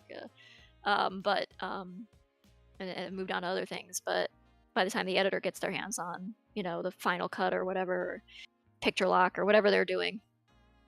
But to just kind of have an innate understanding of what they're trying to achieve and then working with that. But I think just understanding filmmaking in general is an important thing for an editor to do. But definitely, I don't think like the character drawing pencil stuff is necessarily. I thought that was Applies. yeah. I thought what you were referring to was like drawing, and it's like I mean, come up with some way of visually shorthanding stuff, like creating like visual notes for yourself. But I don't think you have to be an amazing Or artist make to be it an doing your editor. own filmmaking and editing, but it doesn't have to be drawn. I mean, it can Yeah, you could do this So- with like photos, live action, just like getting a sense of the flow of things, the timing of things, like what feels right, what gives you a certain impression that something's like funny or horrifying, just based on like where you cut and what you chose to point the camera out at and stuff like that.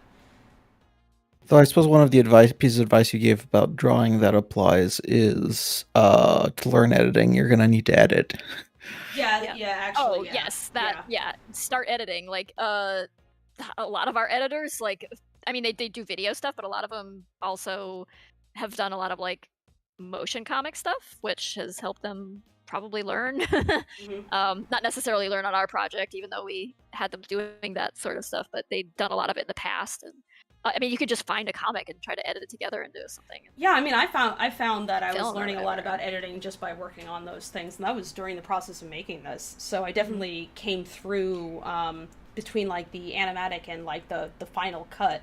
Like I had learned just so many things about like exactly where I want to cut and how. And part of the reason why I had gotten better, besides just like having time to mull over it and what I was looking at, was doing some of the comic dubs where I was just taking static scenes and seeing like what changes about this or that, like what helps it sell if you just like make a thing a beat longer and you don't have like movement going on to really sell any of that. So when I did the dubs, what I was frequently doing was sending like the really roughest version of the dubs just cut together to the to our motion graphics artists so that they could kind of line up the timing the same way that I had. And something about that limitation just taught me a lot. Suppose we should move on. Okay, Yeah, go for it. yeah. Guy with the green hat says, did y'all know the reason cartoon characters in the late 20s, early 30s were all drawn with gloves? So the animators could see the we hands? know, Well, there's a no, reason that's not bad, quite why, but yeah. 'Cause it says the color palette was really limited, but whatever. I don't The know. limited color palette, yes, doing things with, I mean, when you have shades of gray, the contrast is important so that you can clearly communicate, like, a character disappearing against the background, or one character to stand out from another and things like that. So they definitely used that like the value contrasts quite a lot. The reason they have gloves though goes back to minstrel shows. Yeah, and there's that was popular at the time. If you know anything about minstrel shows, if you watch some old cartoons, you're suddenly like, oh. Yeah. Like, it'll kind of change your view of certain designs that you're familiar with, basically. Yeah, if you Really think about old what was designs. popular entertainment at the time, and it was likely influencing the people who were drawing these characters, because it was like, Yeah. the comedic fun stuff, and they're trying to do comedic fun stuff with cartoons. That's what they were pulling some visual, inspiration from. And Yeah. so, yeah, it's unfortunate, but that's why we did our rubber hose Lackadaisy animation. We left the gloves out. Yeah. Octomar asks, Fable, are you a teacher? My approach to directing is to try to take the attitude of a teacher. Basically, it's like your job is to get get these students to like do their best and like learn something from the experience. And I felt like that was a positive kind of relationship I could recall where somebody was like above me on something. There's just intrinsically a lot of guiding that you do when you are a director. Even if somebody's coming in their experience, you still have to guide them to do things in the way that the production wants, like the style and things like an approach and how this character is supposed to be represented and how this character acts. There's so much guiding that happens. Like directing is just innately there's a lot of teaching. Yeah. You're kind of trying to get people to understand why you're making certain decisions too, not just telling them to change a thing, because if they don't understand why, it's going to be hard for them to apply that knowledge to the next thing they're going to work on. And so you could save yourself a lot of time by just like educating people on why you're taking a certain approach. Yeah. I don't think you've done like any like official teaching gigs, have you? But No. You certainly could. You certainly would be capable of doing it if you wanted to, but I thought about doing something like that for my Patreon, but I don't really have time to prep around that right now. Okay, next question. Forewarn asks, will Tuxedo Cat be in Lackadaisy? Knowing Forewarn, they mean me. No, I will not be in Lackadaisy. Wes says, random question, but does the Lackadaisy world commonly have dogs as pets? Dogs exist. That's really all I have to say about it. I don't really focus in on that so much because it's just a little bit awkward, even though it's just not a point of the story that would have any real relevance to what's happening. But yeah, they would keep pets or have a horse or have a dog or whatever, just like people would, because they are just stand-ins for people. They're like I said, they're just the zoom filter is stuck on cat. That's all. Yeah. Yeah. Octomar, post it to me and I'll send it to them. Send what? They wrote a paragraph about how great Fable is. Oh. Why? Yeah, Why would you waste your time on that? Because of the redeem from earlier. Thanks, Octomar. You could be writing nice things about yourself instead. Tracy, I heard a very slight amount of spite in that. No, not at all, actually. Now it really sounds spiteful. Revenge? The only thing I might be spiteful about is that it's not going to be read out loud here in order to maximize the discomfort that we... Yeah, I'll be saving It that. wasn't spite, it was a little bit of evil. Okay. I mean, it can be read out loud if you guys want, but we're not going to make it through the questions. I hang out with cats all the time. They kind of rub off on you a little bit. You just become a little bit evil. You're tired of getting bested by a bird, is what? Ooh. What? All right, I think we're reading the paragraph out loud. I think Tracy is the most cat-like person I know. True, though. For a person who doesn't actually usually draw herself as a cat, you are the most cat person I know. Really? Yeah. Okay. There's been instances? I don't think I've ever People said seen... usually. Yeah. Usually you don't draw yourself as a cat. Oh, Usually. I don't think I've ever drawn myself as a cat. Other people have. Yeah. Racy. They basically just draw the gremlin Tracy and then put cat ears on it. So That's essentially all it is. It's really not that clever. I kind of want to get... Because Gremlin Tracy is a good design. It's just eyeballs and a Yes, Pumpkinhead. that's good design. It's the Isn't there essential butler, okay? Yeah. It's Tracy boiled down to the elements. Distilled down to Yeah. that Distilled very Tracy. yeah. Shouldn't we dig out your old persona from the DeviantArt days? No, What? I don't What? think I had one. Did I? Didn't you have a fox? DeviantArt? I had a fox What? character. I used Oh, to draw that's in high right. You school. used to draw yourself and Candy and like your other roommate as like Yeah, little you did. creatures. No, I don't think I ever drew them. I drew Candy did art of us, but Oh, it was that's- Candy's that came- art. So you have a that came- designated persona. Okay. That came from high school when I used to draw comics for my friends. Ah. During I used to work as a library aide, but the library was pretty dead, so I would just draw comics. Oh and my god. we each had like a stupid animal character. So I Yes. find that really funny because Boo, part of her like work payment thing, school, she was a library aide too, and nobody would show up, so she'd just sit and draw too. uh, That's Good usually place how to it draw. The goes. library is a great Yeah. place to go and doodle. Like, Yeah, like if it's you quiet. can't afford a I worked in the cafe, student store, and Yeah. I'd have enough time to draw. yeah, I would bring in like my giant Prismacolor colored pencil set and Yeah. a big freaking piece of Yeah. like poster board, and I would like draw on that during. I would, like, That was color great. it in and- Man, now you've unlocked some memories of this. Yeah, the library is a great place to draw. You guys should all go to the library and draw. You could just hang out.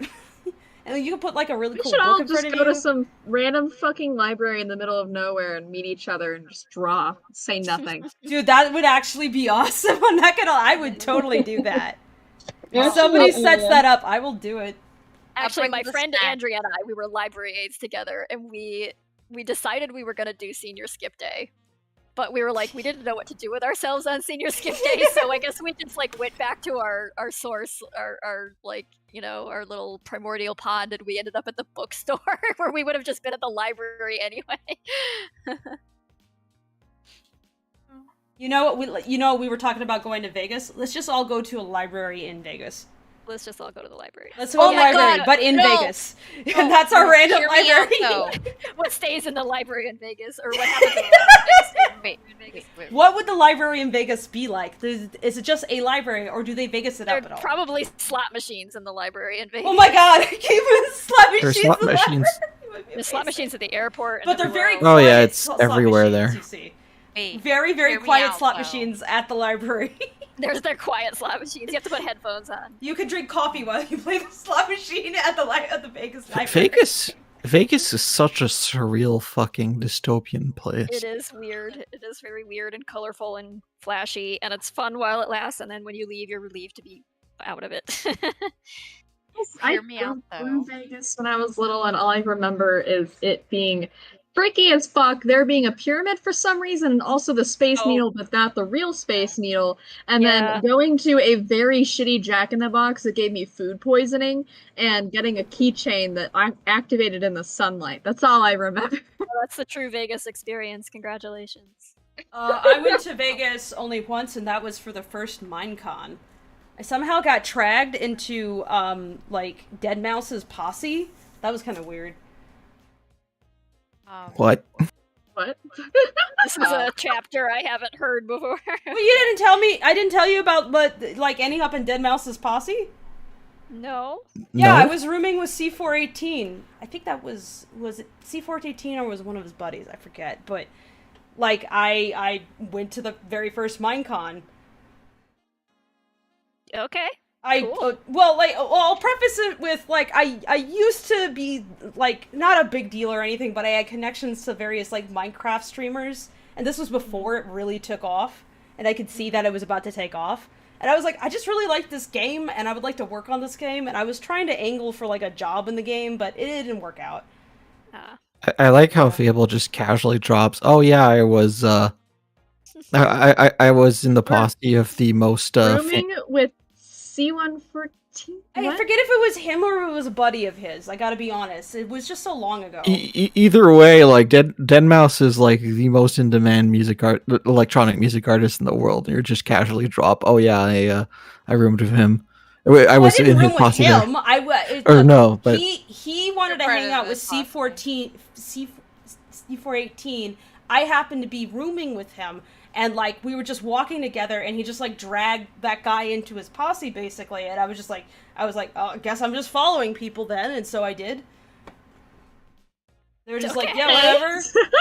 I did a doodle of him for him.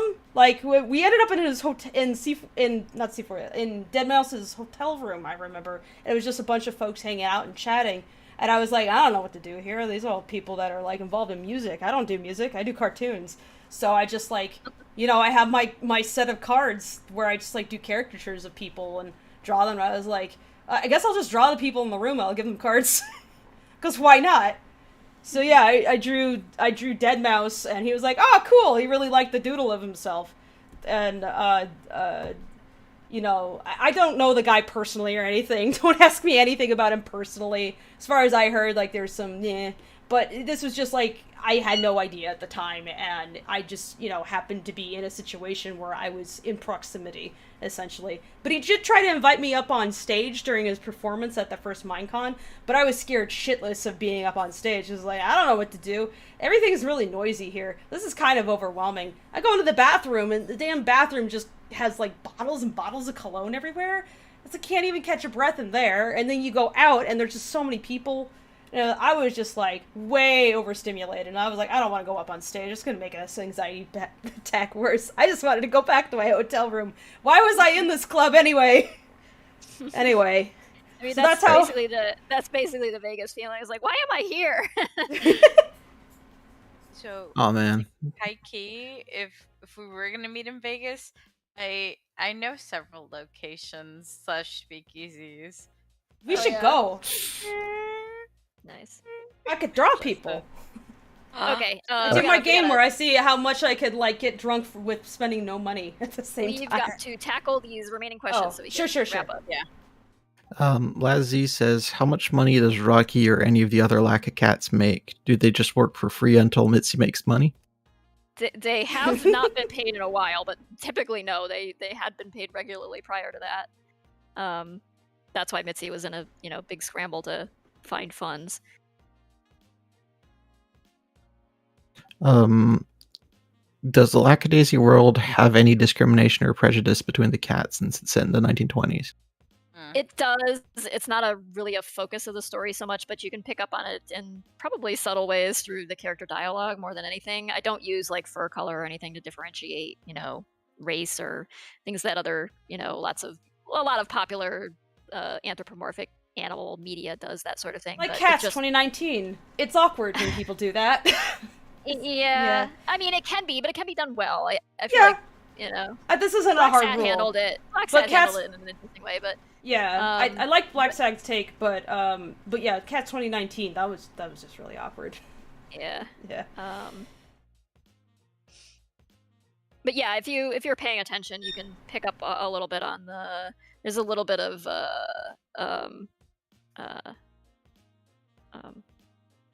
headbutting between the Savoys and Mordecai over cultural things and a little bit of the Catholic Protestant stuff to come and things like that. So there's also like Seraphine having talked a bit about her background. Makes it pretty apparent, but it's not something where like the intention is to like what I like about it is that the intention isn't for you to go, you could tell this takes place in 1927 because they said 15 slurs in a row. I'm like, do we need that? I don't wanna like wash over it and just pretend it wasn't there or something, but I also didn't want to make it the focus of the story. I wanted to tell a story about specific things, and sometimes you just have to pick your battles. But yeah, I mean, there's a lot of like prestige media that leans really heavy into that sort of stuff, and a lot of time it sort of just turns into like, I don't know, it's so egregious that it's like it's and prevalent that it's a little distracting from the storytelling. I don't know, it's like they like getting away with being able to say certain things or something. Yeah. Ready to move on? Yeah. Alphanars asks, why does Rocky get crazy for pancakes? Is there a reason, or does he just like them? He's already a high-strung character, and when you give him sugar, it just gets worse. It's really... It's like, did you have when you were a kid, like one of the kids in your whatever group was like, for me it was like cousins and family friends and stuff, and we'd get together as kids, or her parents would get together, and we'd all be, there was always the one kid who had way too much energy, and when it was time to go to sleep, like that kid could not sit still and would be like jumping on the bed while everybody else was like trying to sleep in their sleeping bag, or And if you didn't know that kid, you might have been that kid. And if you're like, I don't remember that kid. Yeah, that was me. It's sorry, it was you. Yeah, it was me.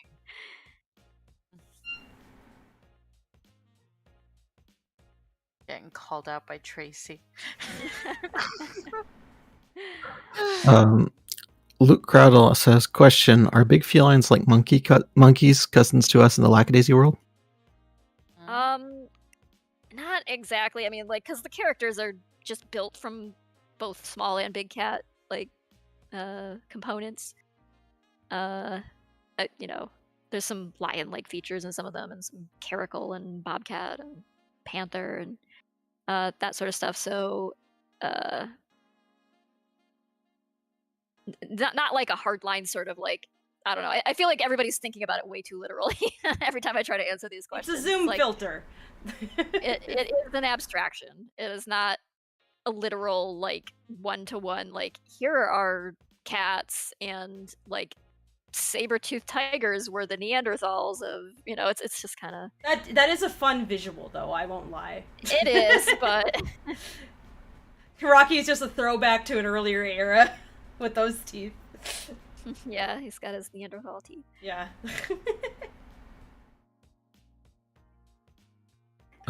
Dominique Allen says, question, what cat breed or cat mixture Dorothy Dandridge would be in the Lackadaisy world? I don't know. There's no breeds. It's just cat part amalgams. A cat. Yeah.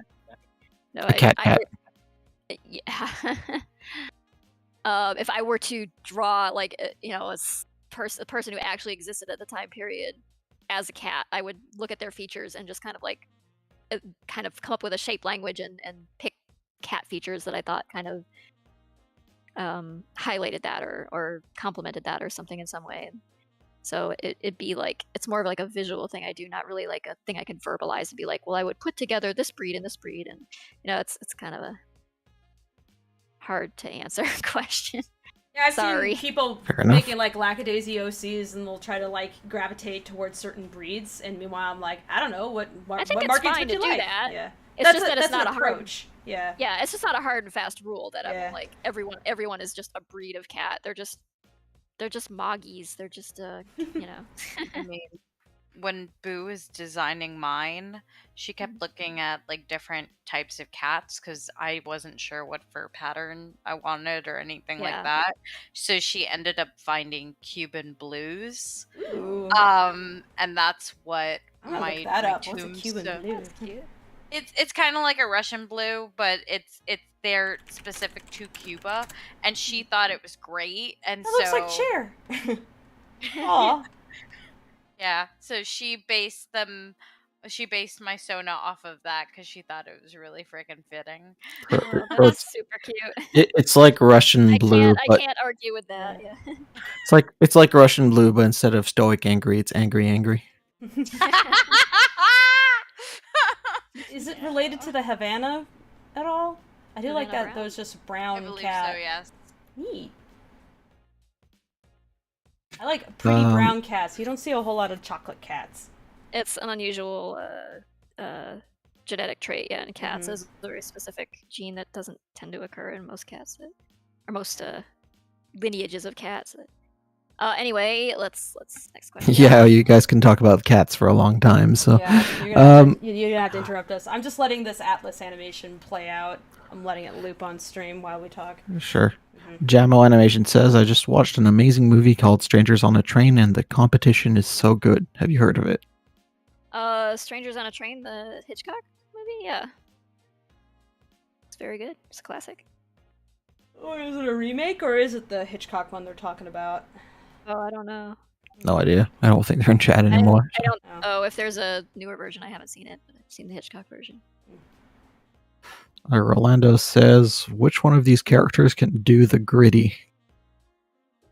I am terribly out of the loop, I'm afraid. Are they talking about the mascot from Philadelphia? I don't Oh. think so, but Okay. maybe. I'm gonna have to Google Or are it, they I'm talking afraid about to. something else? Oh, the gritty dance? Like the GRIDD? Like... Yes, GRIDDY. Oh, okay. I thought it was like GRITTY, but... Yeah. I want to see what's the gritty then. It's a football thing. It's a football mascot, yeah. Let's see. I'm just gonna watch this quick video. Oh, it's a I don't- guy. What the? What is this? Oh, let's see this dance. Probably be Ivy though. I can't Definitely put it on Ivy could do it, stream. yeah. I can't put it on stream. This guy. That's great. What a fun dance. That's I cute. like the little like making a ring around his eyes. That's so cute. Yeah, Ivy could Yeah. definitely manage that one. I think probably most of them could, except Freckle or Mordecai, because they just Or wouldn't- Victor because of his niece. And Victor would be in agony, so he would. We're like, please no, don't make me do this. You'd have to get him really, really, really drunk. I would love to see. It's like, what is Victor like? Really, really, really drunk. That would be fun to see. Yeah. Has Mordecai seen Victor really, really, really drunk? No, I don't think so. Who has seen him really, really, really drunk? Mitzi has. Oh. What was that? What initiated that? I'm curious now. Well, we've seen him What on is this super drugs. Well, that's Yeah, we've different seen- than just being We've drunk. seen him on laudanum, but that's like Yeah. a opiate, so that's... Laudanum is fucking scary. Anyways, Jerkraft Man says, what did Rocky put into his drink that Mordecai accidentally drank to make him see stuff?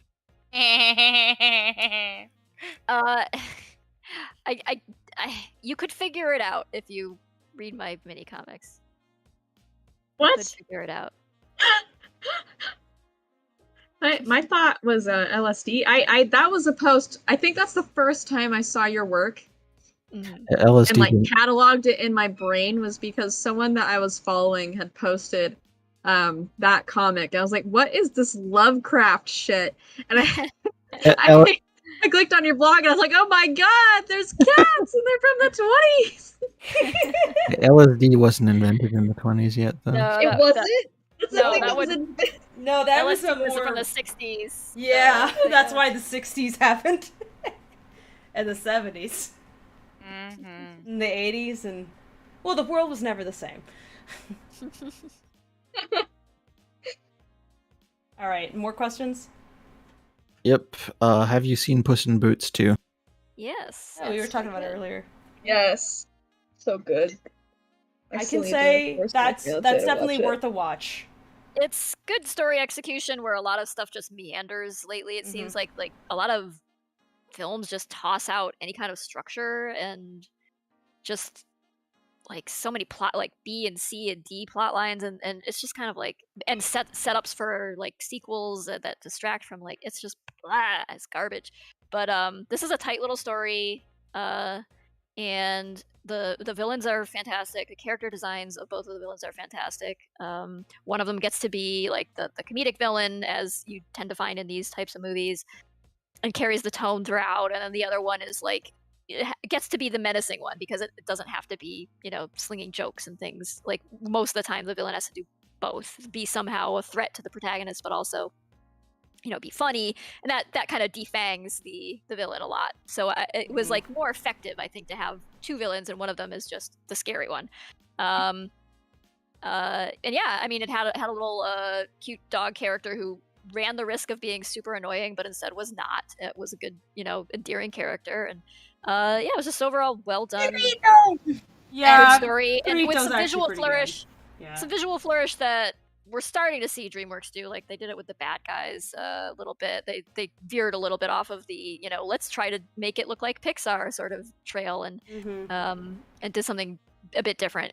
They did kind of like do a let's make it look like Sony animation thing a little bit, but that's okay. It worked. It looked really good. It was just a pretty well done movie, especially for like a sequel to a spin-off to a sequel sort of thing that it was. It broached the topic of panic attacks in a very beautiful way. Yeah, it did. Yeah. You wouldn't who has them. Yeah, you wouldn't expect to see something like that in a Puss in Boots movie, but yeah, it actually is like that's a thing people actually suffer with, and it actually represented it in a that was accurate. I was way. like, oh wow, that's perfect, and also demonstrates like a good way to handle that kind of situation. So I think for a lot of people who've experienced that or know somebody who experiences that, I think especially for a film that children are going to see, they're going to pick up on that. It's like, how do you help a friend who is going through something really rough and they don't seem to be doing very well? Like, how do you help them through that situation? And I think that's a good message that like both children and adults need. So yeah, I'm kind of impressed by that. You don't see that a whole lot. You see people like expressing sympathy for the situation maybe, but not how do you actually deal with this? Yeah. And the perrito character, it's I like I don't have words.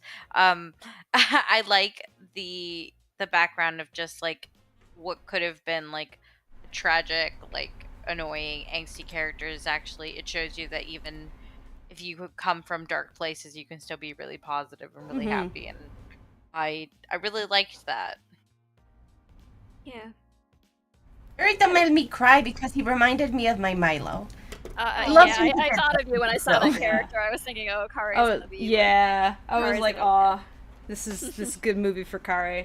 The I like that the whole like I want to be a therapy dog thing was not a throwaway line. It's like, no, that's actually fundamental to the movie. Perrito is not a he's not a sidekick. The movie wouldn't happen without him. Yeah. All right, pulling you back. We can talk about that movie because it's way too good to not just talk about it for a little. Let's keep on going. We have a lot of questions and it's midnight, so. Oh god, wow. It's like 9. Okay, how many questions do we have? Like 20. 20. Okay. We can do it. Just like a minute Let's question. go. Can you give me the list also so I can see it? Sure. Dominic Allen says, I'm so freaking curious who Rocky's father is, also who Freckles' dad is too. You'll find out more about him. All right, keep going. Broblerone says, what breeds of cats would y'all be? Is there a particularly annoying cat breed that I could be? any Meezer type cat, as far as I'm concerned. Any of the vocal, like the super vocal cats. Yeah. I love those kinds of cats. I Siamese and Oriental Shorthair and Timon's already Oriental Shorthair. Abyssinian's very talkative and active cat. I'd be a munchkin because I have a long torso and small legs. Aww. All right, next question. Spaghetti and Animator says, now I'm curious what would happen if Rocky would lead the charge to be a storyboard artist or for an animated show or Disney back in the 1930s. He would not get the job. Nah. I think he would forget that he even had the job and everything would be due the next morning and he never manages to turn it in. Yeah, it has a hard time sitting still for long periods of time. Yeah. Storyboarding's kind of torture. Anyway, you've got to be like someone who can get that like monomania and just zero in on something and get into that flow. And he'd have a real hard time with that. That music helps him do that. So I think he'd like veer more towards music than animation. So next question. Freddie Man says, to Tracy, who is your favorite character in Lackadaisy? It just depends on the day of the week. It's whoever I feel like I relate to more in the moment in terms of like what my mood is or whatever. It's like sometimes I'm really vibing with one character and sometimes it's a different one. So I don't really have a favorite. I try to make them. I try to write them so that I love all of them and want to revisit drawing them and want to tell more stories about them. And It's Cactus Friend. All right, next question. Okay, yeah. I don't have a favorite child. Um, So loud. Cinnamon Pumpkin asks, how do you find work as a freelance animator? Have a demo reel. Yes, you need to show people what you got. At minimum, you need a demo reel, and you need someplace where you put the demo reel. And so you link people to it so they can see it. You don't give them 20 pieces of information scattered around the internet. Yeah, don't email email people reel. with like 12 links to different places. Like, And- send them one link that has one video that has And several when people samples of your work in say it. we are hiring, then you apply to the job that you want to get. You don't just badger people to give you a job, because that's not how it works. But yeah, just you apply to a job and you have a demo reel at minimum. At minimum. So there's more I could go into, but we don't have time. I gotta answer more it's questions. a long conversation. Oh yeah, very long conversation. We've talked about it Again, before. Nick, in Just the other minimum streams, though. So. But yeah, we'll save the longer explanation for that for another stream. Go ahead. ZRB says, have you seen Kipo and the Age of the Wonder Beast? There's an anthropomorphic cats in it called Timber Cats that play music. Yes, I've seen Kipo. I have seen yes. clips of that. Yeah, I haven't seen all of Kipo, but it looks Kipo's like it was very really good entertaining. and should still be being made. But I think it got canceled after like season 2 or 3, right? Yeah, I mean they got their complete story out there at least. Okay, well, that's so, good. That's yeah. good. Okay. But yeah, I enjoyed Kipo. I think it's a cute watch. I think it's a good piece of children's post-apocalyptic fiction. Bless you. That's you. Bless you. Okay. Anonymous Man asks, if the pilot ends up becoming a show, will the series address Rocky's current mental state in the comics? I feel like he's barely holding his pain together, and we should be addressing that. I mean, of course. Yeah, I mean, it's kind of about kind of the point. largely about that, Yeah. and like the things the not especially effective coping mechanisms he's adopted to try to deal with his shit, but and the things he's done to try to alleviate his hangups. It's Lackadaisy, bad coping mechanisms. The story, Right? Yeah, that's the it. subtitle. Just think of it as that. And so it's, I mean, the unfolding of the story is in a way of addressing that. It's not necessarily fixing it, but it's exploring it. All right, next question. Dominic Allen asks, will we learn more or see more of Mordecai's sisters? Like, will they be present someday in the comic as adults? No, they're not. They don't really make an appearance in the canon storyline. Sorry about that. But I'll probably draw more mini comics with them because I like drawing them. Yep, there's some good art of them as adults too. Wolfguy23 says, is the animated short by any chance based on any of the Lackadaisy comic chapters, or is it all going to be 100% original? You will recognize some things from the comic in the short that we just adapted for animation. But it's its own standalone story, kind of. So there's like familiar things that'll happen in familiar places, obviously, but the events as they unfold have not happened in the comic specifically. So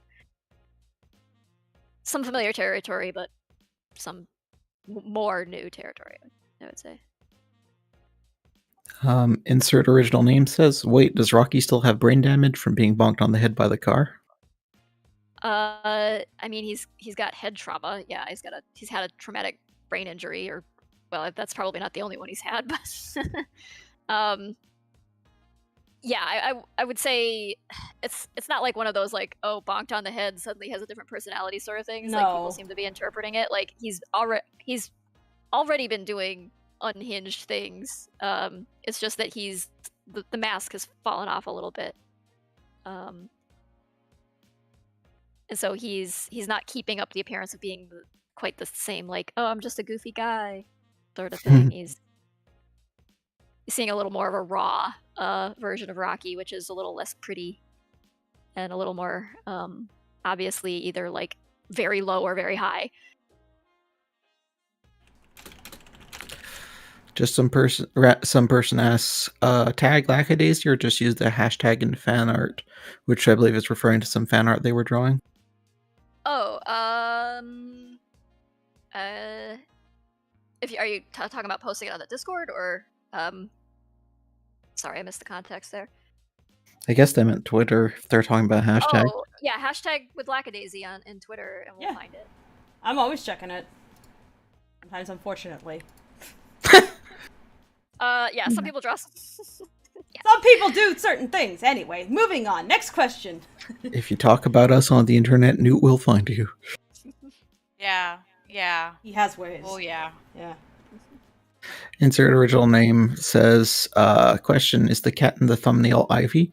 She's got that bow on her chest that Ivy has in some character art. Yes.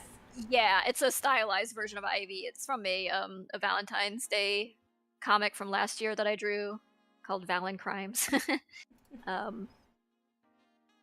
Yeah, it was a very like cartoony version of her and Freckle in that comic. Like more like there already are cartoons, but cartoonier than usual.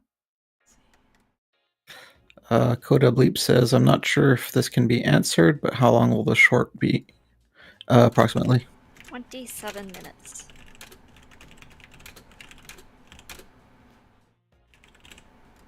That's the answer. 27 minutes. Uniqueness says, do you all think that school education is getting better or worse nowadays? Depends on the... I mean, I don't think... That's a loaded one. Yeah, that's too much to I go think being into. the youngest person in the chat, I would say it depends on where you are.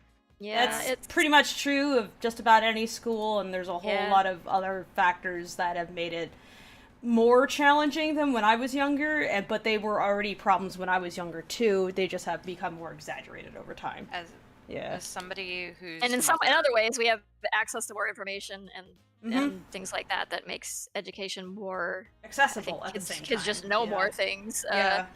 It's they're a weird exposed to a lot paradox. more of the world through the internet, but they're also exposed to a lot of wrong information too that way. So it's really a hard answer to question to answer. We sometimes get comments on our stuff where I'm like, where did you learn that this is how movies are made? I'm like genuinely concerned and like want to just like take this person and be like, can I just like teach you about how stuff gets made? But it's probably not worth the time. At least not worth the time of me going out of my way. That's why I do these streams, so I can educate people at least a little bit.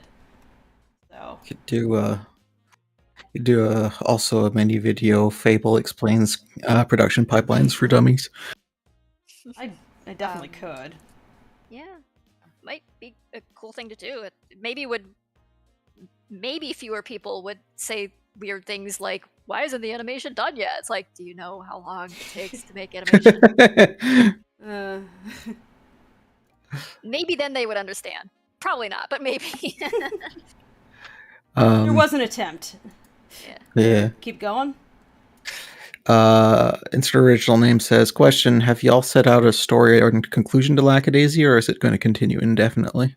It is not an indefinite story. It does have an ending, so...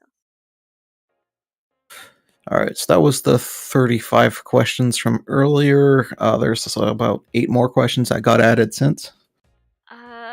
Okay, we have to stop taking questions now, but if we want to, like... we got to actually get through the questions, so there will be more streams in the future. Just we got to be done by... I have more to do tonight, so... half past the hour, we gotta wrap up. I needed to be in bed a while ago, but whatever. Sorry, Knox. Hey, it's okay. NEB says, do you have any advice for an animation school graduate to find an animation job? Like I said, it's a really complicated question. Demo reel. Hang out with other people who are get also to know other trying animators, to make jobs, do projects like maps with them. You don't have to be like, oh, the way to get a job is to find like a director of such and such and become their friend. It's like, no, just like engage with your peers, basically. Right, and when somebody gets a job among your peer group and then they find out that that place is hiring more people, they then turn around and tell their friends, and that's how you often find out about opportunities and things. Is just like that word of mouth thing, because you're integrated into this network of people who talk about that and share those things. Follow them on Twitter, even if you don't want to like socialize with them, but you can find Discord communities where you can hang out together and work together, or you can like I mean, just treat people follow a with bunch of respect, people don't on treat Twitter. them like a job factory for you. Yeah. Don't do that, but because that's not how you would like to be treated either in the same situations. Just Yeah. like just treat them as your peers. These are your peers. These are your colleagues. Respect them for that. Yeah, I mean, you could even do things like, you could proactively look. I wouldn't recommend like harassing people or reaching out to like, and directly contacting, people who might be working on something if they aren't actively like, if they don't have an active like tweet up that says now accepting applications. Like, go look at like, maybe what's on Kickstarter or something, what animated shorts are being funded or whatever, and then check their Twitter, and if they have a thing that's like, seeking animators, apply. Just keep your antenna out, do animation in the meantime, do your own animation so you can fill your portfolio with things that are good looking, and emphasize your skill set and highlight what you do well. Don't stop learning, keep picking up, if you have access to new software, if you have been working in TV Paint or Toon Boom or whatever, then maybe try Blender and start working with Blender and mess around with that, because that's increasingly incorporated into the pipeline of a lot of productions. Permissions about doing fan dubs in other languages for the short. Please don't without permission. We haven't given out any we haven't done any official dubs or anything yet, or signed up to do any. We'd have to really just focus on finishing the film. We would like to do official dubs. We'll have to like, it's a thing that requires discussion and paperwork, because then somebody makes a fan dub, but then they monetize it or something, and then it's a problem. We have to use Google. We actually have to algorithm enforce like copyrights on things in order to have like legal standing to keep other like more malicious entities from trying to take advantage of stuff. So yeah, it's not that it's really kind of it's how the unfortunately legal hard to system explain, works. but it's how like if you just let anybody take your stuff and do whatever with it, you set a precedent that you don't enforce your own copyright, and then say somebody comes along and takes it and makes a bunch of money off of it. Then you need to make a court case out of it because they've stolen it from you. Then you don't have legal standing to argue against it, because you've allowed a bunch of other people to just take it and do what they want with it. And so that's, you hear stories about why Disney like goes after daycares or whatever that paint Mickey on the wall. It's not because they care about that specific daycare. It's because they have to uphold, in order to uphold their copyright in a broader sense, or in more egregious circumstances where someone has just outright taken their thing and marketed it in a vast way, they have to have a history of upholding their own copyright and trademarks, and that's why they pursue those things. Not that we're gonna be seeking out every fan dub out there and punishing people. We're just explaining why we can't give you an official send off. In a perfect world, like I would love to be able to just be like, yeah, go do what you want, but like I can't, unfortunately. It's just the way that intellectual property works. And so please ask us first. We do appreciate your interest deeply. Like, thank you. But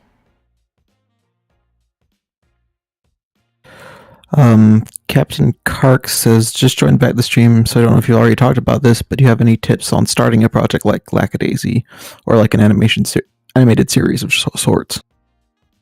Start really, really small. Kind of going back to what we said earlier, like don't just, if you haven't made animation before, I don't know where you're coming from or where you're beginning from, really. So if you've done animated stuff and you have a YouTube channel already and you've posted short animations, like you already know the pipeline, and you can get bigger from there. But if you haven't done your own animations and don't really have a background in that, start really, really small and start making your own animations, or get involved with a team that's making a small short animation, so that you can start like gaining some understanding of the pipeline and what it takes, and where there's not just the art aspect of it. Like, you can create characters and write a script and everything, but you also have to understand the logistics of it, which goes from like the workflow and all the software and the licenses you'll need for that software, and all the people, like team leads you'll need, and and the scheduling you'll need to do, and the spreadsheets you'll need to maintain, and like the shop breakdowns, and if you're and the thinking of doing handouts. something like this is not a good starting point. Yeah, this is it not is my not a first beginner. rodeo. It is not a Don't beginner start project. here. Like, do not No. dive in and try to do a 27-minute short with 170 people. Try to do something that you can do on your own first, and with that in mind, like if you decide to do something crazy and just like out there, and you somehow manage to accomplish it, power to you. But I could say from experience that if you've never done anything like this before, just focus on making like really short things that are like maybe even only a couple seconds long at first. Not because you're not allowed to do something more expansive. I'm just saying, think about what you could do that helps build up that skill set for you. Because it's such a time Because if you don't have that management knowledge, thing. and you don't have those skills, and you don't know how to organize things, and you don't know how to budget for it, it will fall apart, like catastrophic. Like you won't be able to pull a thing together unless you really have a plan and you know what you're doing.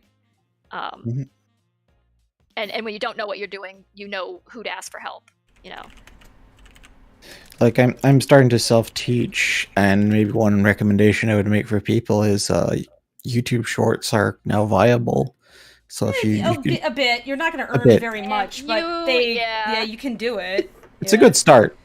You can gain a audience that way, and that's the most valuable thing. Like you aren't going to if you're gonna look at like the revenue earned off ads from that, it's such a pittance. It's like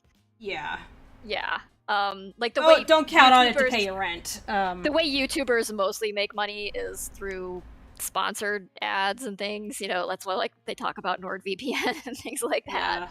And it's I guess through subscriptions now you can like not just subscriptions, but like you can join a channel, I guess. Like so kind of like Twitch, you know, you buy a subscription. But yeah, it's really otherwise hard to just. Granted, we don't put like ads in the middle of our stuff. We could do that, but we don't want to because that's freaking annoying. But yeah, we try to keep our things as ad free as possible. But what ad revenue there is to be made is very, very little. So. Yep. But having that audience that can help support your thing in other ways is very helpful. So. Yep. AH says, real question, is it possible to overplan or overmanage an animation project? Yeah. Not overplan, rather more like understand that sometimes things will not go according to plan. You're gonna have to be creative in terms of how you solve problems, because most of your job is problem solving. And be flexible and patient, and So don't have a panic attack if something goes not according to plan. Instead, plan around that. Like plan around the possibility of things not going according to plan. You know, bake that into your time management.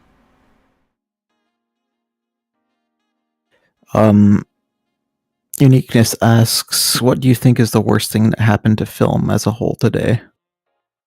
I don't know. I'm not. I don't want to mention it.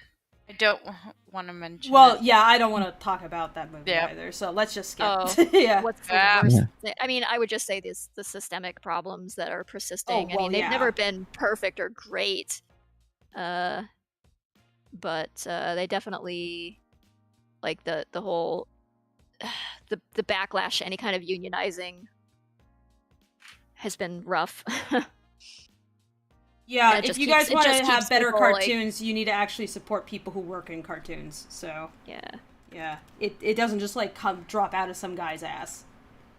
That's not how it works. But it's not just animation, although animation tends to be the scapegoat for a lot of, or like the lowest rung like of the hierarchy as considered by a lot of like Hollywood. It's like, oh, animation, that's like, we don't want to be, you know, they look down on animation, even if animated films are like doing better things than a lot of like live action films does, or like tackling more complex stories and things sometimes and doing a better job of it. Like they still look down on it very clearly, but there's still a lot of like, you know, just crew people in all other areas of filmmaking who are mistreated, and CG artists as well on like Marvel films and things who are asked to like pull incredibly like insane hours just to fix some last minute thing because, you know, some somebody scheduled badly or changed their mind last minute, but they need the changes made like now, so you have to it's abusive.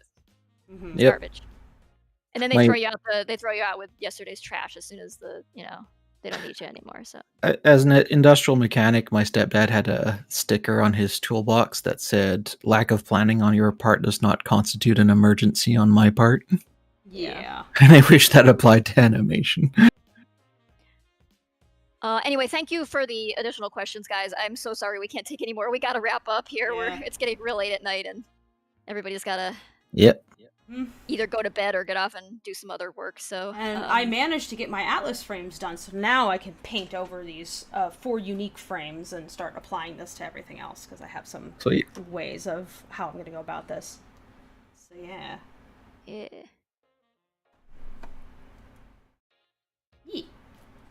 All right. Is that the last of it, or did we? There's 3 left. Okay, let's do it.